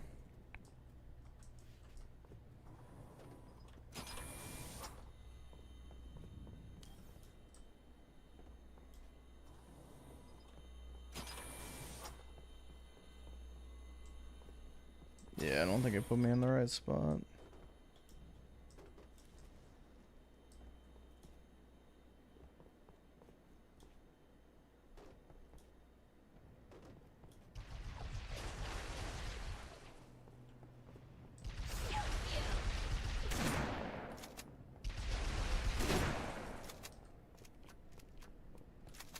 Alright, there we go.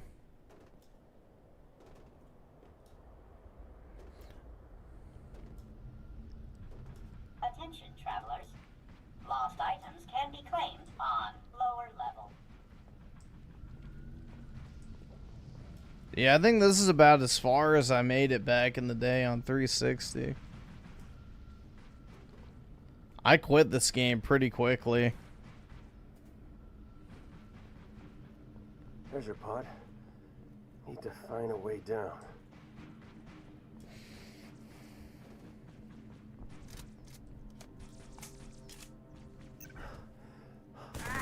Oh, fall damage. Isn't that nice? Love it, dude.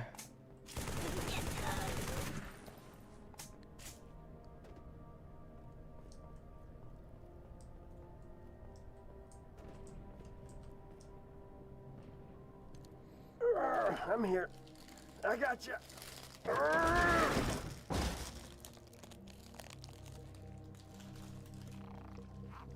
Oh, nuts. Whoa, whoa.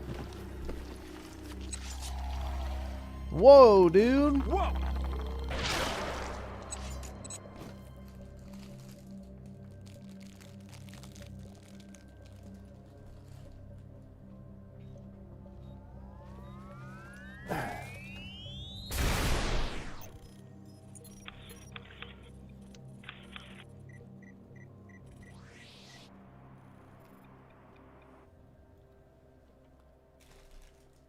What the heck was that?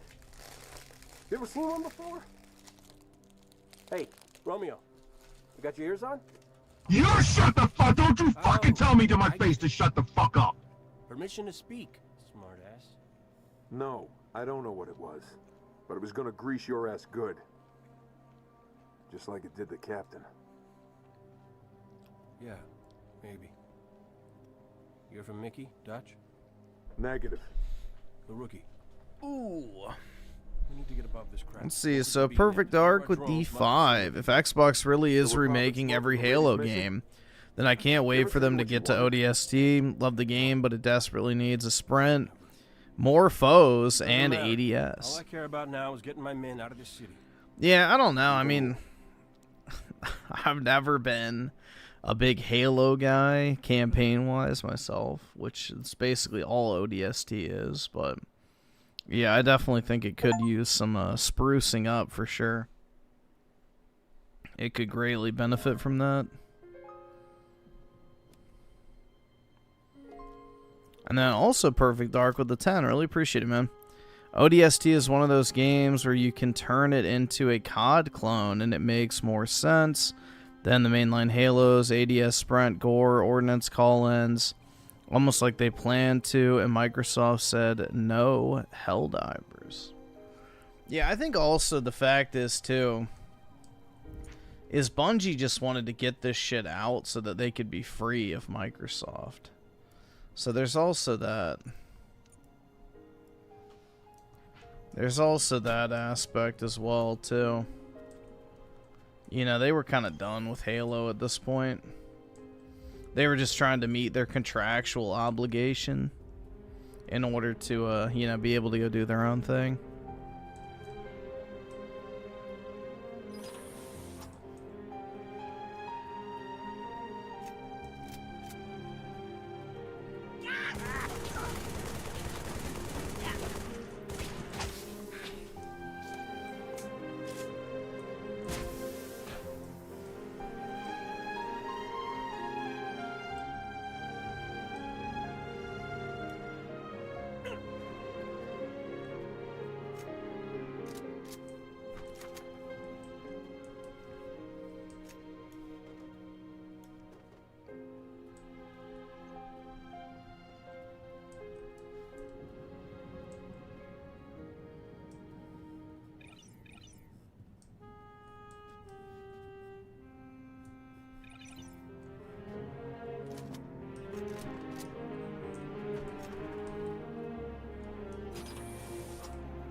Bruh. That gave me fall damage. Hold the creature still! Place the charge before I lose my grip.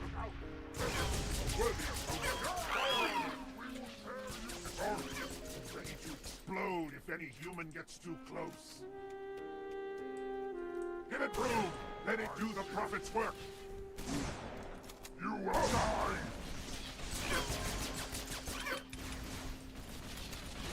I'll give you alive!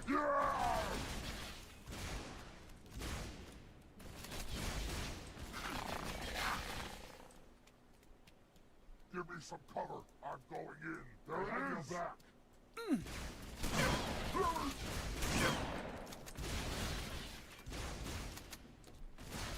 Die! Well, I'm out of ammo.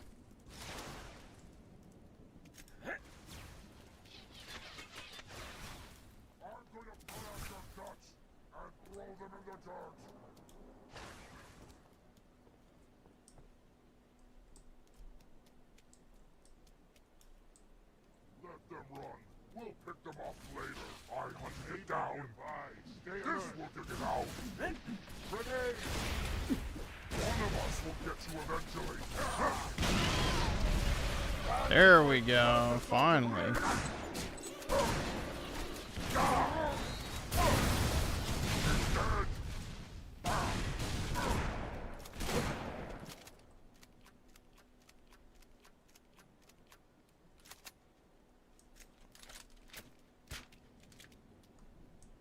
Yeah, I'll use that instead.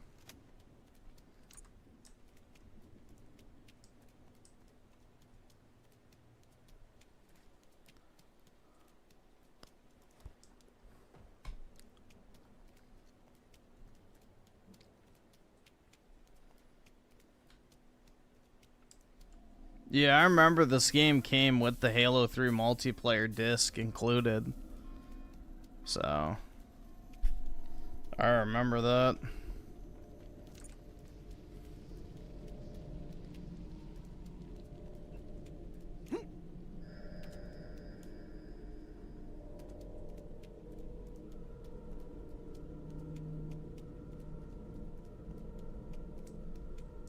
Well, I wouldn't really call it a really great value, to be honest. You basically paid for, like, what? A 6-hour, you know, $60 campaign with Firefight? I mean, it's not the worst, but it's not really a steal, if you want to say that.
Neil Druckmann just showed his real colors? Bro. I think he's been doing that for quite a while at this point, man.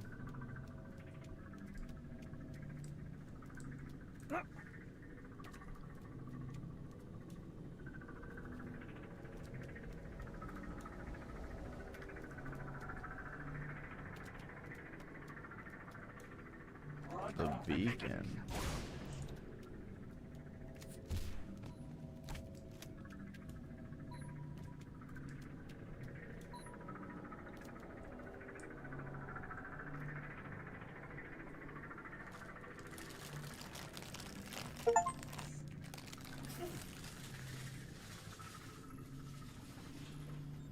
Yankee? Dutch? Negative. We need to get above this crap. Link with the B-net. One of our drones must have seen where they hit.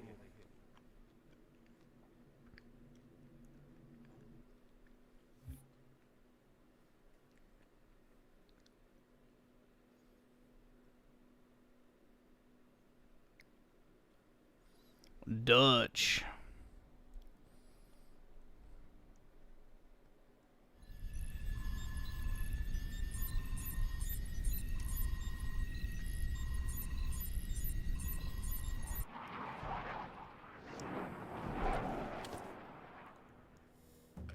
Good hunting, boys. I'm keeping my boots on the ground.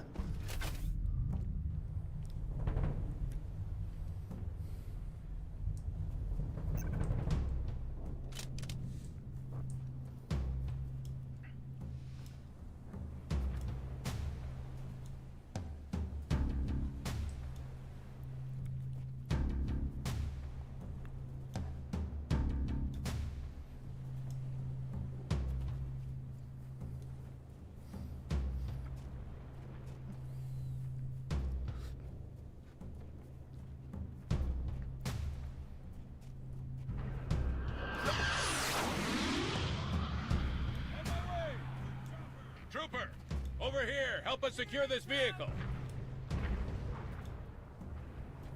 Hey!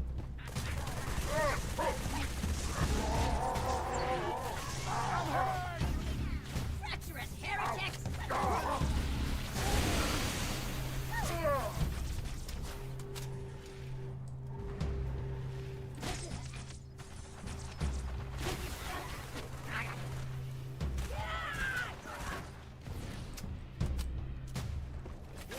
Thanks for the assist, Trooper. Get this warthog moving. Our CO needs us to clear this sector. Affirmative. You drive! I'll shoot shotgun! Look out! Alright, get in. Watch that chopper. Hit it head on and it'll tear us to pieces. This is not going to plan, go ram it.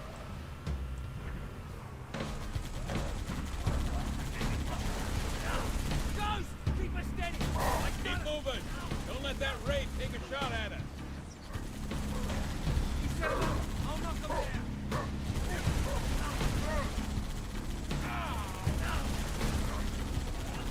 Come around. Give me an angle. Swing around behind the Wraith. He's got less armor in back. Uh-oh.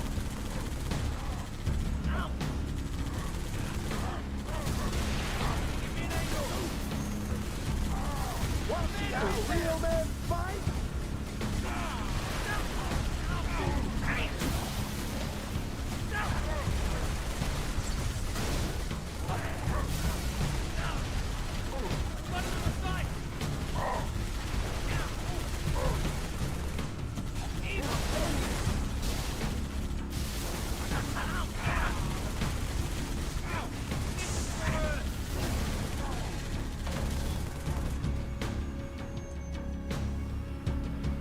Alright, there we go.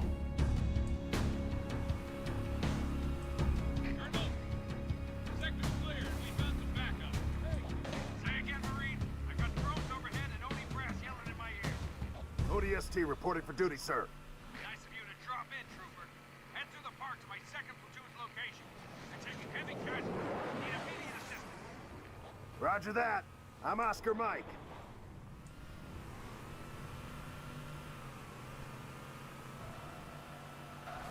I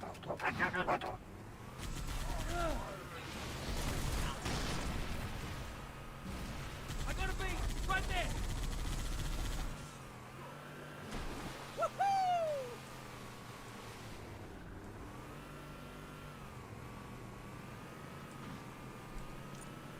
Dash incoming! Ah, nice and smooth now, nice. Scattered. Dead. I don't know.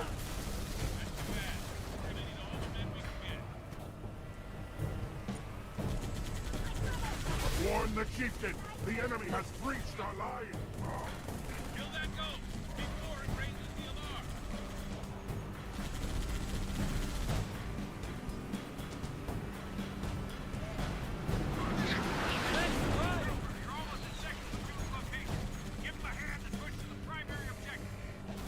is the objective, Colonel? You know the Covenant carrier that slipped away from the city? We need to secure its old LZ. Snatch a tier 1 asset. There we go.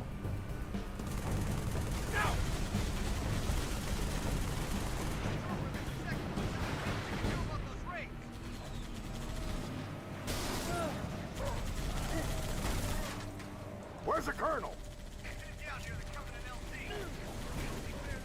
All right, awesome. Thanks, nigga. All right. Why did it put me back in?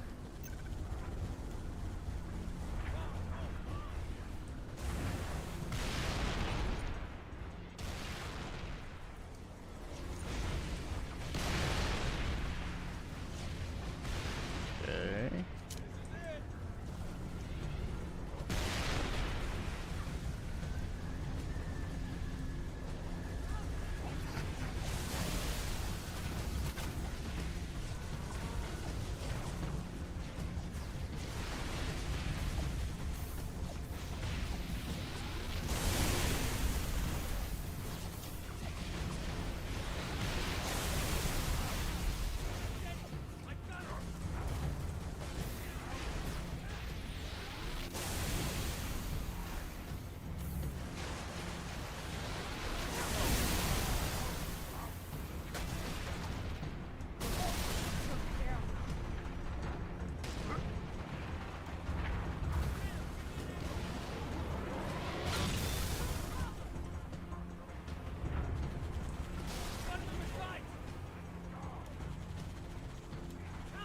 Okay. I don't know what I'm supposed to be doing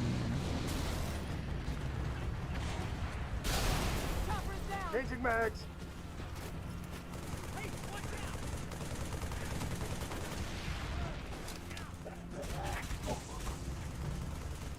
Bam! Right in his sense of smug satisfaction. Back blast. Back blast. That sounds sus.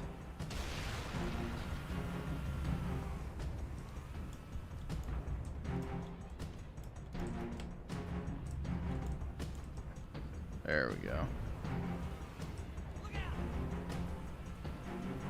That sounds sus.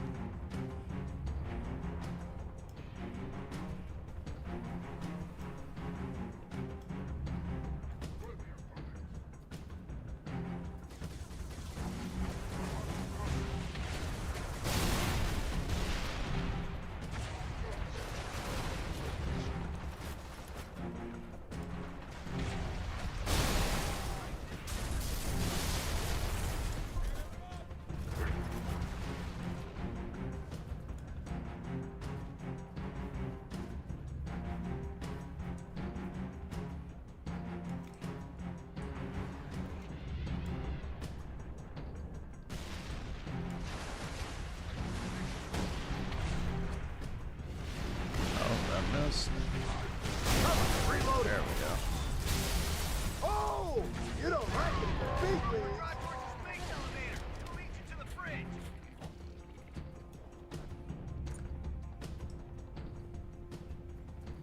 There we go. I did it, dude. Wow.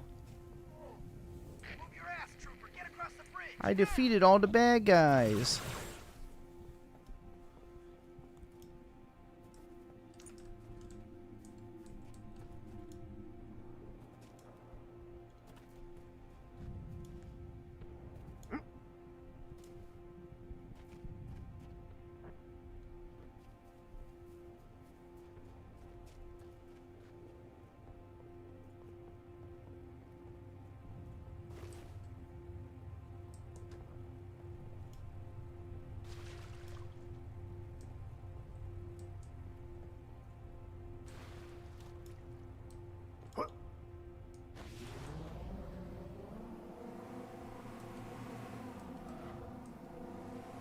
There we go.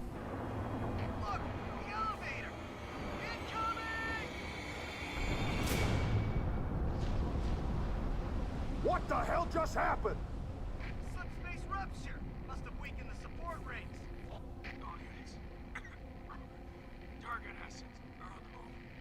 Everyone clear the area. And before more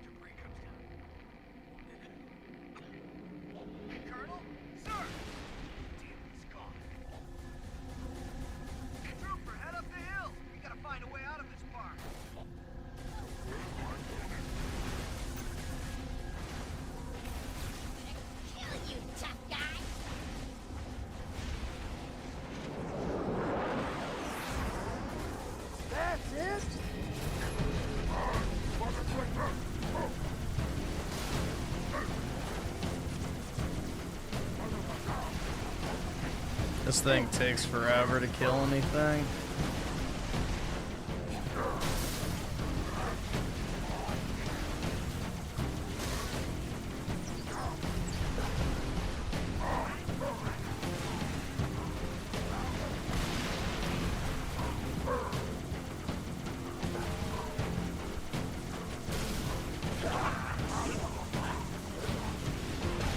Oh shit.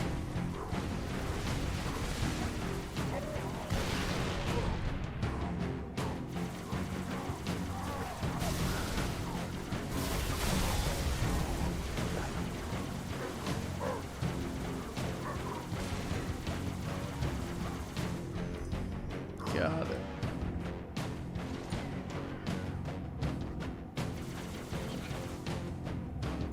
All right. No, no, no! You're not listening. You, okay? Technically, it's a corporate-funded wildlife reserve. Semantics!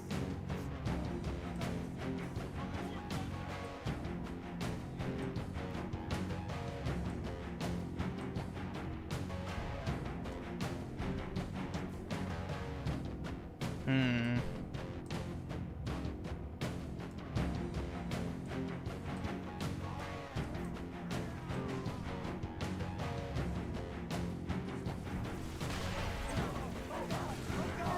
Is that serious?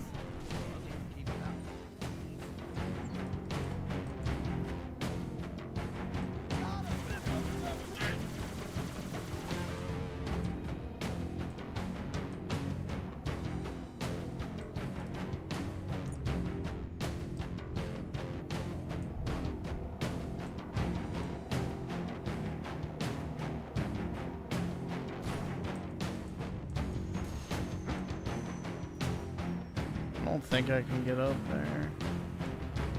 Maybe.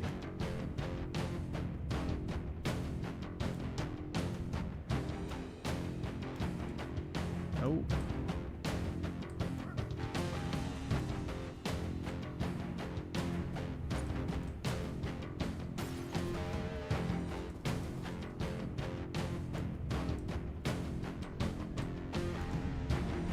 Yup, Skyrim climb indeed.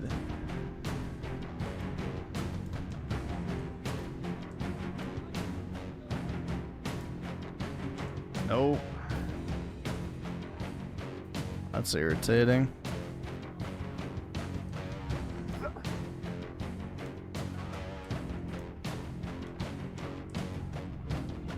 There we go.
Hell yeah, dude.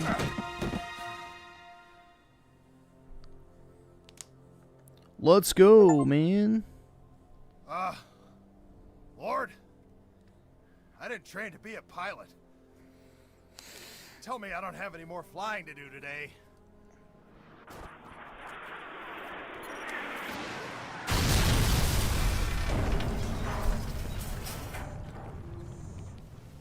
So, was that a yes or a no?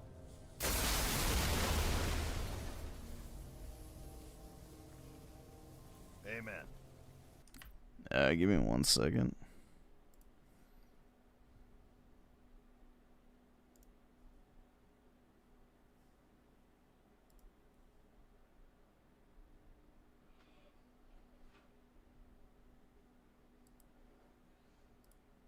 There we go. Refresh that. Okay. Wowie zowie.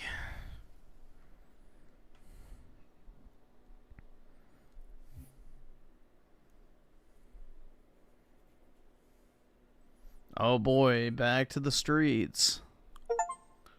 Wowza.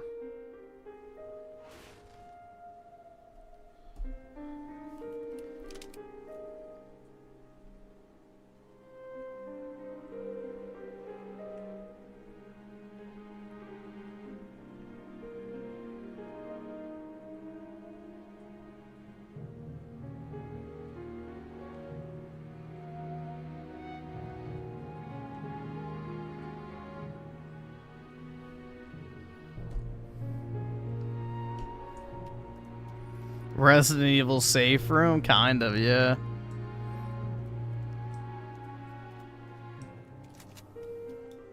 True, it is similar to that.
Yeah, there is a lot of walking in this, bro. Like,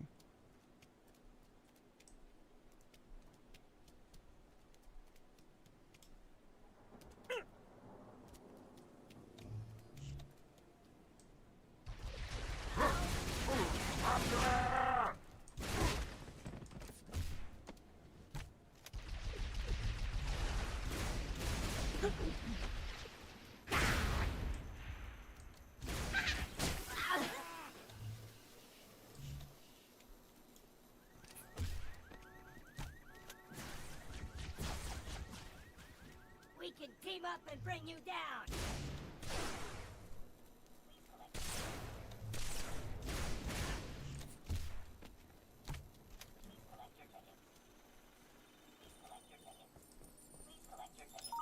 Hello, traveler. Mombasa welcomes you. Anxious? Stressed? Please remain calm. Control circuits now open with pride. whoa, dude. Hello, traveler. The Mombasa Transit Authority welcomes you to Kikowani Station. How may I serve? One ticket to Old Mombasa, please. Here's my card. Ooh, no, scrap that. Traceable, damn it. Coins. Need coins. Thank you. What is your final destination? Magongo, if I don't get caught. Hell, if I do. Thank you. Transport for 1, 2, Mogongo. Let's go. Please collect your ticket. Wait! Hold the doors, please! All aboard. Train number 4. Oh, that was City close. Center to Old Mombasa. Now departing. Next stop, Makupa, Nairobi Road, Hope Station, and Mogongo, end of the line. Almost there. Almost. I can't afford this shit! Emergency stop. Please Damn remain it. calm. He found me.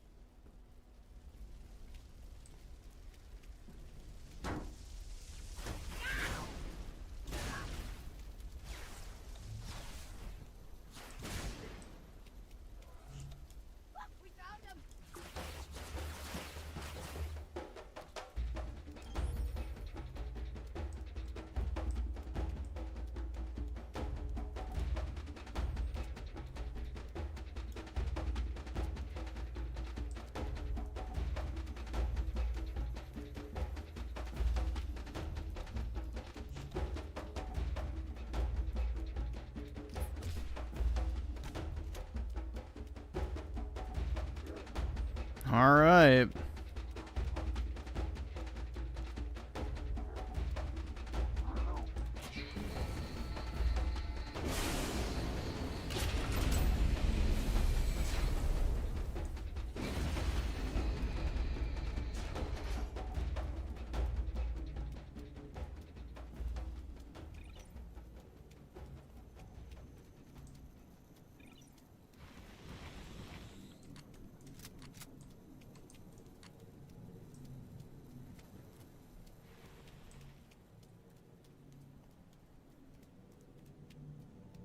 Optican, healthcare on demand.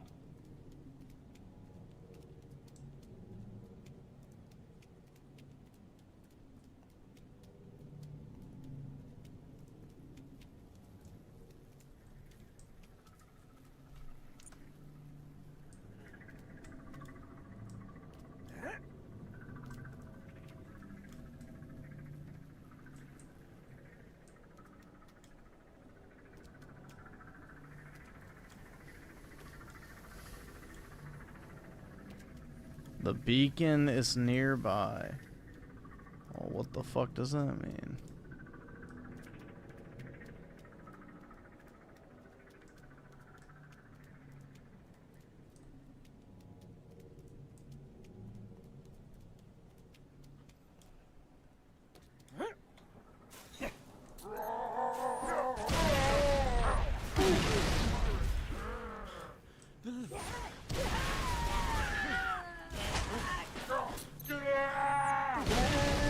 Right on the nuts.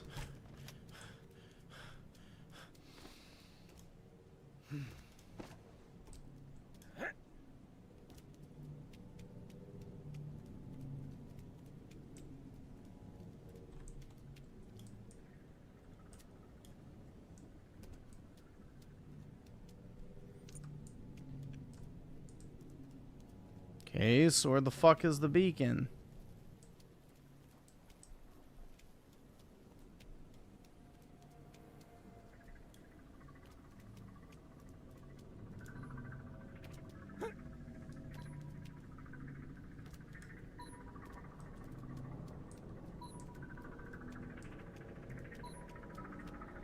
Is it up there?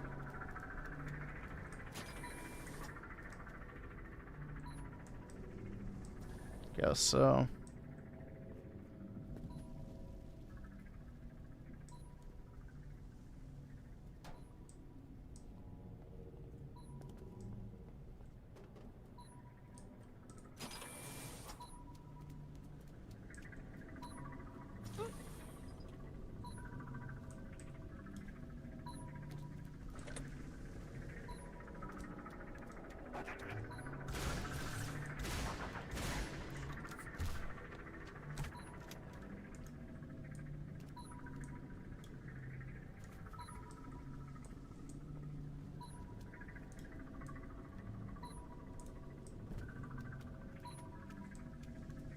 Where is this thing?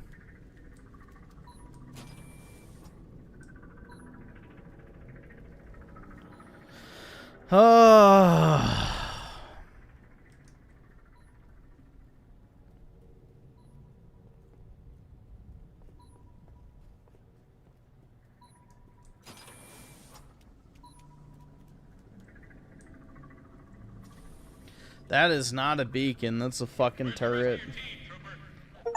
Scattered, dead, I don't know. That's too bad. We're gonna need all the men we can get.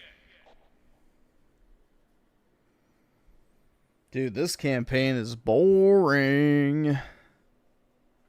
Clearly a beacon? Yeah, the turret.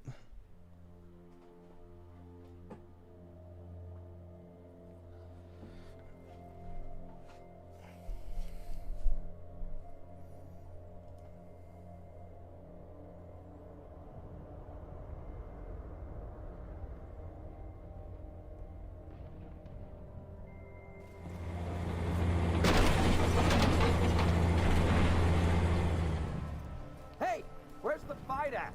Take a guess, genius.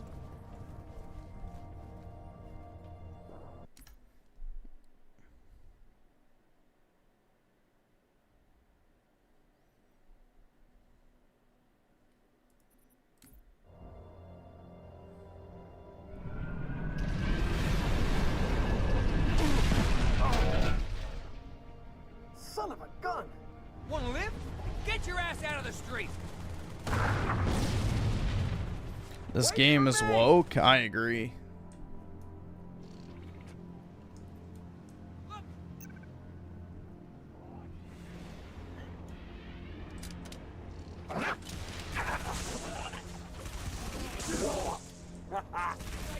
Get to the copy and take Griffin before the race takes it out.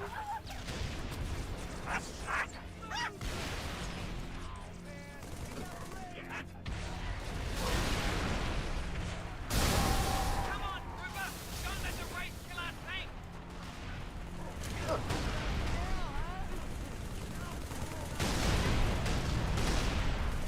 We gotta go! Get in there! Griffin, get in the tank and start shooting or we're screwed! Ow! That race is killing us! Blow it to pieces! Stay with us! Incoming!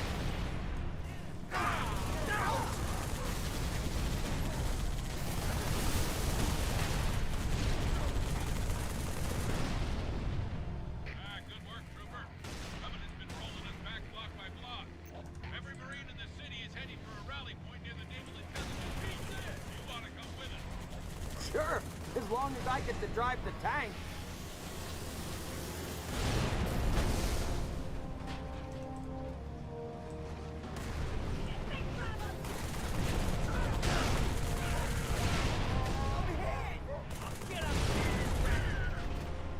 There we go.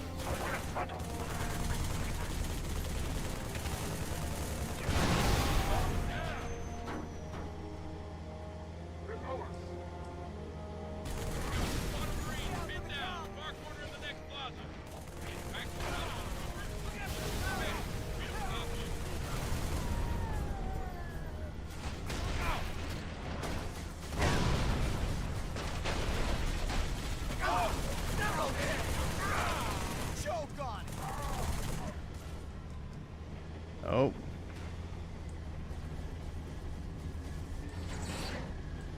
Damn it! Here comes some more!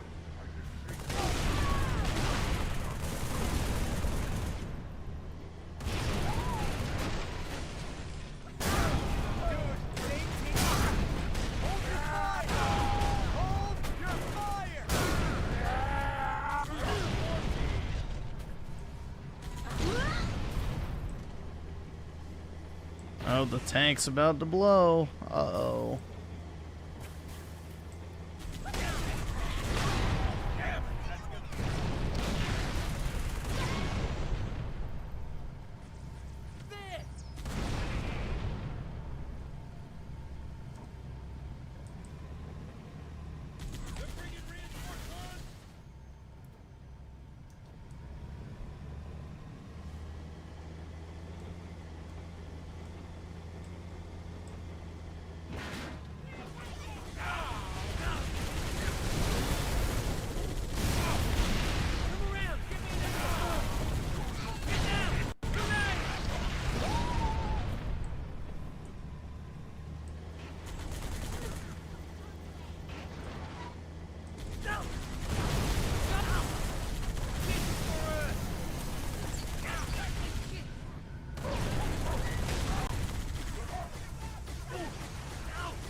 Okay.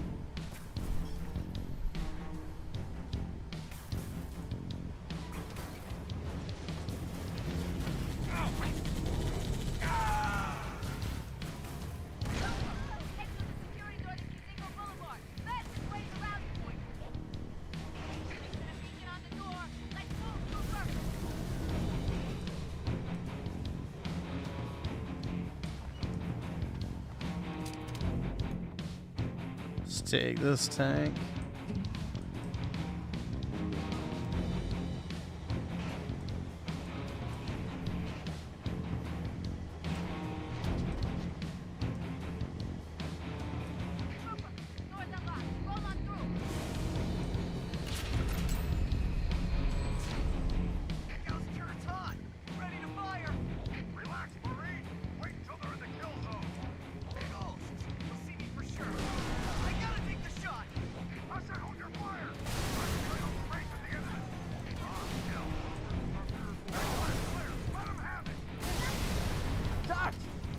doing up there? I'm on a rocket. Fill that ray.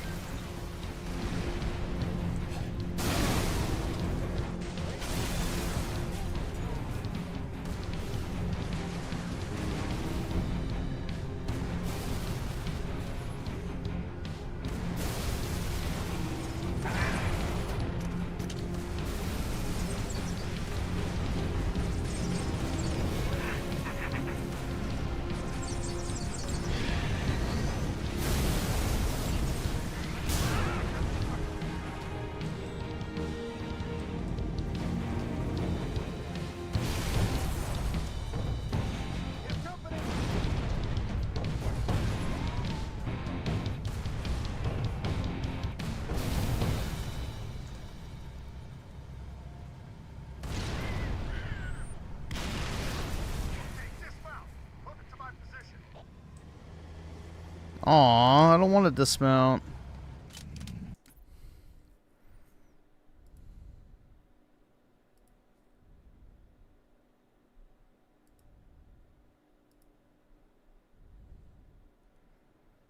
Alright, let's see. So, Oski Wazoo, the 5v1, ODST is co-op. If you want to be careful. I'm probably just going to finish this mission, then I'll probably be good. I don't want to get too tired, because this is kind of putting me to sleep, to be honest. So, I think what? I just looked at the mission list. Apparently, this is the halfway point of the campaign, which is like... Bruh. So. And then this for later. Okay.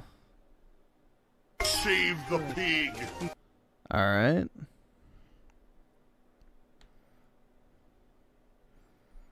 And I'm sorry, Griffin with the 2. Even though I'm black, I feel at home here. Is that bad? That's terrible, man. But no, that's fine. Why would that be bad? What's wrong with that?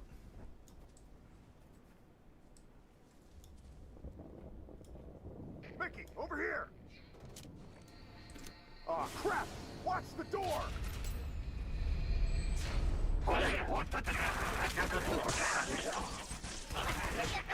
Changing mags. Yeah, this really is a short fucking game. Which, I mean, Halo 3 is not exactly long, but still, by comparison. Low on ammo.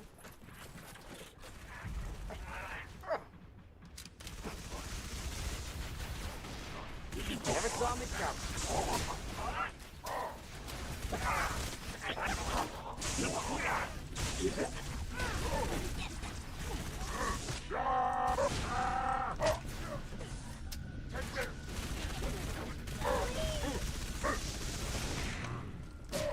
Changing mag.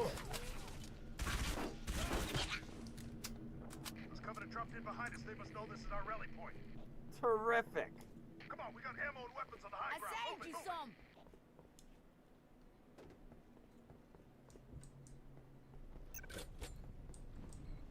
Man, you don't have what it takes. Phantom! Everyone, find some cover! Ray, there's more. Oh no. Running low.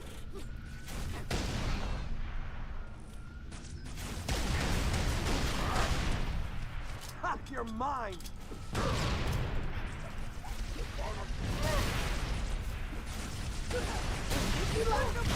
We got any heavy weapons for that raid? Shit.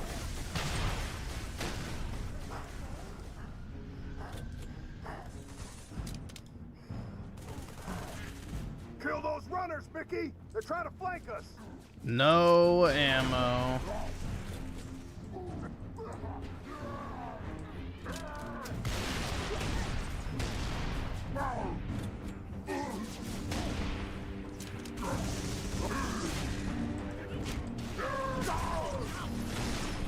There we go.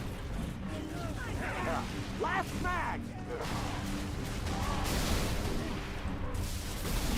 There we go.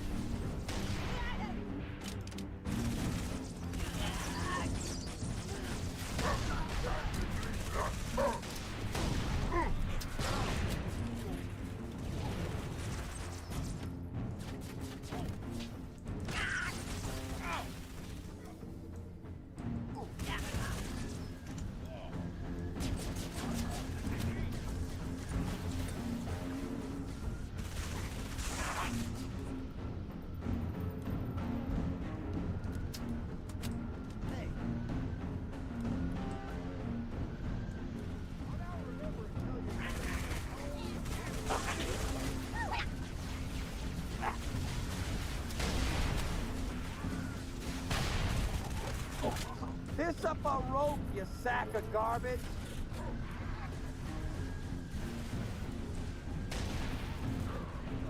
Whoa, that's racist, dude.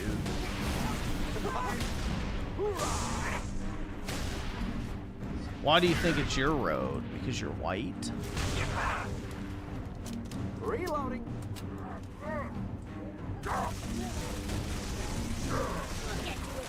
If the Covenant land here, dude, they're just as fucking human as all of us. Obviously. Is that it?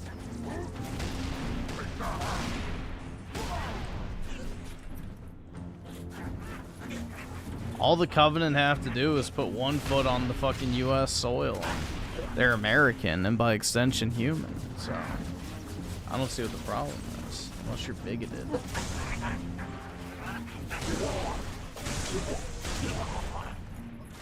That's all of them. Way to go, Mickey. Come to my position. Is that it?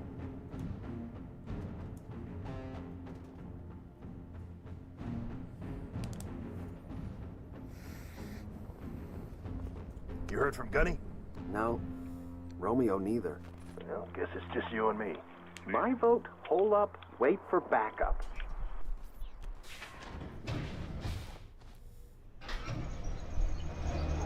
Thank God! Does one of you know how to use explosives? Your vote just got overruled. Ooh, it's not a democracy.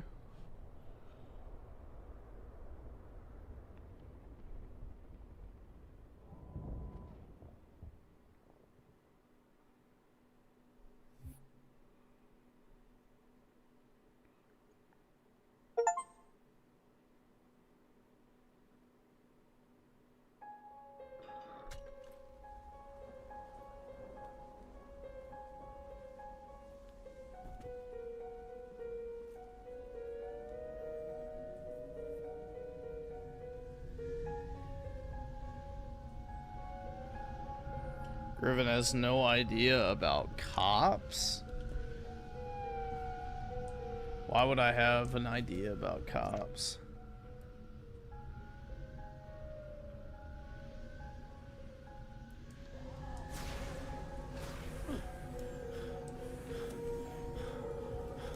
I don't really break the law very frequently, at least.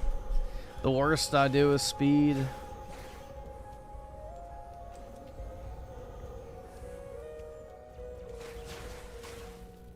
The soundtrack is goated. I definitely like Halo 3's soundtrack better.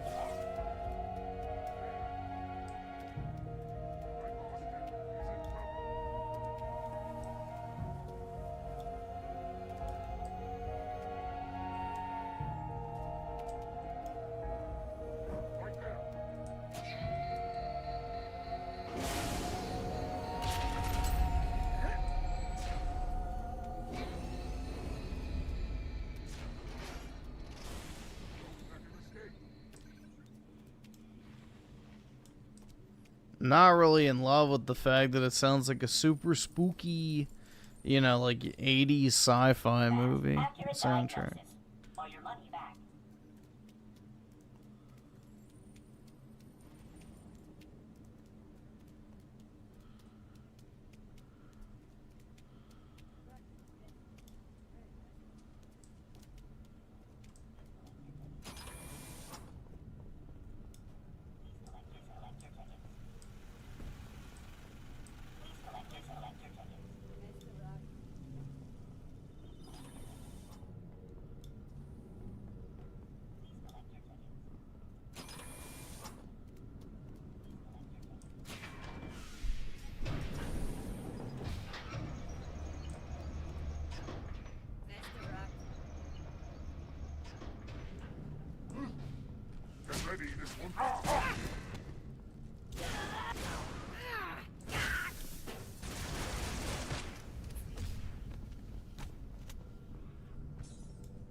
There we go.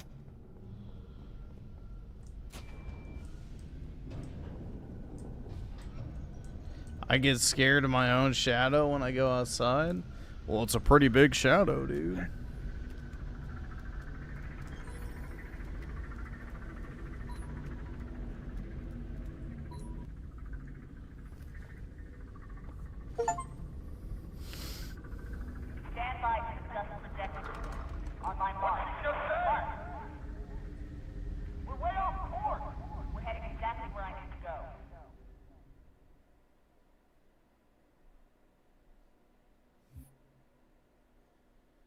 Alright. That's a good place to stop. Because what is that? Mission number 6 out of 10. So there we go. I've officially completed 5 missions. So Hurry up. that's halfway. You want to do this? Be my guest. But this ain't a job you want to rush. That do it? Signal's good. Arm the other detonators and pull back to me. Come on, tough guy. We gotta blow this bridge.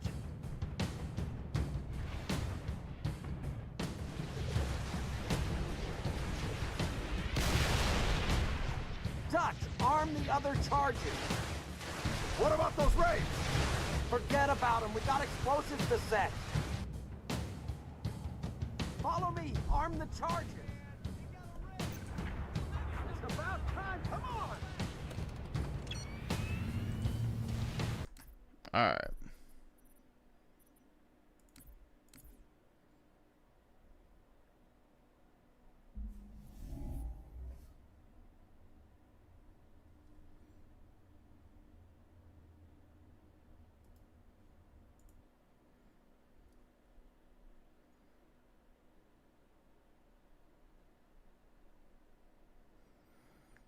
Firefight is good if you just want to turn off your brain and face weight. Yeah, I mean, I guess so. I don't know. I've never really been too big on wave-based survival.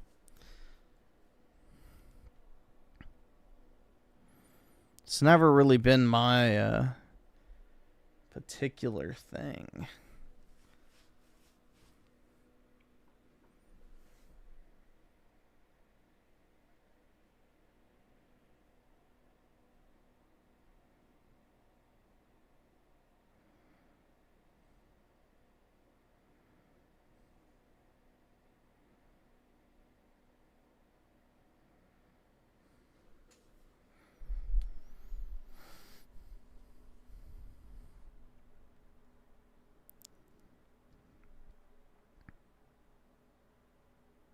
Even your PC breathes heavy. Yeah, that's that 5090 roaring, so nothing I can do about that.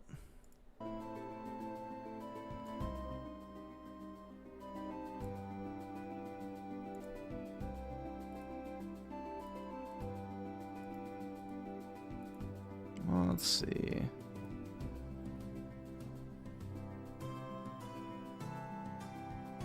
Yeah, so far I definitely like Reach better, but I'm still not a huge fan of Reach. So take it as you will. You know,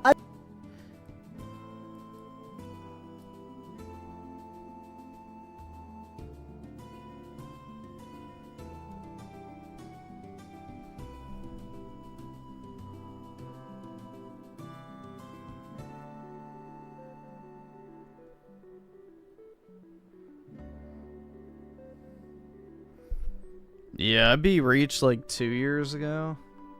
I don't exactly remember when, but yeah.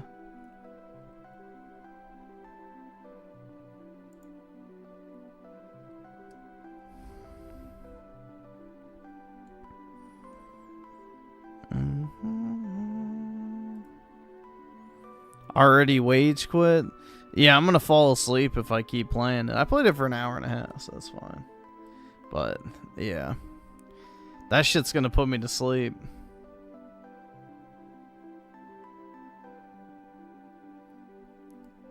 I felt myself fading in real time.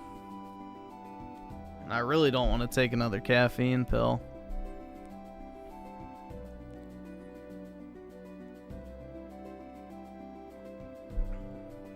I just did a whole Halo playthrough of Halo 3. Done one of Halo 4, Halo 5. I think Halo 1 as well.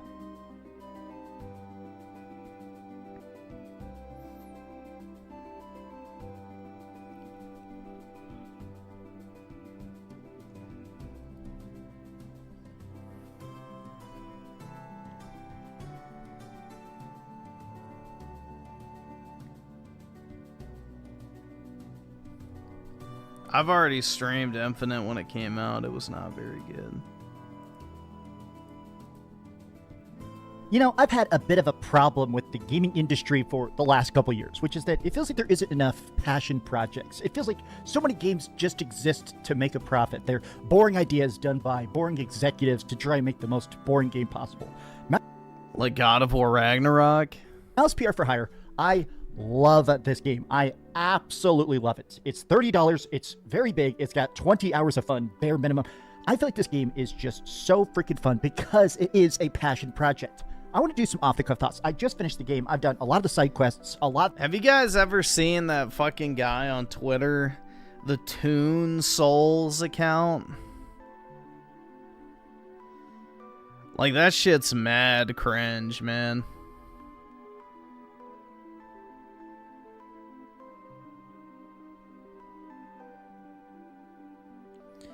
Like, that guy is like some huge grifter who's like, you know, my mother and I worked on this game to not be homeless, and he has like all this shovelware slop with like reused assets and shit.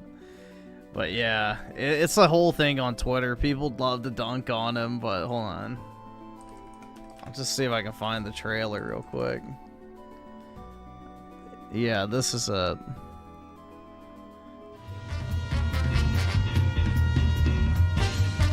It's a Cuphead ripoff.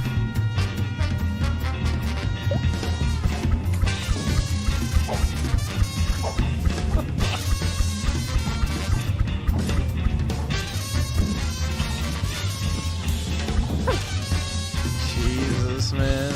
It's so bad looking.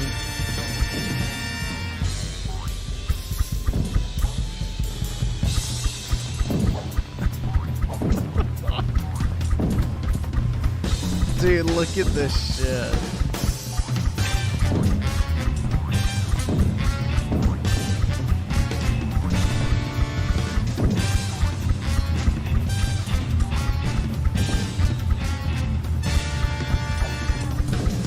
It's some shitty Cuphead ripoff.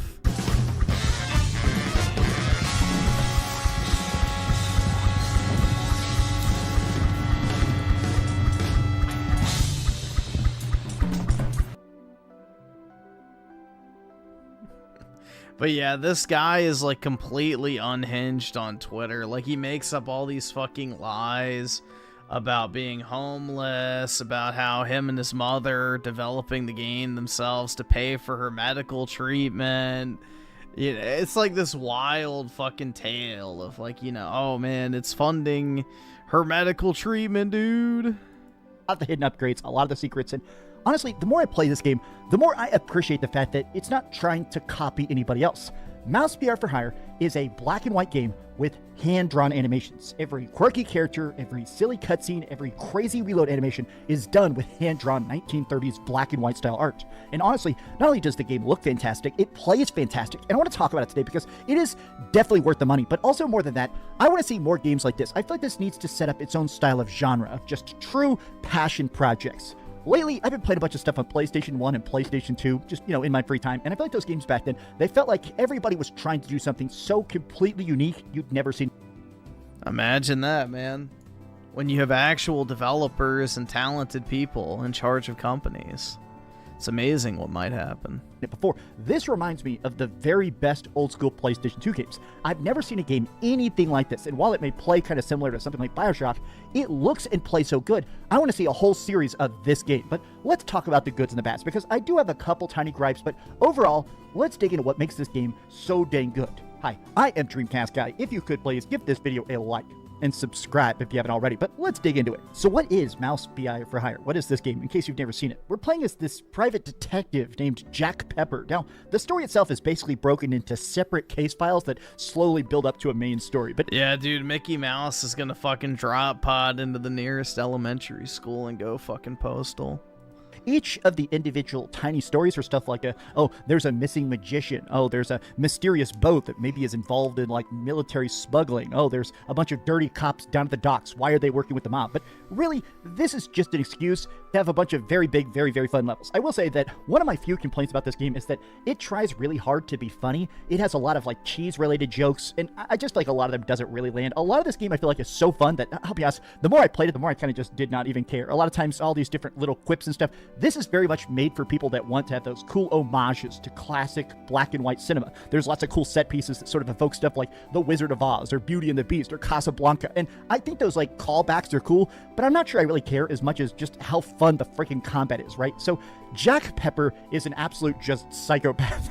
Everywhere you go, in every single level, you go from prisons to subway centers to like crazy freaking circuses, and every single level plays so incredibly different, and a lot of it is because of the traversal in it. This game starts very basic. One pistol, no real crazy mechanics and stuff like that, and over time, basically every new mission you start... I really do like the aesthetic of this game. It's pretty nice. Every new case you pick up, it slowly advances, giving you a double jump, a wall run, an ability to glide, a grapple hook, and basically the more it advances, the more it sort of amps up the verticality and the customization of every combat situation. A lot of the fights will basically put you in like a giant room, and there'll be tons of like ammo, health pickups, armor, and stuff like that, but also tons of different styles of enemy. People that are rushing you, people that are sniping you, people that are teleporting around, people that are flying. And so what you have to do is sort of take like how much is happening in the room, sort of take all that in and sort of think about how you're going to do it. All right, do I need to kick a barrel, jump on top of this, use a rocket launcher, switch to my Tommy gun, do some sniping, jump over here? I like the fact that everything in this game feels so incredibly fast. Yeah, this will definitely be a commentary video, you know, game for sure.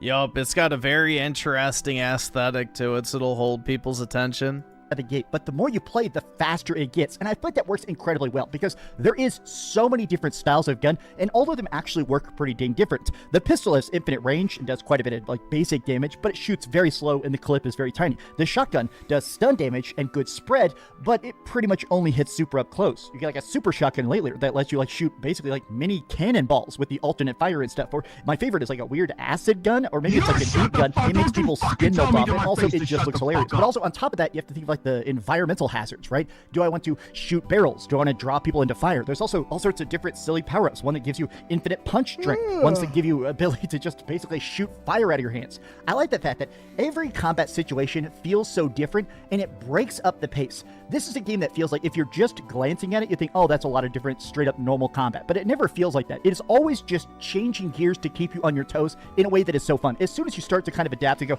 You've seen a 91-year-old man beat Resident Evil 9? Well, dude, you saw me beat Resident Evil 9, which, you know, to be fair, the 91-year-old man is probably more skilled at gaming than me. All right, I kind of get what's going on. They give you the next weapon that feels so incredibly different. And I also like the fact that it is so easy to just swap on the fly and go from gun to gun, situation to situation. I think that this has almost very much a BioShock feel, like I said already, right? I very much love BioShock. Obviously, I got BioShock tattoos. And I feel like what BioShock fights did well is that there's this like environmental hazard to it. You'd be using your abilities to like, all right, they're standing in a puzzle, shock them. Okay, I'm going to draw people over here so I can snipe them or set up a trap. I like that it has so many different styles of combat to it.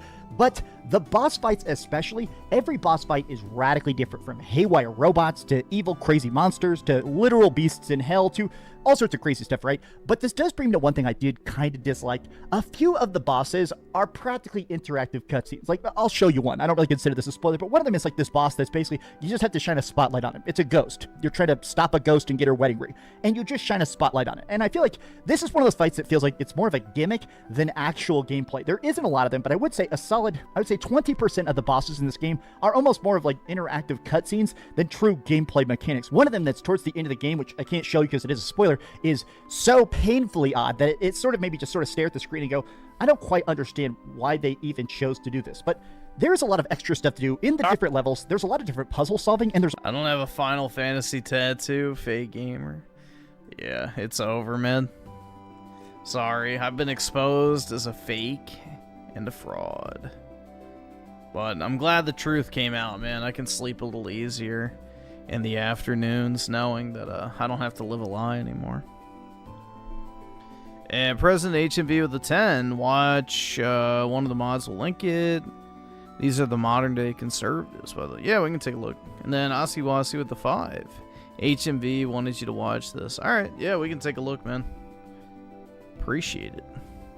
But yeah, we'll check it out after this. A lot of different secrets. A lot of times, if you choose to find that extra air vent and climb through it or take the wrong path on purpose, there is a lot of hidden secrets. There is a lot of collectibles, from comic strips to baseball cards to all sorts of stuff, right? I like the collectibles in this, but I'll be honest, the main reason I went down those side paths is this is where you find the most I really don't want blueprints. to take another Now, caffeine this is a currency pill. that lets you upgrade the guns. And the gun upgrades are crazy strong. Every single upgrade costs more and more and more. Level 1 is 1 blueprint, level 2 is 3 blueprints, level 3 is 5 blueprints, but every single upgrade does more damage, more clip size, and an even more powerful alternate fire. Now, some of these alternate fires, like the acid gun, shoots like this giant bubble of acid that wipes everybody out. And I like the fact that, honestly, these are so good. The one that is the crazy most useful, in my opinion, the Tommy gun, is so strong. Upgrading that, you get the ammo like crazy. Man, it just felt like just increasing the rate of fire and the clip size of a gun like that, it just felt like I could kill people so fast. But if you don't upgrade these guns, I feel like it tries to give you the ammo for the gun that you have the highest level. So I did notice that occasionally, if I had guns that were way less upgraded, I'd find way less of the ammunition, which is good design because, you know, I don't want like tons of pistol ammo if I've upgraded my Tommy gun a bunch. But I did notice that it almost makes this sense of like, if you're super good with one particular gun, put all of your assets into one particular gun, the game does become almost kind of easy. And I don't even necessarily even think that that's a flaw. I think that it is so fun to have these crazy fights where it's literally 100 people to one and you're mowing down like cops or shooting down planes and stuff like that.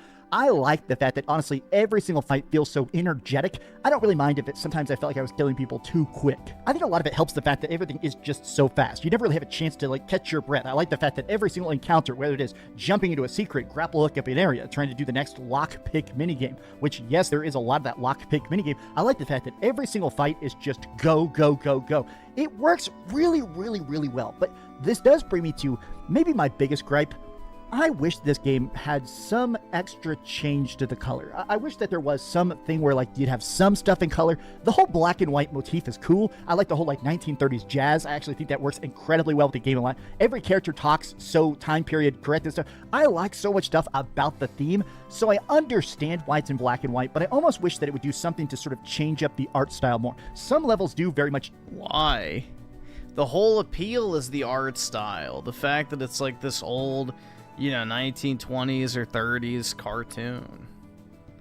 So it defeats the entire purpose to have it change art styles. Change the art style, like Going to Hell changed the art style a lot. It almost made it look like a silly version of Doom Eternal, which was cool. I don't know. I almost wish that we had some levels that were in color, or the game became more in color as time went on, or something like that, right? I don't know. I think it's that I like this art style so much. I almost wanted to see more variation on it as we got deeper into the story and solved the cases, right? I also do think that a big problem of mine, I think the story itself and the voice acting is fine, but everybody making these really cringe, mozzarella, oh, he's the big cheese, oh, that cheddar's gonna be sharp.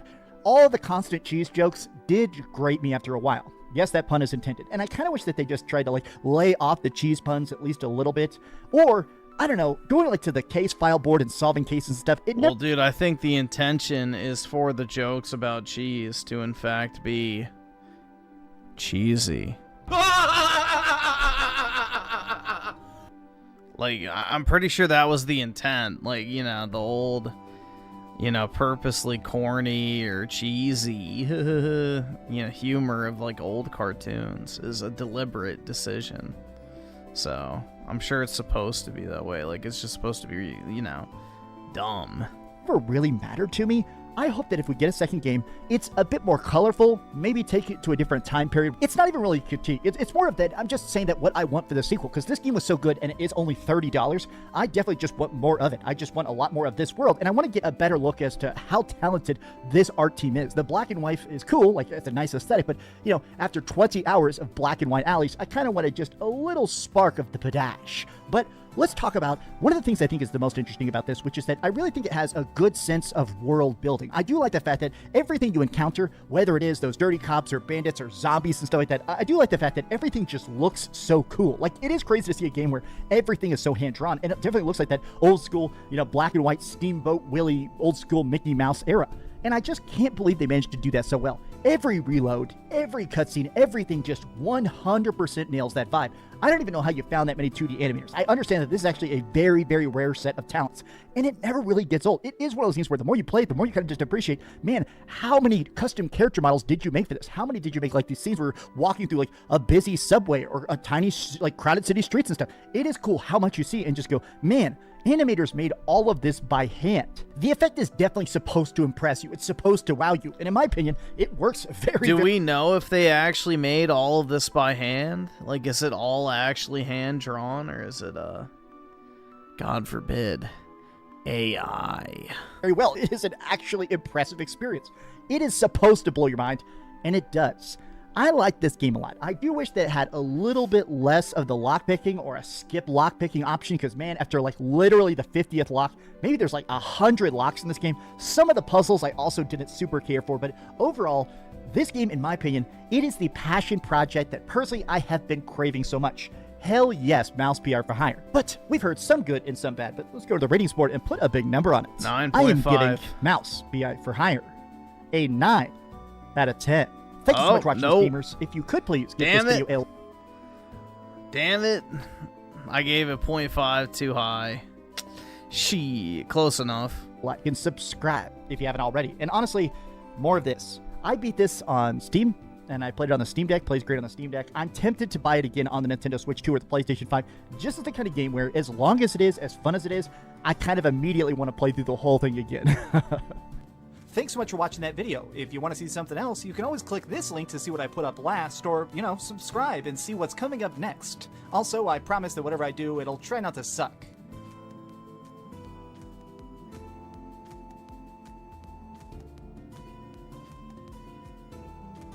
Brutal, man. A 9 out of 10. Exactly. I mean, the game looks pretty good, honestly. So, I'm looking forward to giving it a shot. Why not?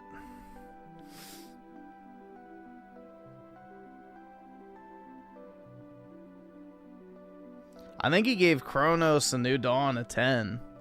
But I don't remember. I think it was a 10, though. He loved it. He absolutely loved it, bro.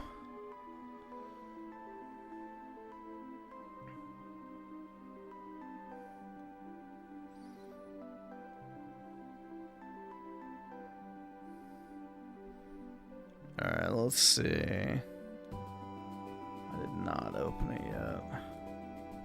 Shout out to Conservative Juggalo Podcast. Whoop, whoop. Hey, we got, for those saying horrorcore is dead, there's nothing going on, we got 8 different events between now and February, end of February. The next 2.5 months are packed. We have Psychopathic Records presents Insane Clown Posse's Big Baller Holiday Party, December 19th at the Rave, Milwaukee, Wisconsin. Featuring ultra rare, one of the quartering, a kind, deadly medley performance from Insane Clown Posse, Ouija Mac, Wacko, and Shaggy the Airhead. Right? Also on December 19th, this Friday, I know it's very close, short notice, we got Axmas featuring Alazul Ilu. And there's a bunch of other guys on there. What are these names? And tickets are Eventbrite 18 and up. Why are we watching this? Insane Clown Posse News, December. Doors at 6 p.m.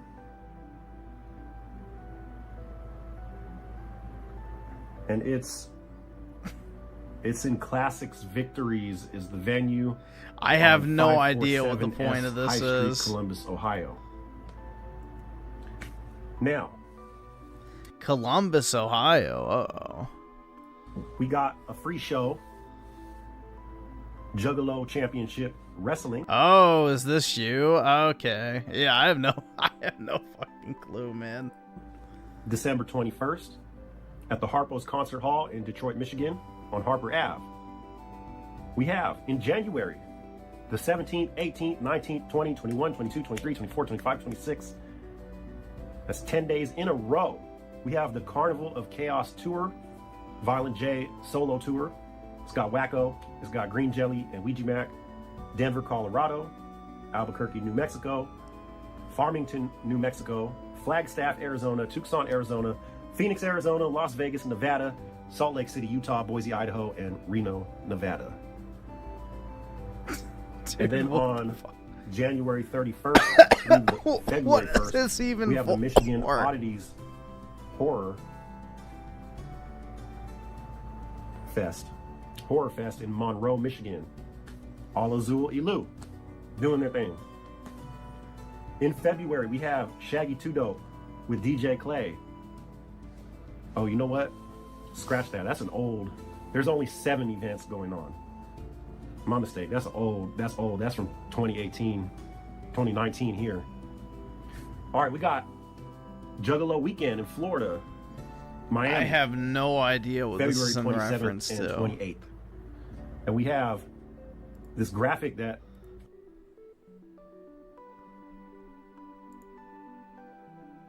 What is this even for?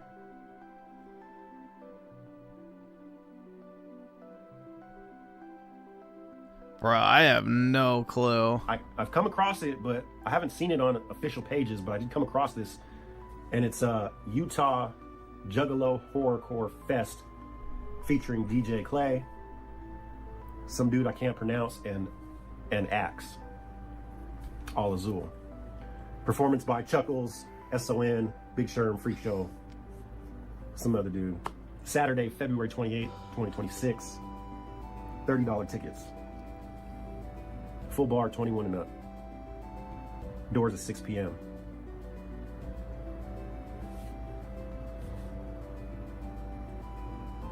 So there it is, man. There we have it. Get your tickets if you're in any of those areas. Go get, go have some fun, man. Go see something. Go see some insane Clown Posse, man. Go see some acts. Tickets are cheap. Even if you're not big on music, even if you're not big on All Azul, go hit them up, see if they're any good in concert. I want to know. And comment here, are they any good in person?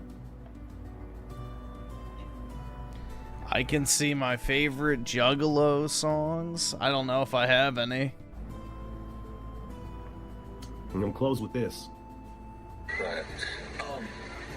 You don't mind saying things about Trump that his body? Go talk to women.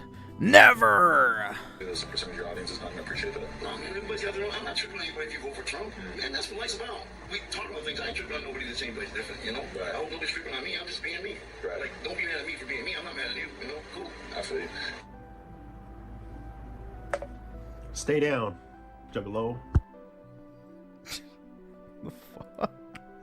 Okay, well, that was definitely a video, man. That was definitely a video. One of the videos of all time, one might say. Indeed, one of the many videos of all time.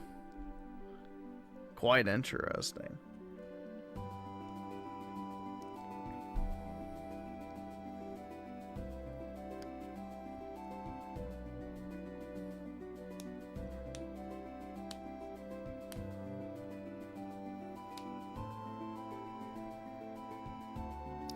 I have made my Tardtopia Island and Griff keeps trying to take my girlfriend.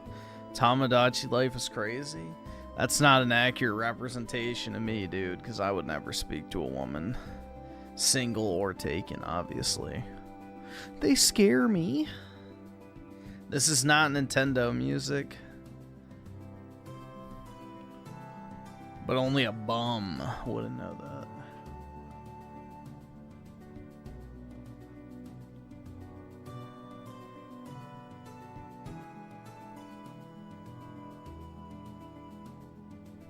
They really want to pull you into emo chicks, it appears. They couldn't get you with the Japanese women. Yeah, they're trying Dude, Google is desperate for me to, you know, get the old ball and chain, I guess.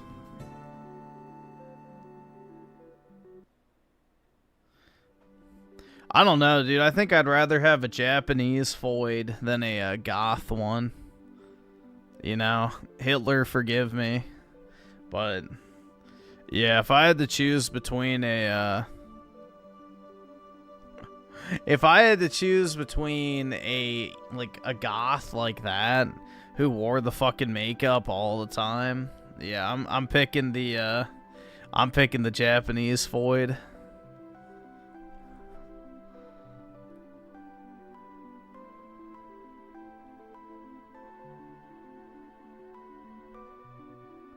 The tribal woman?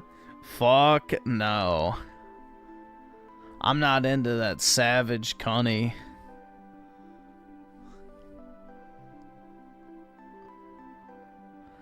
Oh, hold on, wait, let me see if I can find this.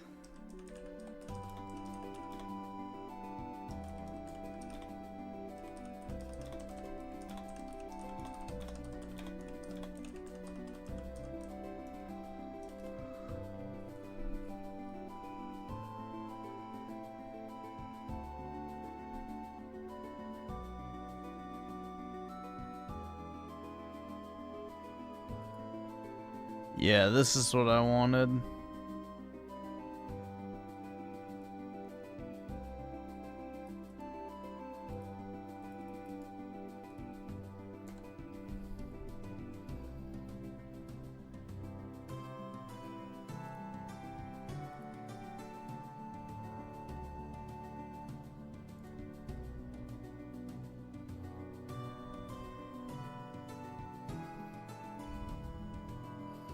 Yeah, this is exactly what I wanted.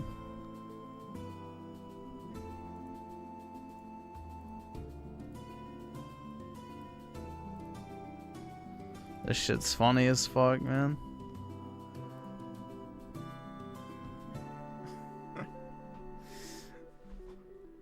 So, Michelle de Cueno, I don't know how you say it, participated in Columbus's second expedition to the Americas. While I was in the boat, I captured a very beautiful woman whom the Lord Admiral Columbus gave to me. When I had taken her to my cabin, she was naked. As was their custom, I was filled with a desire to take my pleasure with her and attempted to satisfy my desire. She was unwilling and so treated me with her nails that I wished I had never begun. I then took a piece of rope and whipped her soundly, and she let forth such incredible screams that you would have not believed your ears. Eventually we came to such terms, I assure you, that you would have thought that she had been brought up in a school for whores. Yeah, you don't want those native bitches, bro. Hell nah. No savage cunny for me. Even back in the day, bro, they had to whip it out of them. We can't do that today, so stay away.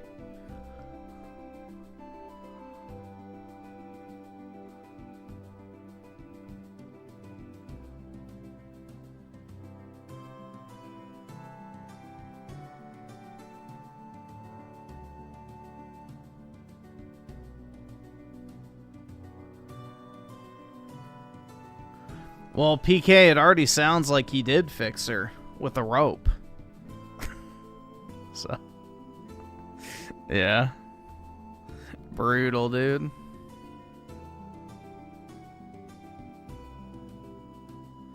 Absolutely brutal.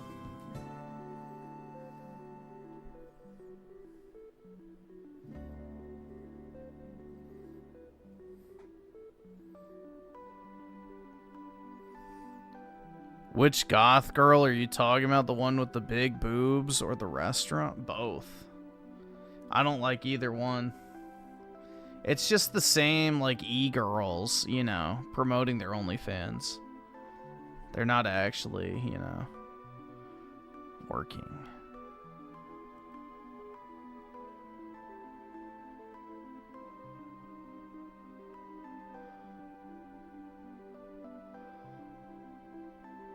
It's just yet another OnlyFans funnel.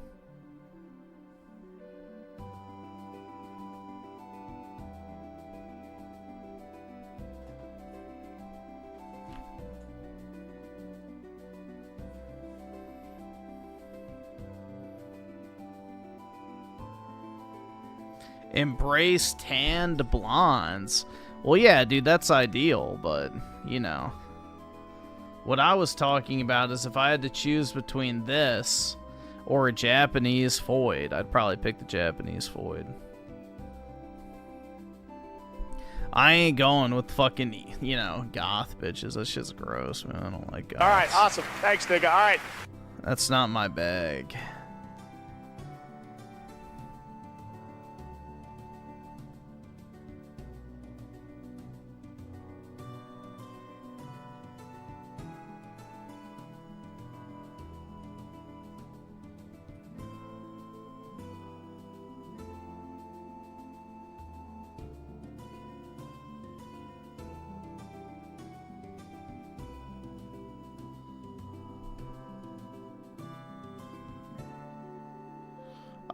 Let's see.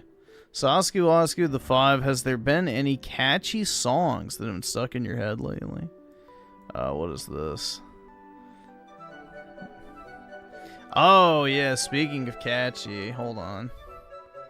Let me see if I can find this. There's like this remixed version of this song, hold on. That has been stuck. I heard it on Instagram. It's like a fucking... Oh, yeah, 80s remix. I was about to say 70s. Hold on, we can just go ahead and...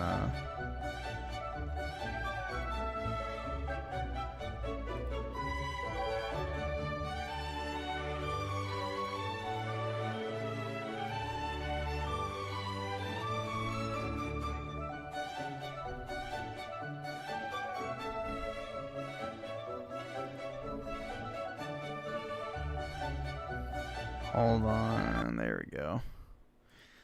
This is like another version of it. I heard this shit on Instagram and it's way too catchy, bro.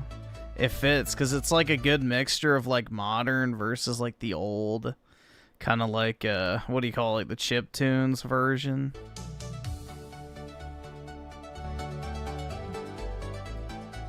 Yeah, I can link it. But yeah, I've seen a bunch of people posting this on their like card post. There you go.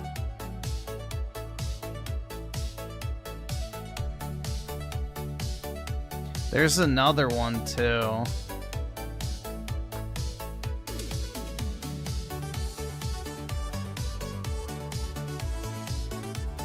Let's see. I think it was Route 24 was the other good one I've heard.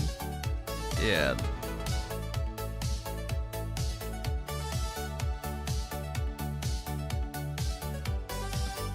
Alright, you can pause that one. Yeah, this one.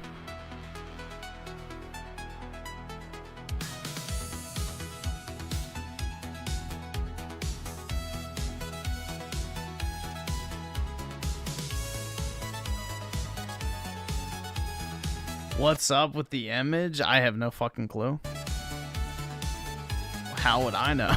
Like, I'm guessing it's supposed to be like some 80s hairstyle or some shit. Probably to make it fair use.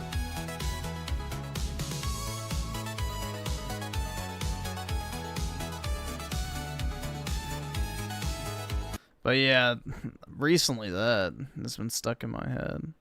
It's just funny you sent Route 1, because it's exactly what it was.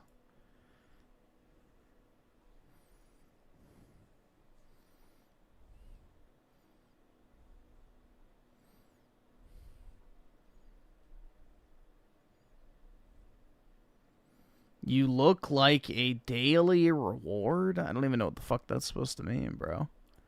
But thanks. Appreciate the kind words.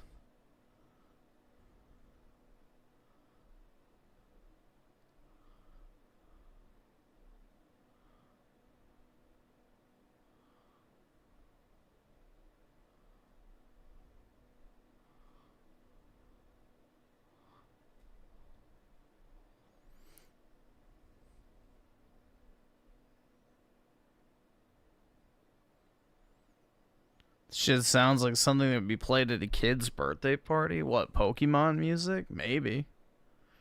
I mean, kids do like Pokemon. So that is, you know, a common trend. Children do, in fact, like their Pokeslop. Just like me, for real, for real. Is this not gonna work?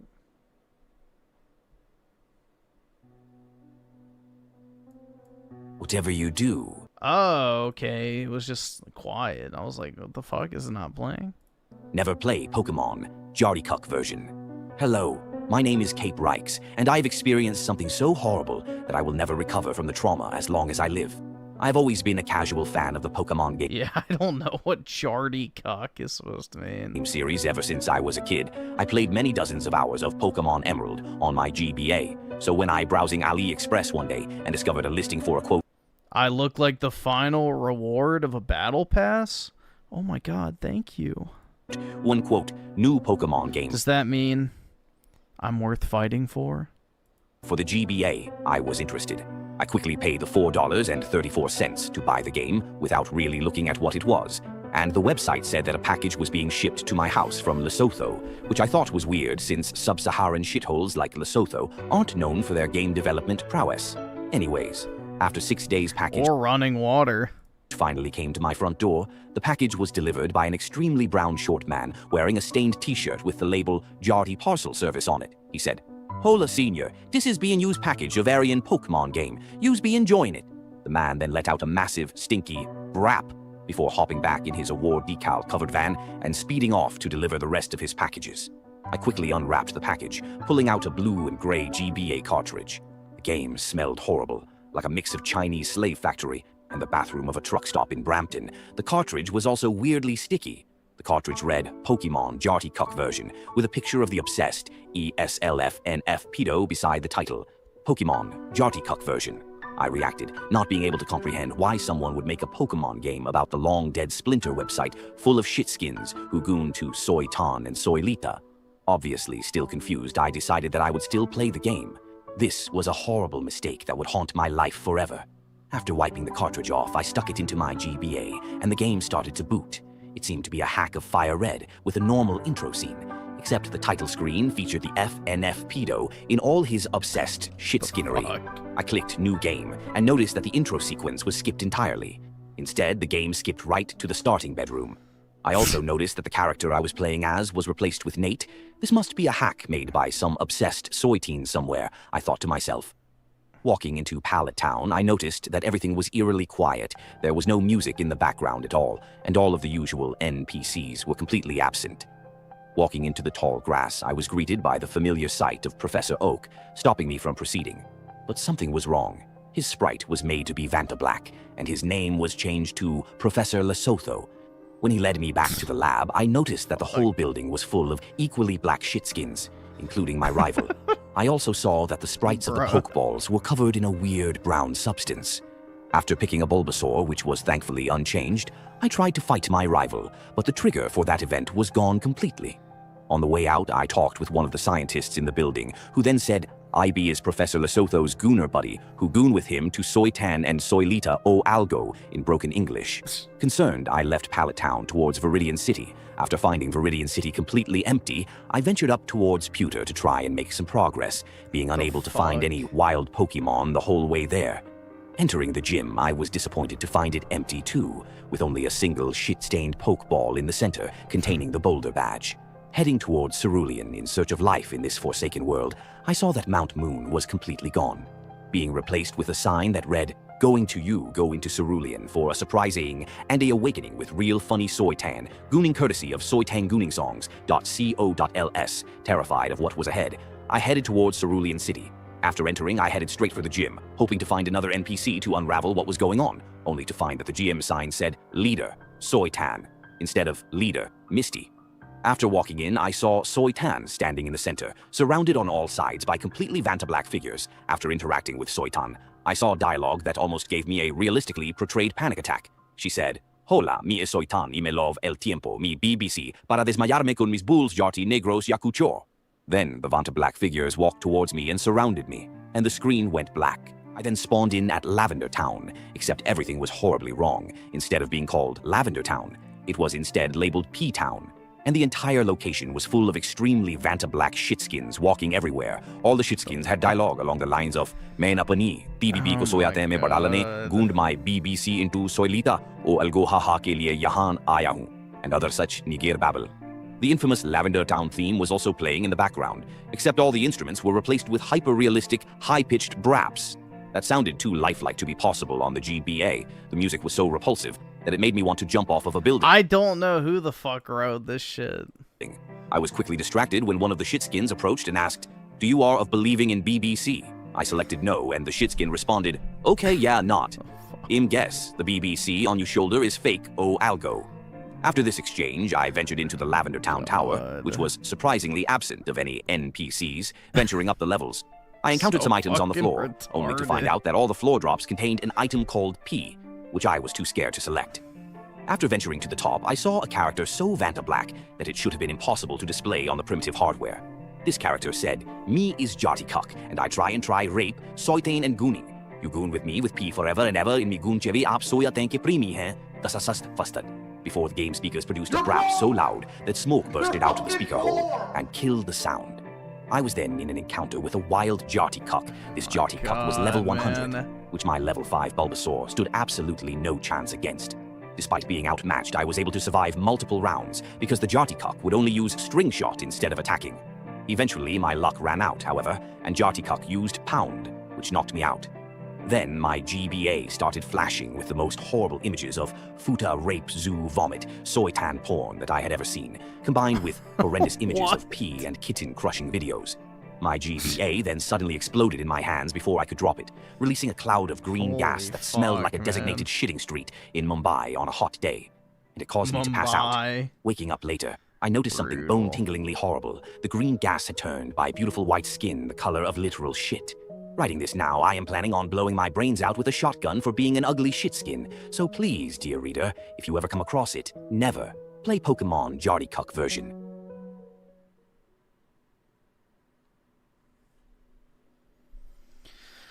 Oh my god, bro.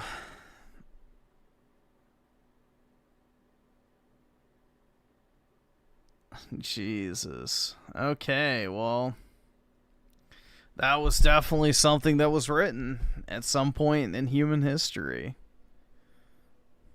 You know, I don't know if it was for the best, but it was definitely a thing.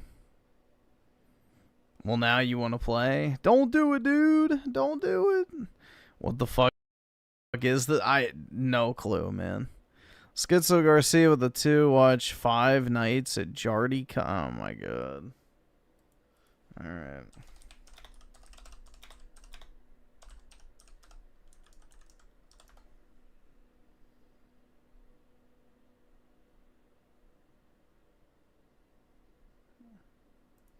You have to put the V.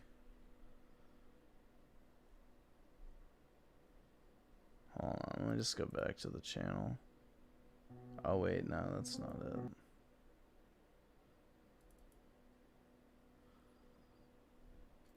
Soy creepypasta. Maybe it is the same channel.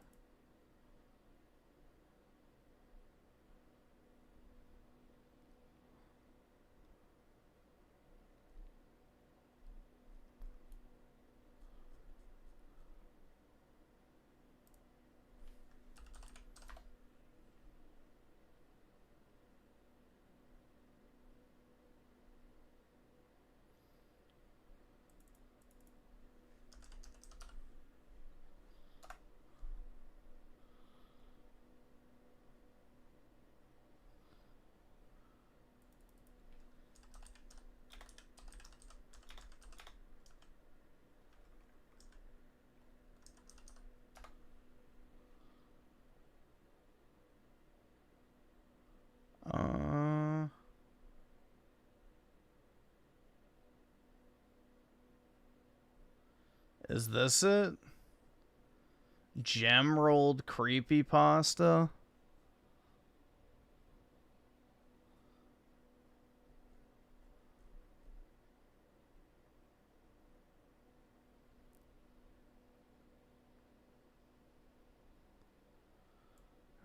let me try that.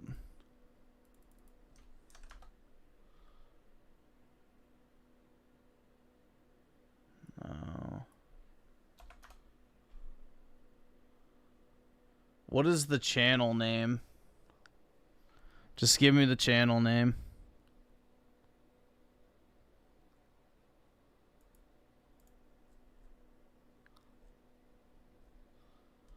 Alright, we'll go and watch this.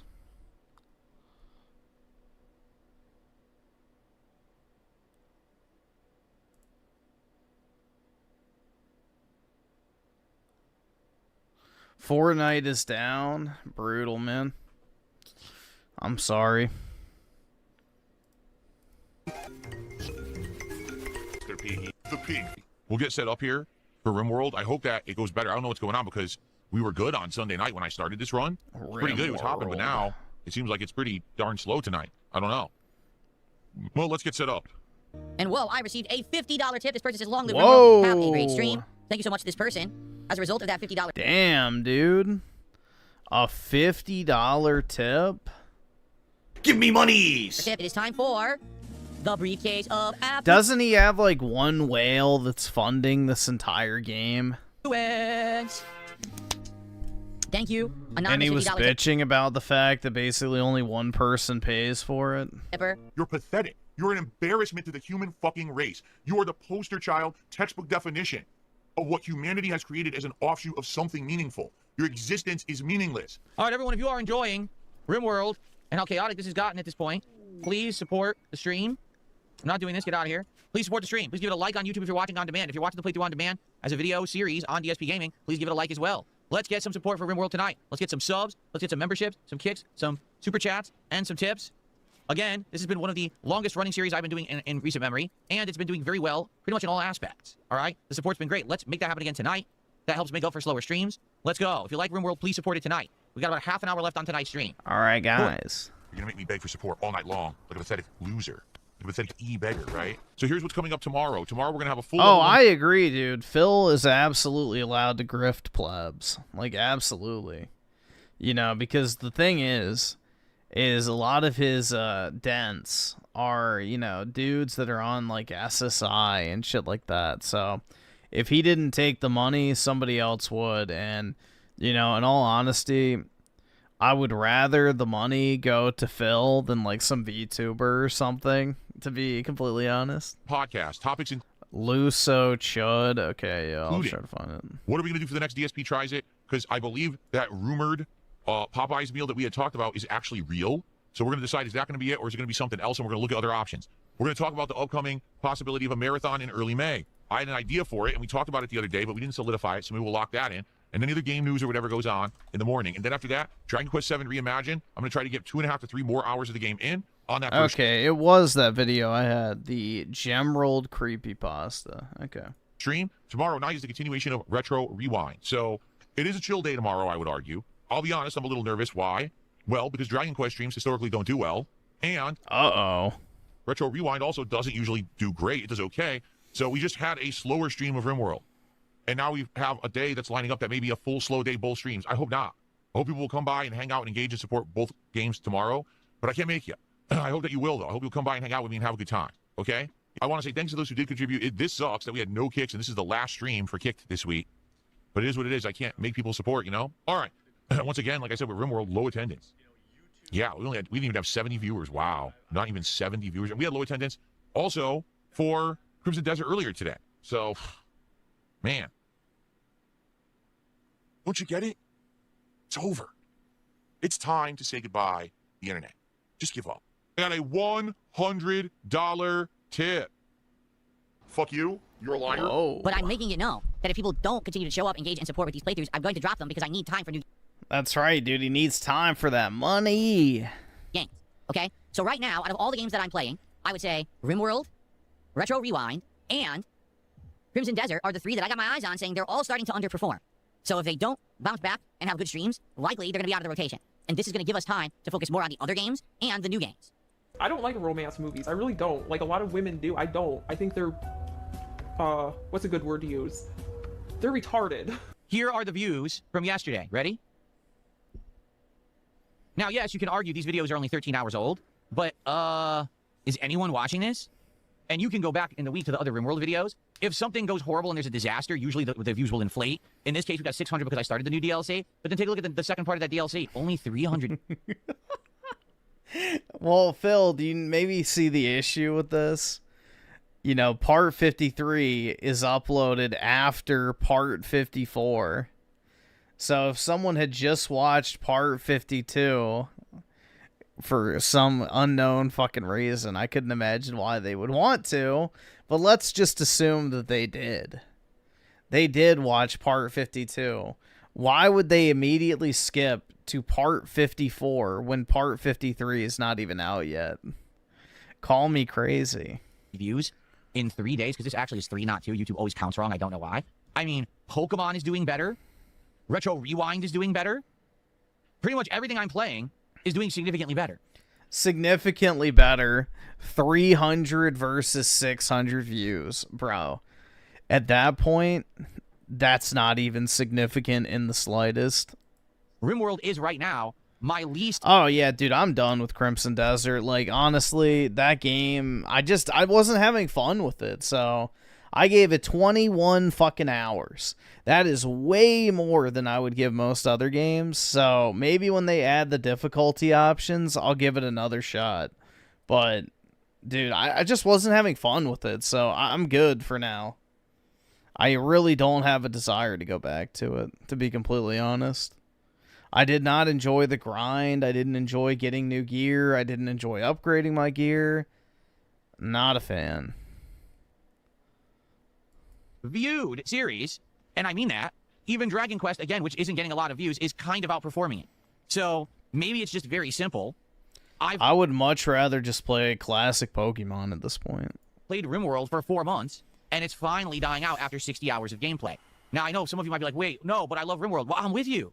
I really like the game, so I want to keep playing it. But if you want to see me keep playing it, I need people to watch it, and I need people to support it. And it had gotten consistent support for a long time, and now it's fallen off.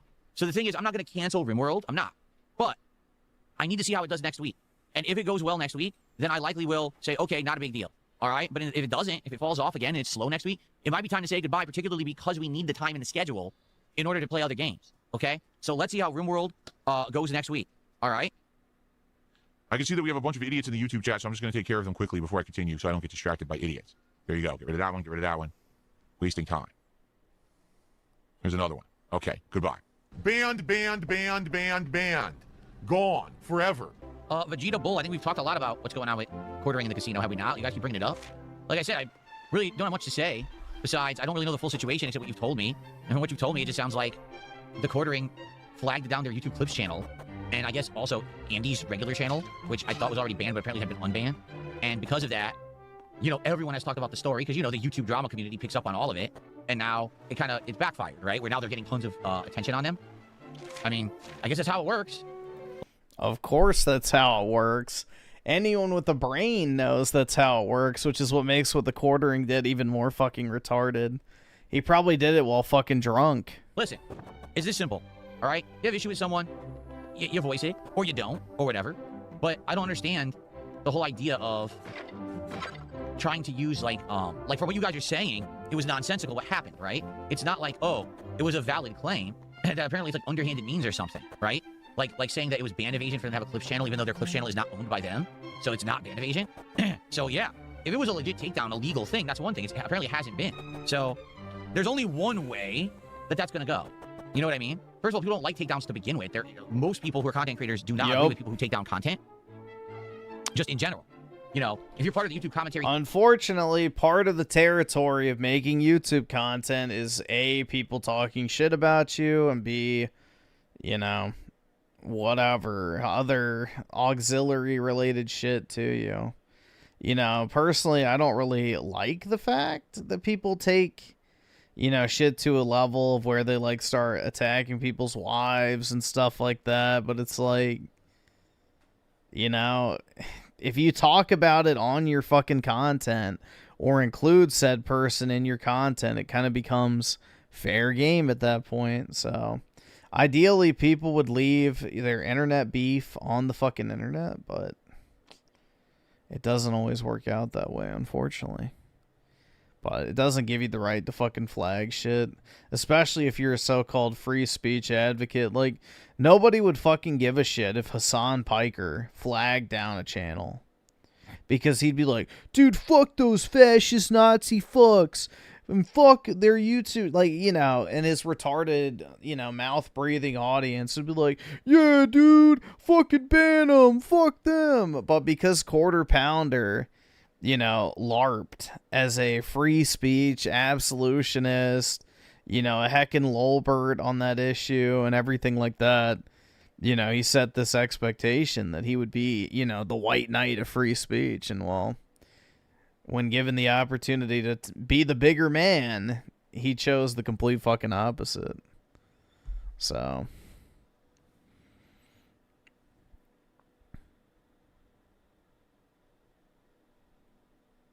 yeah, exactly, dude. His channel was already in a sharp decline. And on top of that, you know, he put himself into that free speech bucket.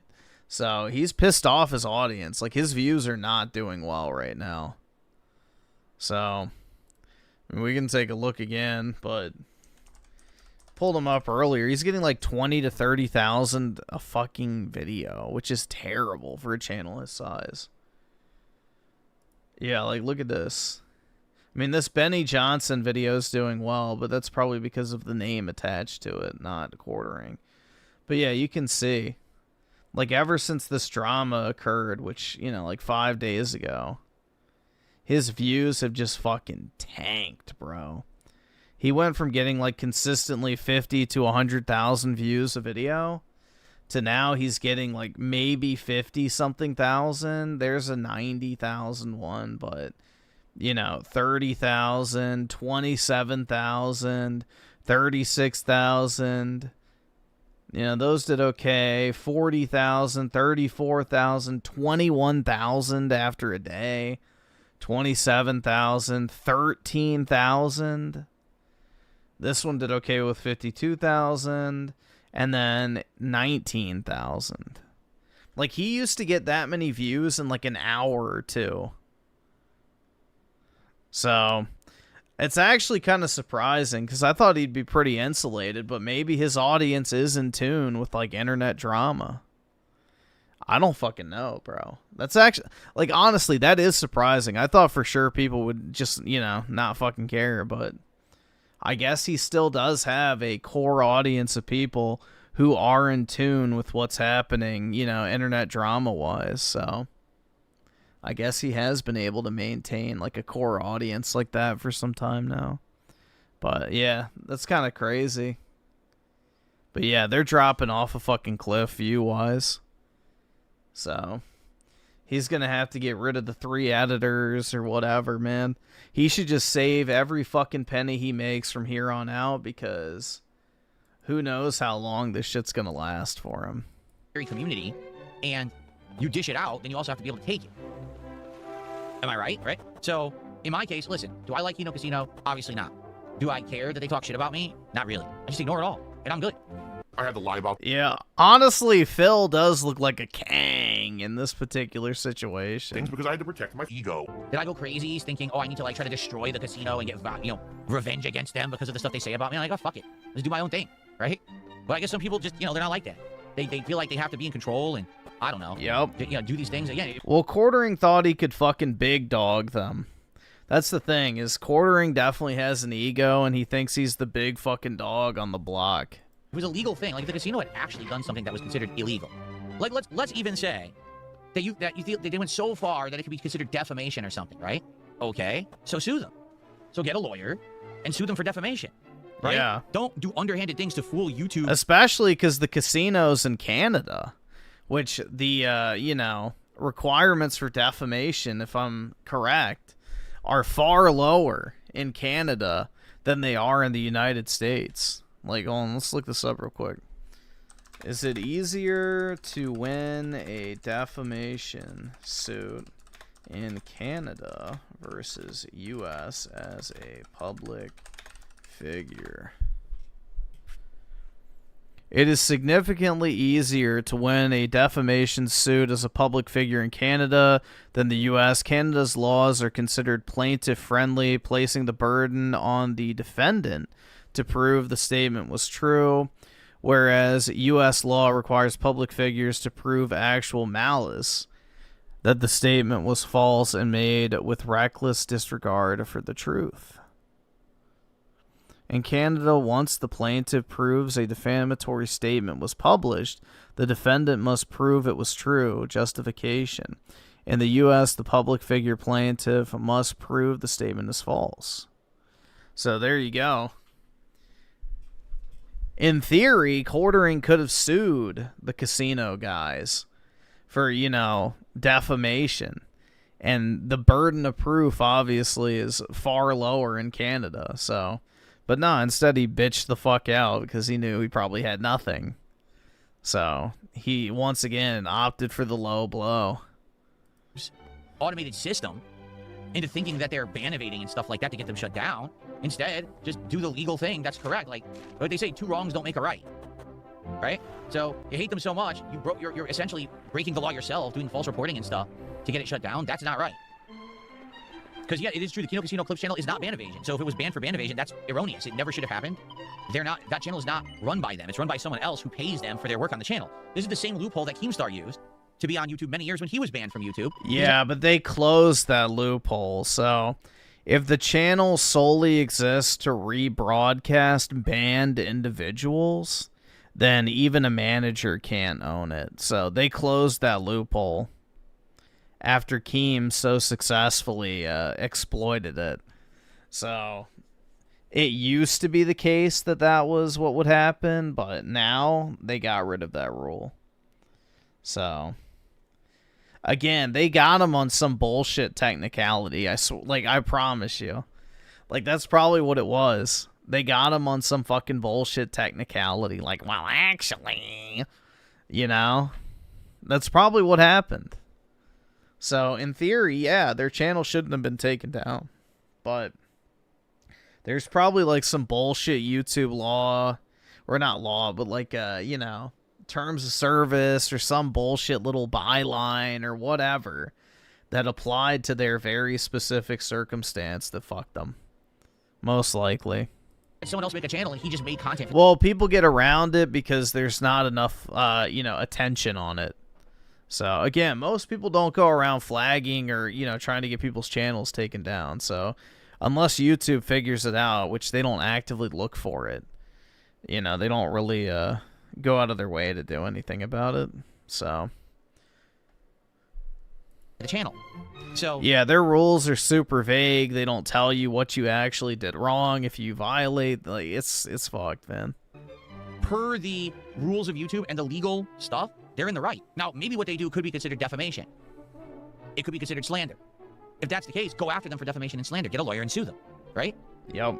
But it seems like they went the other route, you know, or I say they. I mean, the Quartering went the other route. I guess he went the backhanded way. Again, I don't know.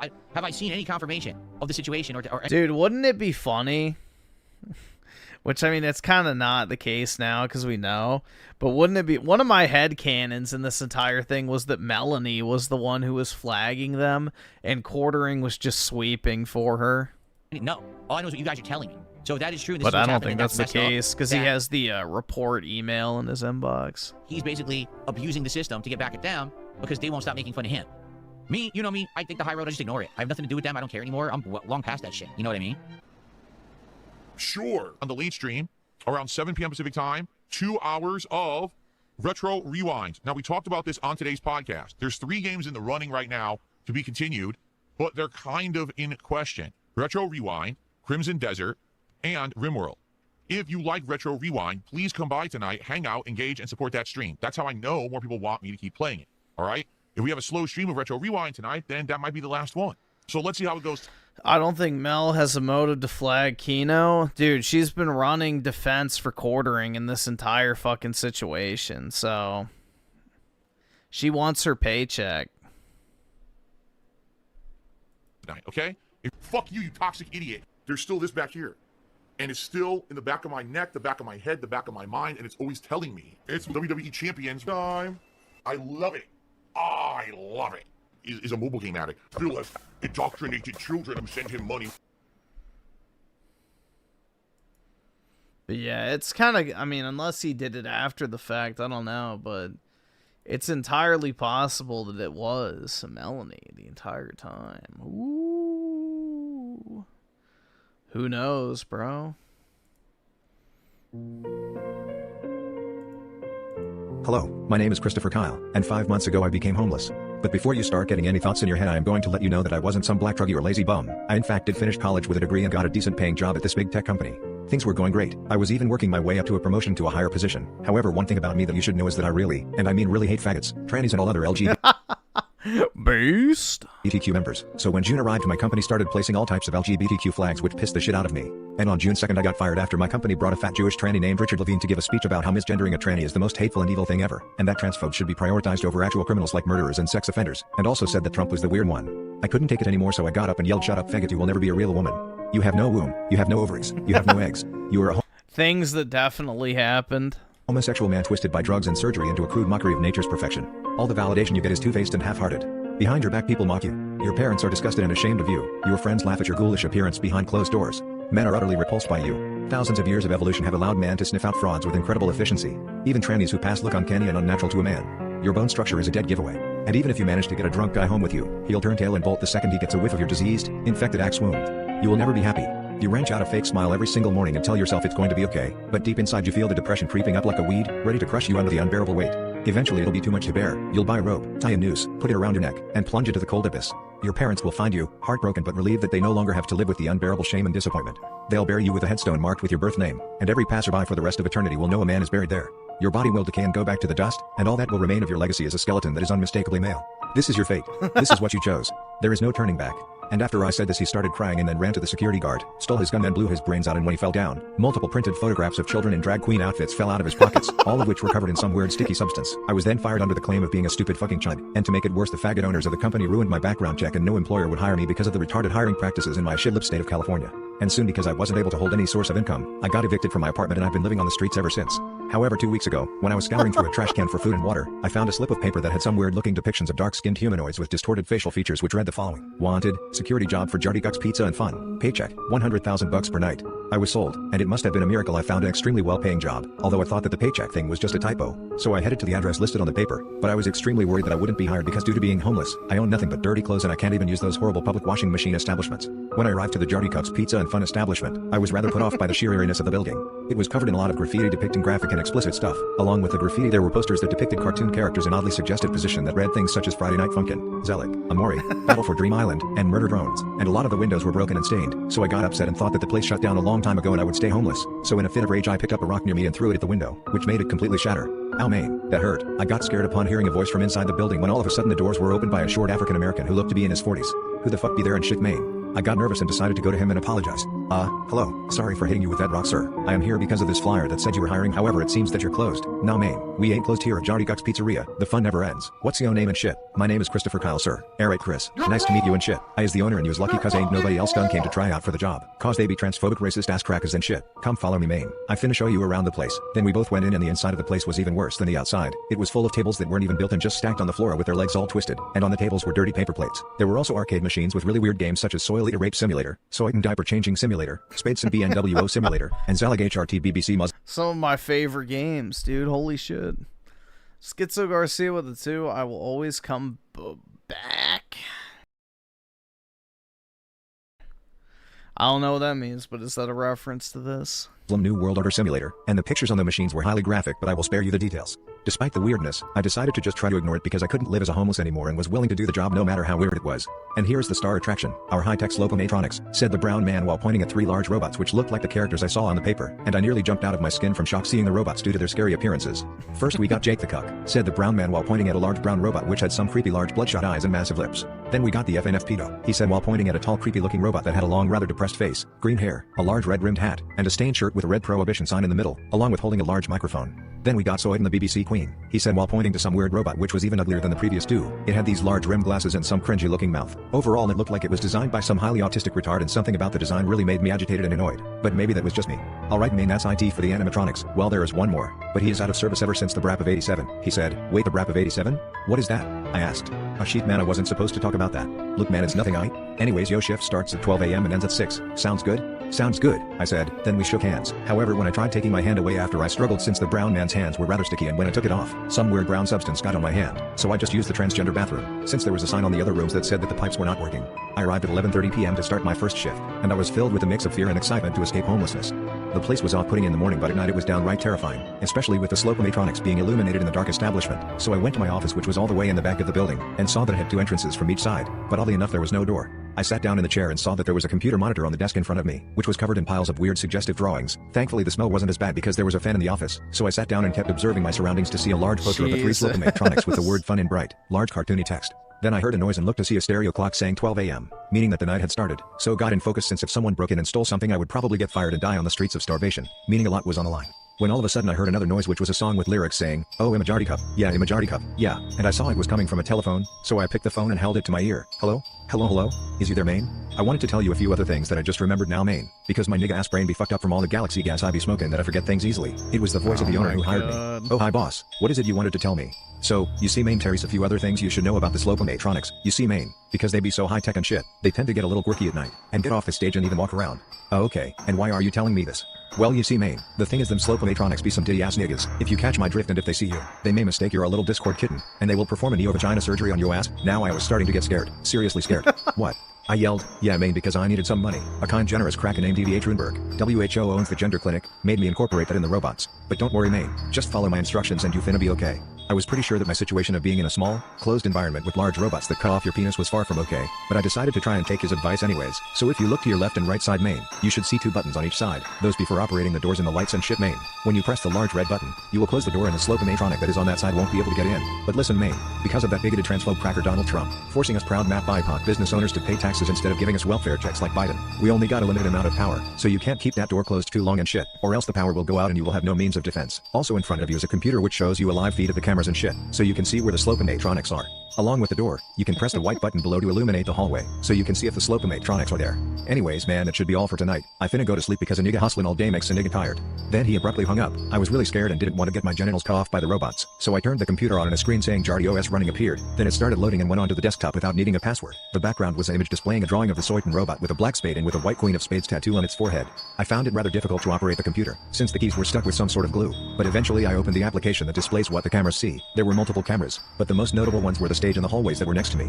I first brought the mouse cursor and clicked on the stage camera to see the stage with the 3 slopamatronics there, and I was relieved to see them not moving, but then a new camera caught my attention titled Warriors Goon Cave, so I clicked on it and saw a smaller stage which was covered with a curtain and had a sign reading, "Sorry, out of order." Oh, I'll go. But through the curtains I made out some weird looking silhouette which reminded me of one of the morbidly obese, land whale, pro-abortion protesters I see commonly, since I live in the liberal shithole of Los Angeles, who tried having me join their campaign to murder babies by offering me vegan soy burgers, to which I responded by throwing rocks at their heads, which surprisingly did well considering the lack of brain matter they have would make you think they couldn't sustain sufficient brain neuron damage. Anyways, I decided to check back on the stage and all 3 were still there when all of a sudden the FNF pedo turned his head towards the camera and a sinister grin formed on his face. Then it got off the stage and got out of view from the camera, and I got really worried, so I started switching the cameras, and I saw the FNF pedo slowly approaching the left hallway, when all of a sudden I started hearing loud footsteps approaching me, so I got off the computer, and turned the lights on to see the FNF pedo right against my window with that same wicked grin. Then he started walking towards the vastly open doorway, to which I made sure to press the red button, to which a large piece of metal went down providing me relief and safety from the FNF pedo. Then the FNF pedo started slamming on the door with his hands, but eventually the slamming stopped and I heard those same footsteps going away. I then decided to go back to the computer to check the stage,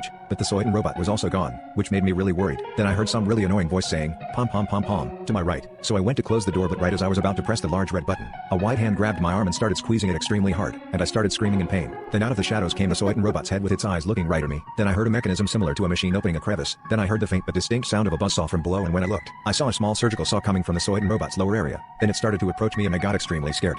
Then I remembered the one thing that I hate most, that being trannies, and how becoming a tranny would be the worst thing ever. And in a moment of immense hatred, I took my free hand and slammed the red door button, which made the door slam right on the Soitan robot's head, which got decapitated clean off, and I started backing up because my right arm was free. Since the Soitan robot lost its grip, I started hyperventilating while the Soitan robot's head started sparking and looking in all directions extremely fast. Then I got up and started stomping the shit out of it. I didn't even care if I would get fired for destroying the property anymore, so I decided that I would need to escape the building right away. So I checked the cameras real quick and the FNF pedo and the Jartycuck were still there. So I opened the door and booked it, and I got to the front door, but when I tried opening it, the doors were locked and I saw a sticky note in barely legible writing saying you cannot leave until 6 a.m.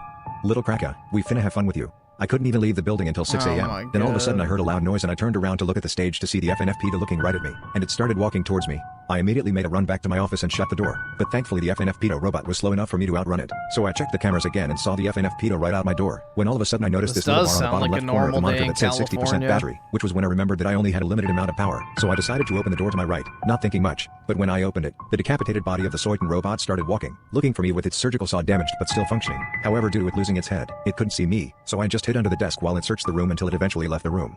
I then got up and pressed the left door's light button to see if the FNF pedo was still there, but thankfully it wasn't, so I opened the door, then went back to check the cameras, and I started to get really nervous when I saw the battery symbol say, warning 40% battery, battery is low, I'll go. I didn't want to know what would happen if the battery ran out, so I thought I wouldn't need to close the doors anymore, but I must have lost track of time because when I looked at the clock I was relieved to see it reading 4:30 a.m., meaning I would be able to leave soon, when all of a sudden the phone went off again and I picked it up, but not just to listen to what it was about but because I was worried that making noise would attract the robots to my office. I know it'd be like the middle of Yo shift and shit, but listen, I just remembered one last crucial thing. I started to get even more scared now. You see there be one more Slopamatronic, and his name is Warrior Z, the Brap Dog. Around this time, he be getting out of his goon cave to look for niggas to brab on, and he be fast and shit made. So just letting you know and sheet, bye niggy. Then he hung up abruptly. Then I heard an even louder noise which sounded like a 1,000-pound car falling on the ground. So I went to check on Warrior's goon cave and saw a morbidly obese brown shitskin that looked at my cameras and yelled, if obsessed I kill, if unbothered I spare. Are you obsessed or unbothered? I was extremely scared and confused, so I said nothing, which was the wrong thing to do. You seem like an obsessed cracker. I finna brap on you. Then he turned around to face the hallway to my left, then squatted down and some turbine jet that was built into its backside went off with a brownish colored fire, and it went extremely fast like a military jet and he started screaming, keep taking L. So I went to shut the door immediately and right as the door closed, a massive impact was made, which made a very loud noise that sounded like a car crash, and the impact caused the door to have a massive dent, but it somehow didn't get absolutely destroyed. So I opened the door to see what happened to Warrior Z, and the door only opened halfway since the dent prohibited it from fully opening. And when I looked down, I saw the mangled destroyed remains of Warrior Z, and some of his remains were launched into the walls like shrapnel, and there was also literal feces caking everything, which must have been his fuel. Islam one were Warrior Z's last words before its battery died and the lights from its eyes went out. I was getting really scared, so I decided out of fear to just close both of the doors and wait until 6 a.m. arrived. So while the FNF pedo and Soitan were slamming on the doors, I was just hiding under my desk waiting for 6 a.m. to roll around, and at 5:58 a.m., I was ready to leave when all of a sudden, the lights in the room completely shut off and the doors opened, which made my initial feeling of relief go to fear.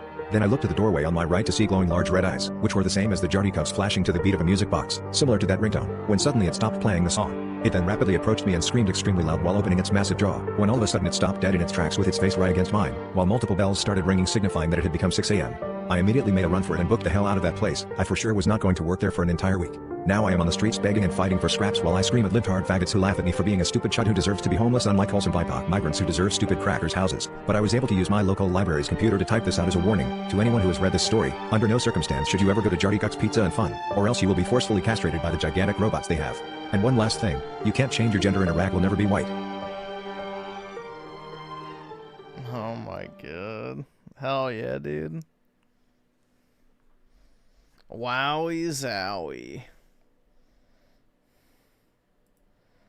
What a great ending, indeed, man. You know, I absolutely love it when they have happy endings like that.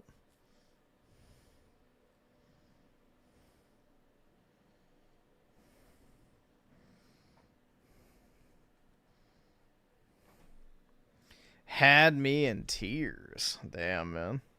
Yeah, that was pretty good, honestly. It flowed really well. Like, that was pretty engaging, I would say.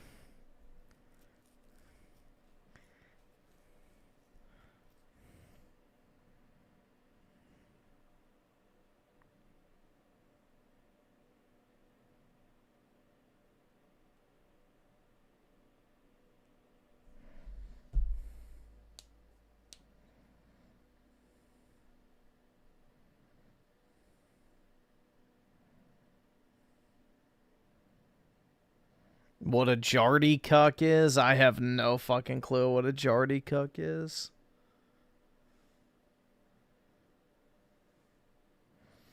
No clue. It's probably some 4chan term or something.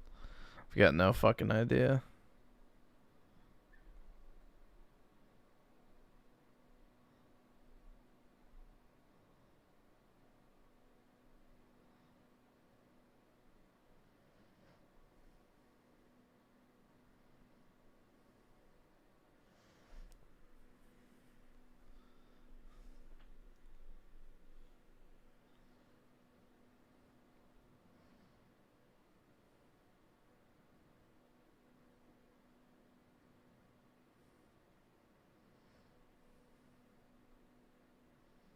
Chudcast is dead? Really?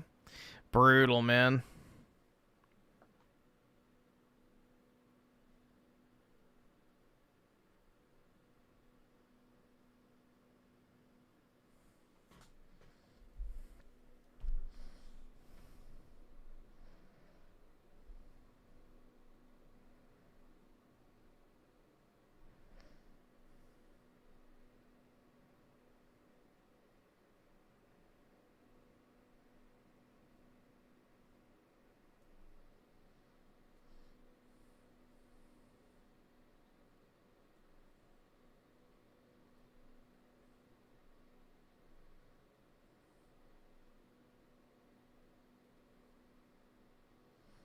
Yeah, since brother doesn't care about it anymore and would rather rage at Nintendo and jerk to furries. Dude, I get it. Makes total sense, bro, honestly. I can't even blame him. Because that's what I do in my free time, too. Hell yeah, dude. Brutal, man. Did it just not make enough money to make it worthwhile or something?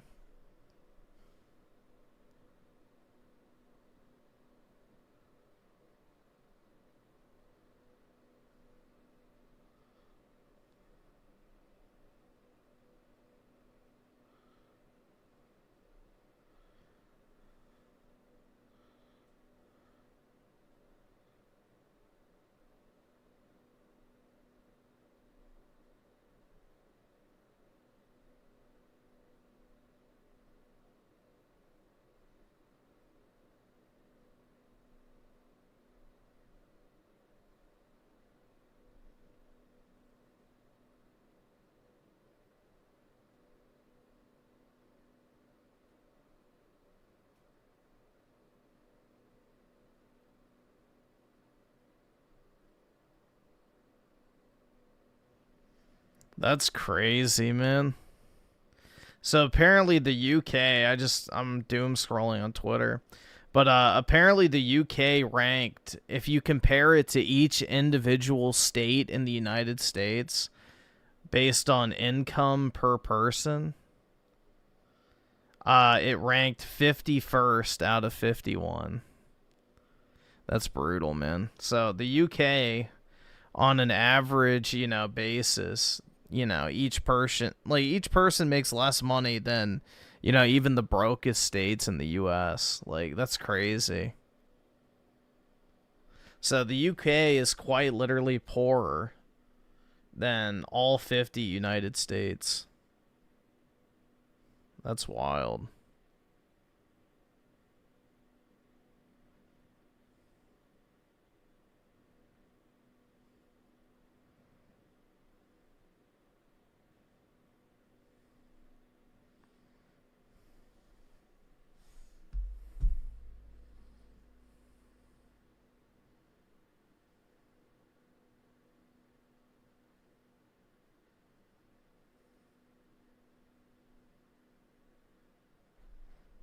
Europe has fallen, billions must die. Indeed, man. Indeed.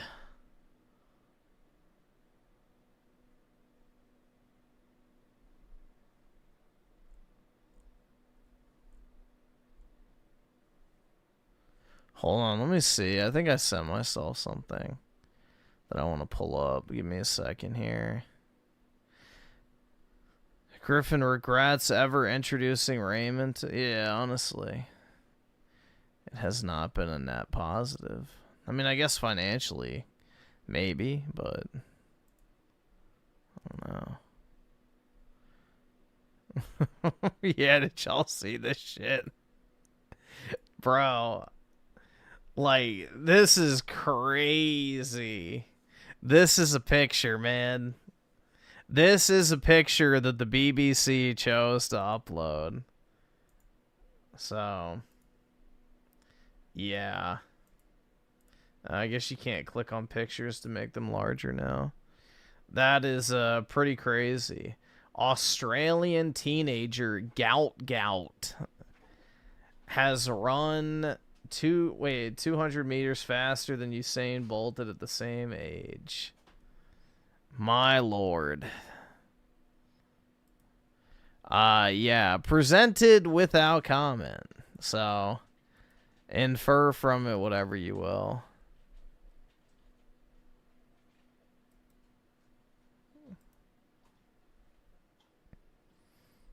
Infer from it whatever you'd like.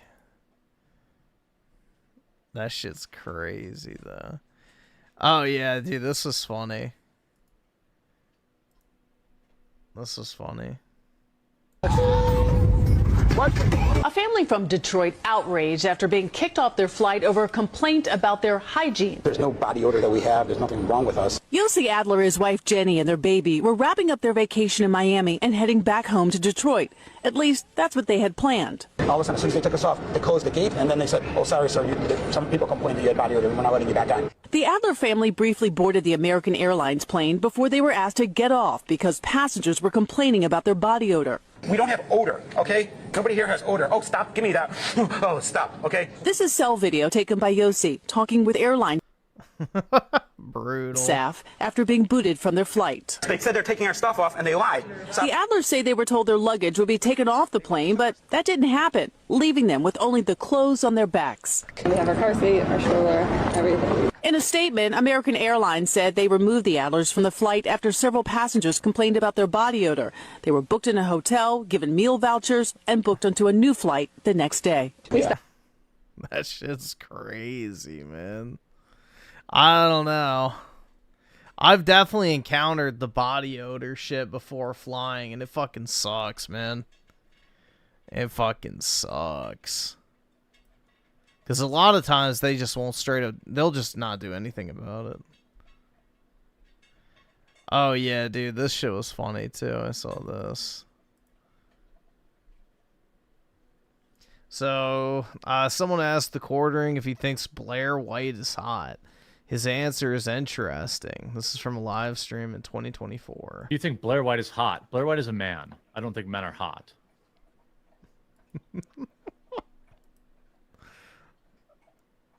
Well, I shouldn't say that. I think men... I shouldn't say that. Men can be hot. I'm just... Yeah, that's right, man. Men can be hot. It's not attracted to men. I like Blair a lot. The fucking the licking of the lips, bro. That's wild. If I was into trans people, I mean, she'd be at the higher end of the list, I would suspect. What, bro? He's thought about it. He's absolutely thought about it. Jeremy, do you think Blair White is hot? Blair White is a man. I don't think men are hot. Oh my god, man. Well, I shouldn't say that. I think men can be hot. I'm just not attracted to men. I like Blair a lot. If I was into trans people, I mean, she'd be at the higher end of the list, I would suspect. Jeremy, do you think Blair White... Brutal, dude. Griffin is attracted to men? Oh, yeah, dude. But only if you put a W-O in front of it.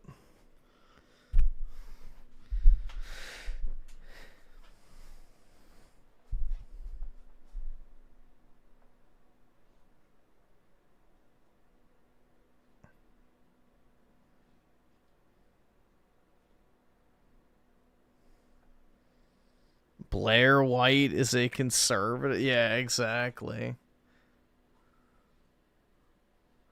Conservacuck, conservatism is dead, and it means not exactly, bro. What exactly are we conserving at this point? What exactly is there left to conserve?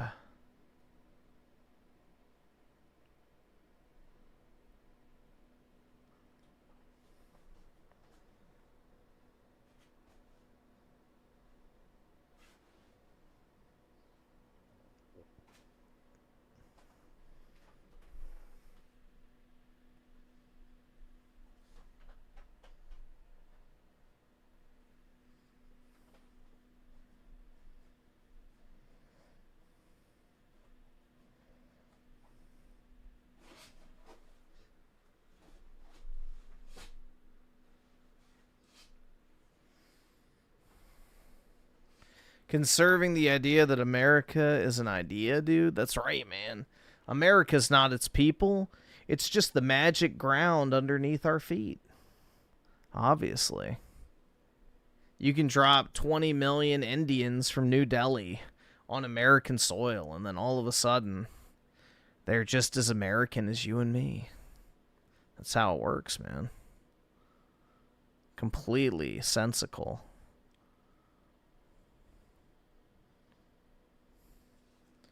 So...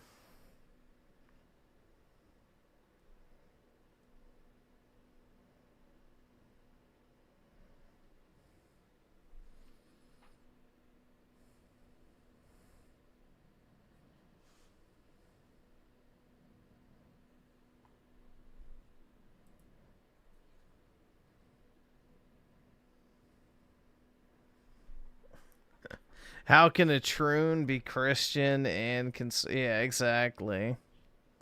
So, unless Blair White has repented his sins and no longer identifies as a woman, no longer dresses as such, and is taking the measures to reverse the damage done to his body by his own vanity, then how can you call yourself a Christian?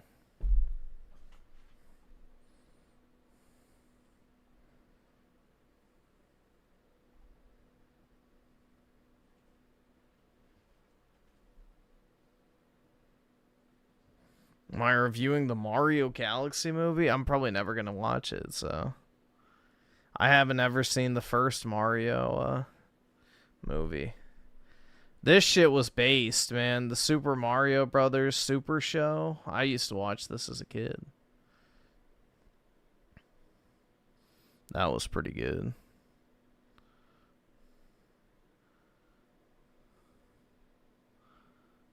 I had, like, the DVD set of it. They used to sell them at, like, Walmart for, like, $10. You could get, like, the complete series in those really skinny DVD cases. So, yeah.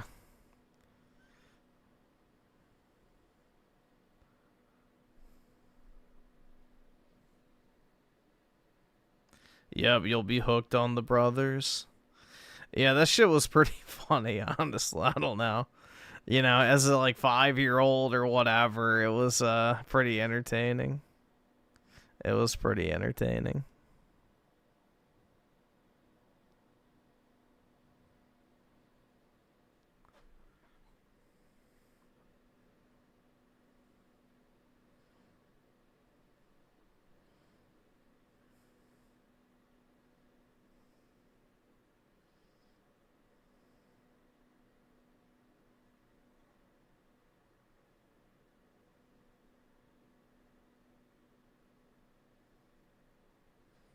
Oh, shit. What happened?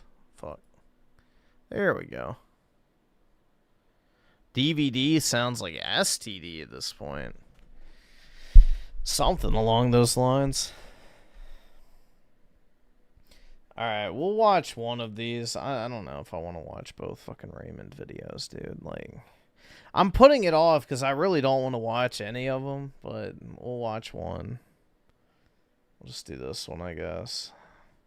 I really don't want to fucking watch this shit, man. I don't know. I'm just kind of... I have Raymond fatigue. The fatigue is really setting in. So we'll watch one, but after that, I'm tapping out.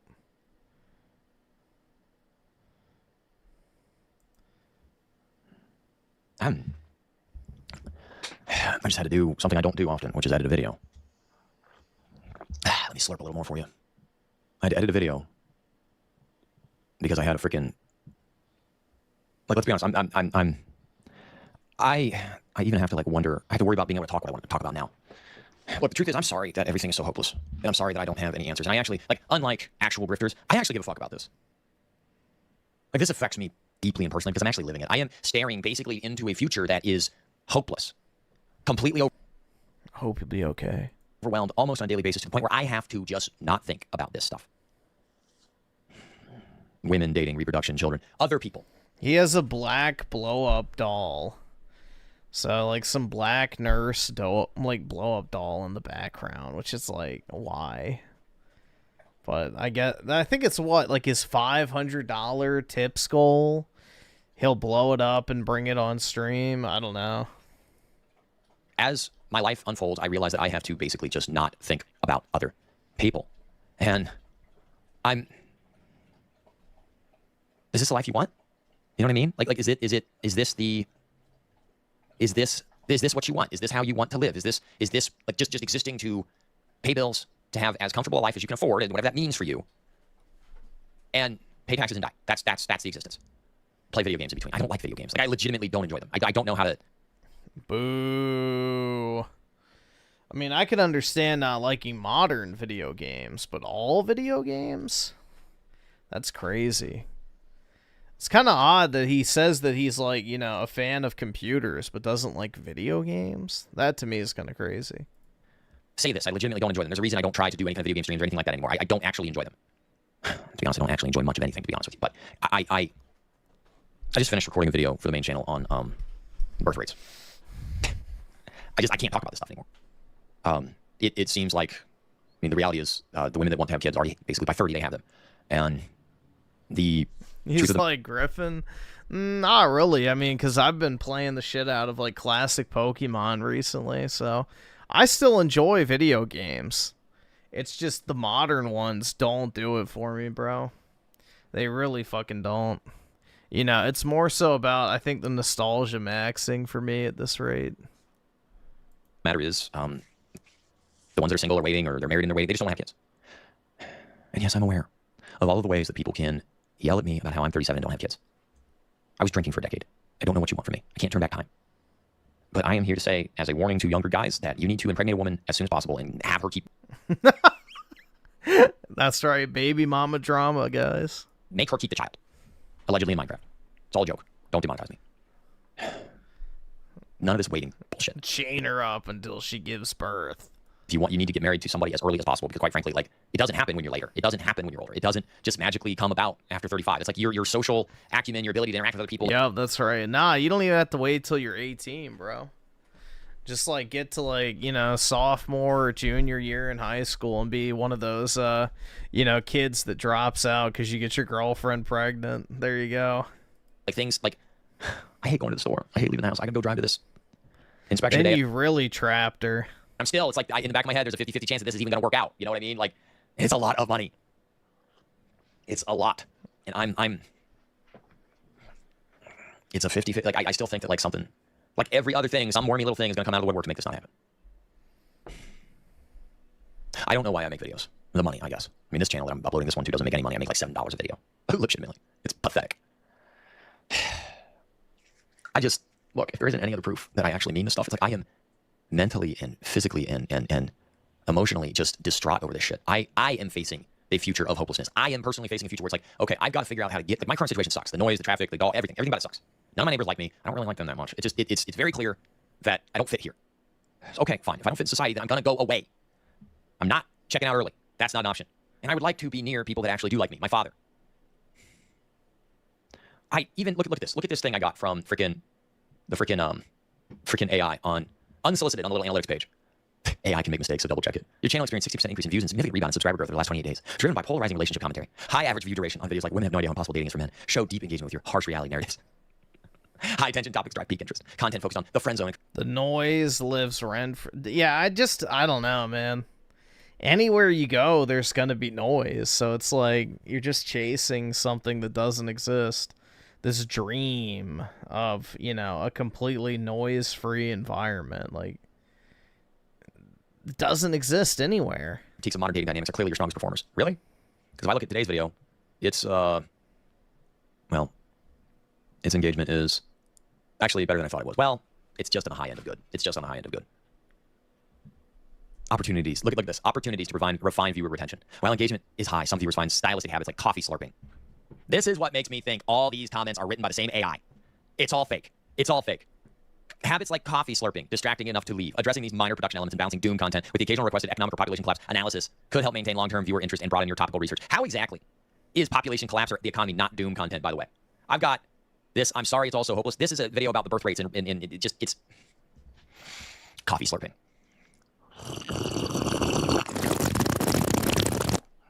Ugh. So gross, man. Oh, my teeth hurt. Ugh, dude, I really didn't need to see this twice. That was unpleasant. That was a little warmer than I thought it was. That was a little unpleasant. Ugh. Nasty, man. You get coffee slurping or you get me hacking on phlegm every couple minutes, because that's why. Oh, I'm sure there's a fetish for that slurping noise, but, you know, just like many other fetishes out there, I want no fucking part of that. I drink the beverages. And I hate the word beverage, but that's why I drink the beverages, is because my glottal stop, my phlegm, my drip, whatever it's called, I start every couple minutes. So you get that or you get coffee slurping. I would think that the coffee sipping is a little less egregious than every couple minutes. I mean, tell me the truth. You guys just want me to stop doing this. That's the real truth of the matter. Is I started recording that video 3 fucking times, and the first time I recorded it, the I'm sorry it's so hopeless video, and I didn't go into it I don't write my titles before I start. I don't do my thumbnails before. I know that that's antithetical to what YouTube, you're supposed to, if you're going to spend time on anything, you need to plan it ahead of time. No, this is a vlog. I just do things.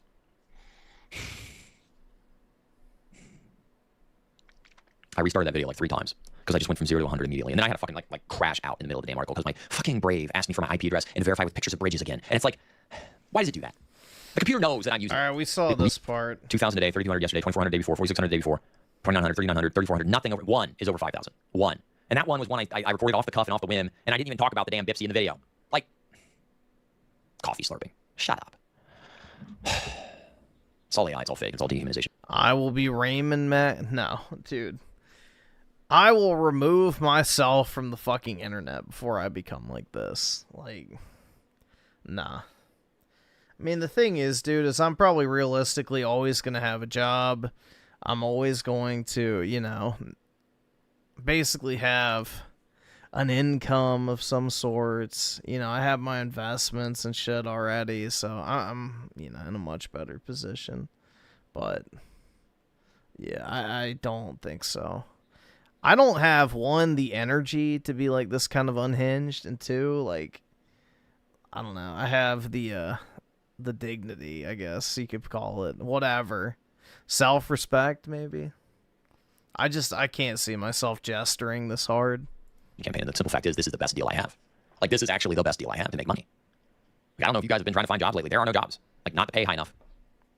And then I get this fucking... Every time I make a comment about anything, and I'm going to set my comments on my videos to week-long subscriber.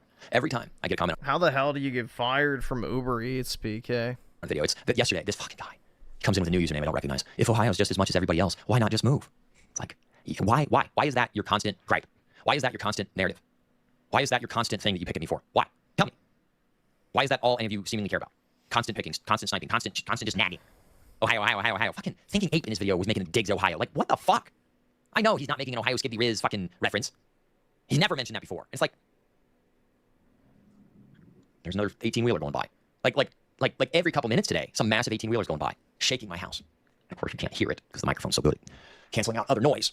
And I just, I want to get away from other people. I want to get on a quieter road. That is very expensive. That means I'm going to have to keep doing this and probably work other things during the year. Jobs for, you know, construction and that kind of thing.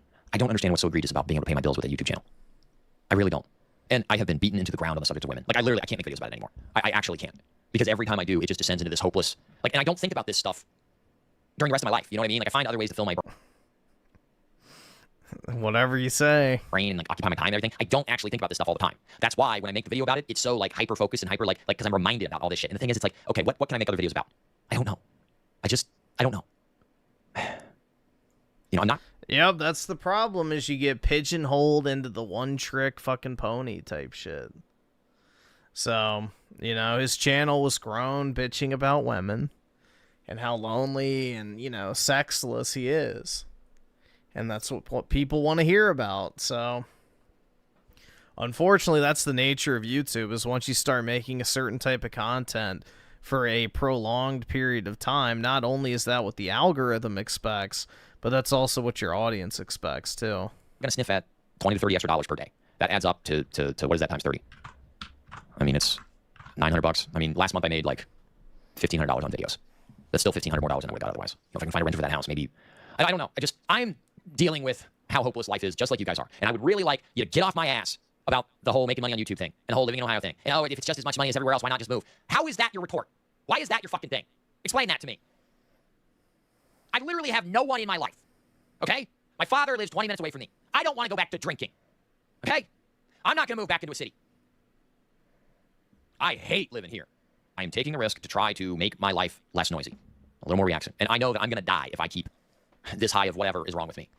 But this place puts me on edge all the time. And I don't know. Like, the other thing is, it's like, if the money's fake anyway, and it's all bullshit, and nobody's hiring, and all the jobs suck, then why wouldn't you be like, yeah, you make it on YouTube? I don't understand why everything has to be this hard. And my mother has said that my entire life. And I always got really, really annoyed about it. But I am saying it unironically every single day anymore. I don't understand why everything has to be this hard. And I legitimately do not understand why people hate me so much. I really don't. Okay?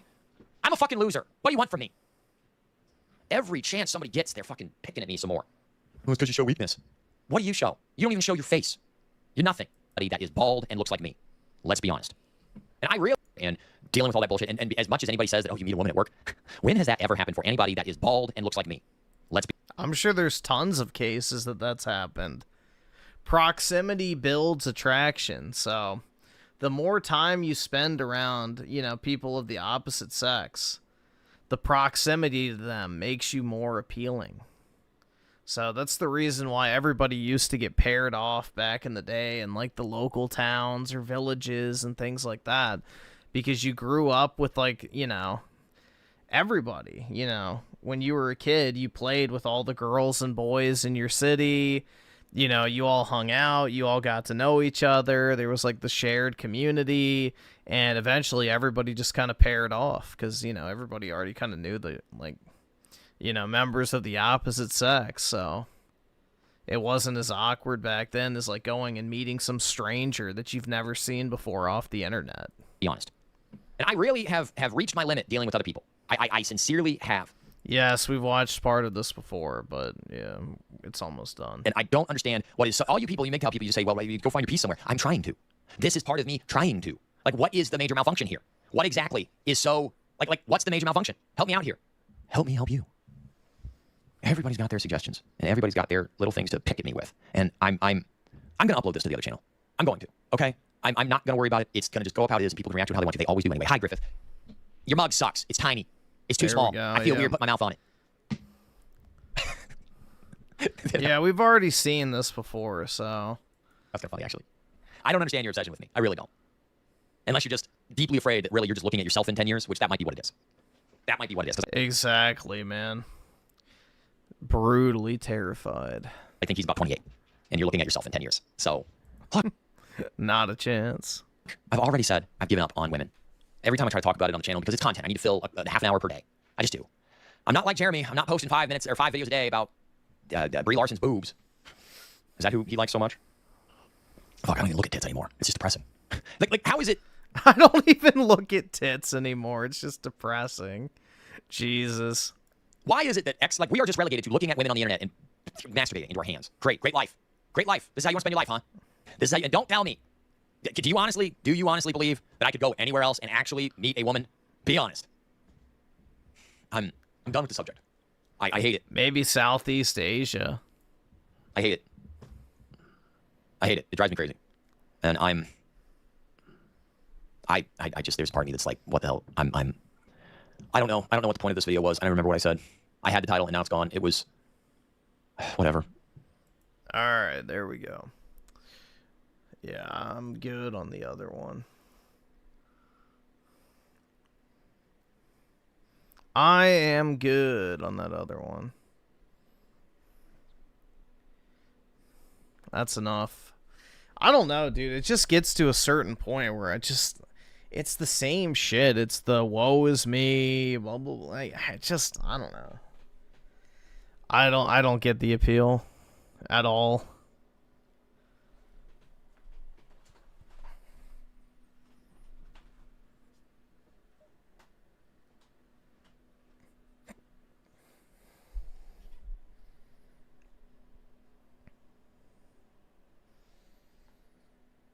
Ray has more testosterone than you. Good for him. Good for him. See, it's working wonders for him.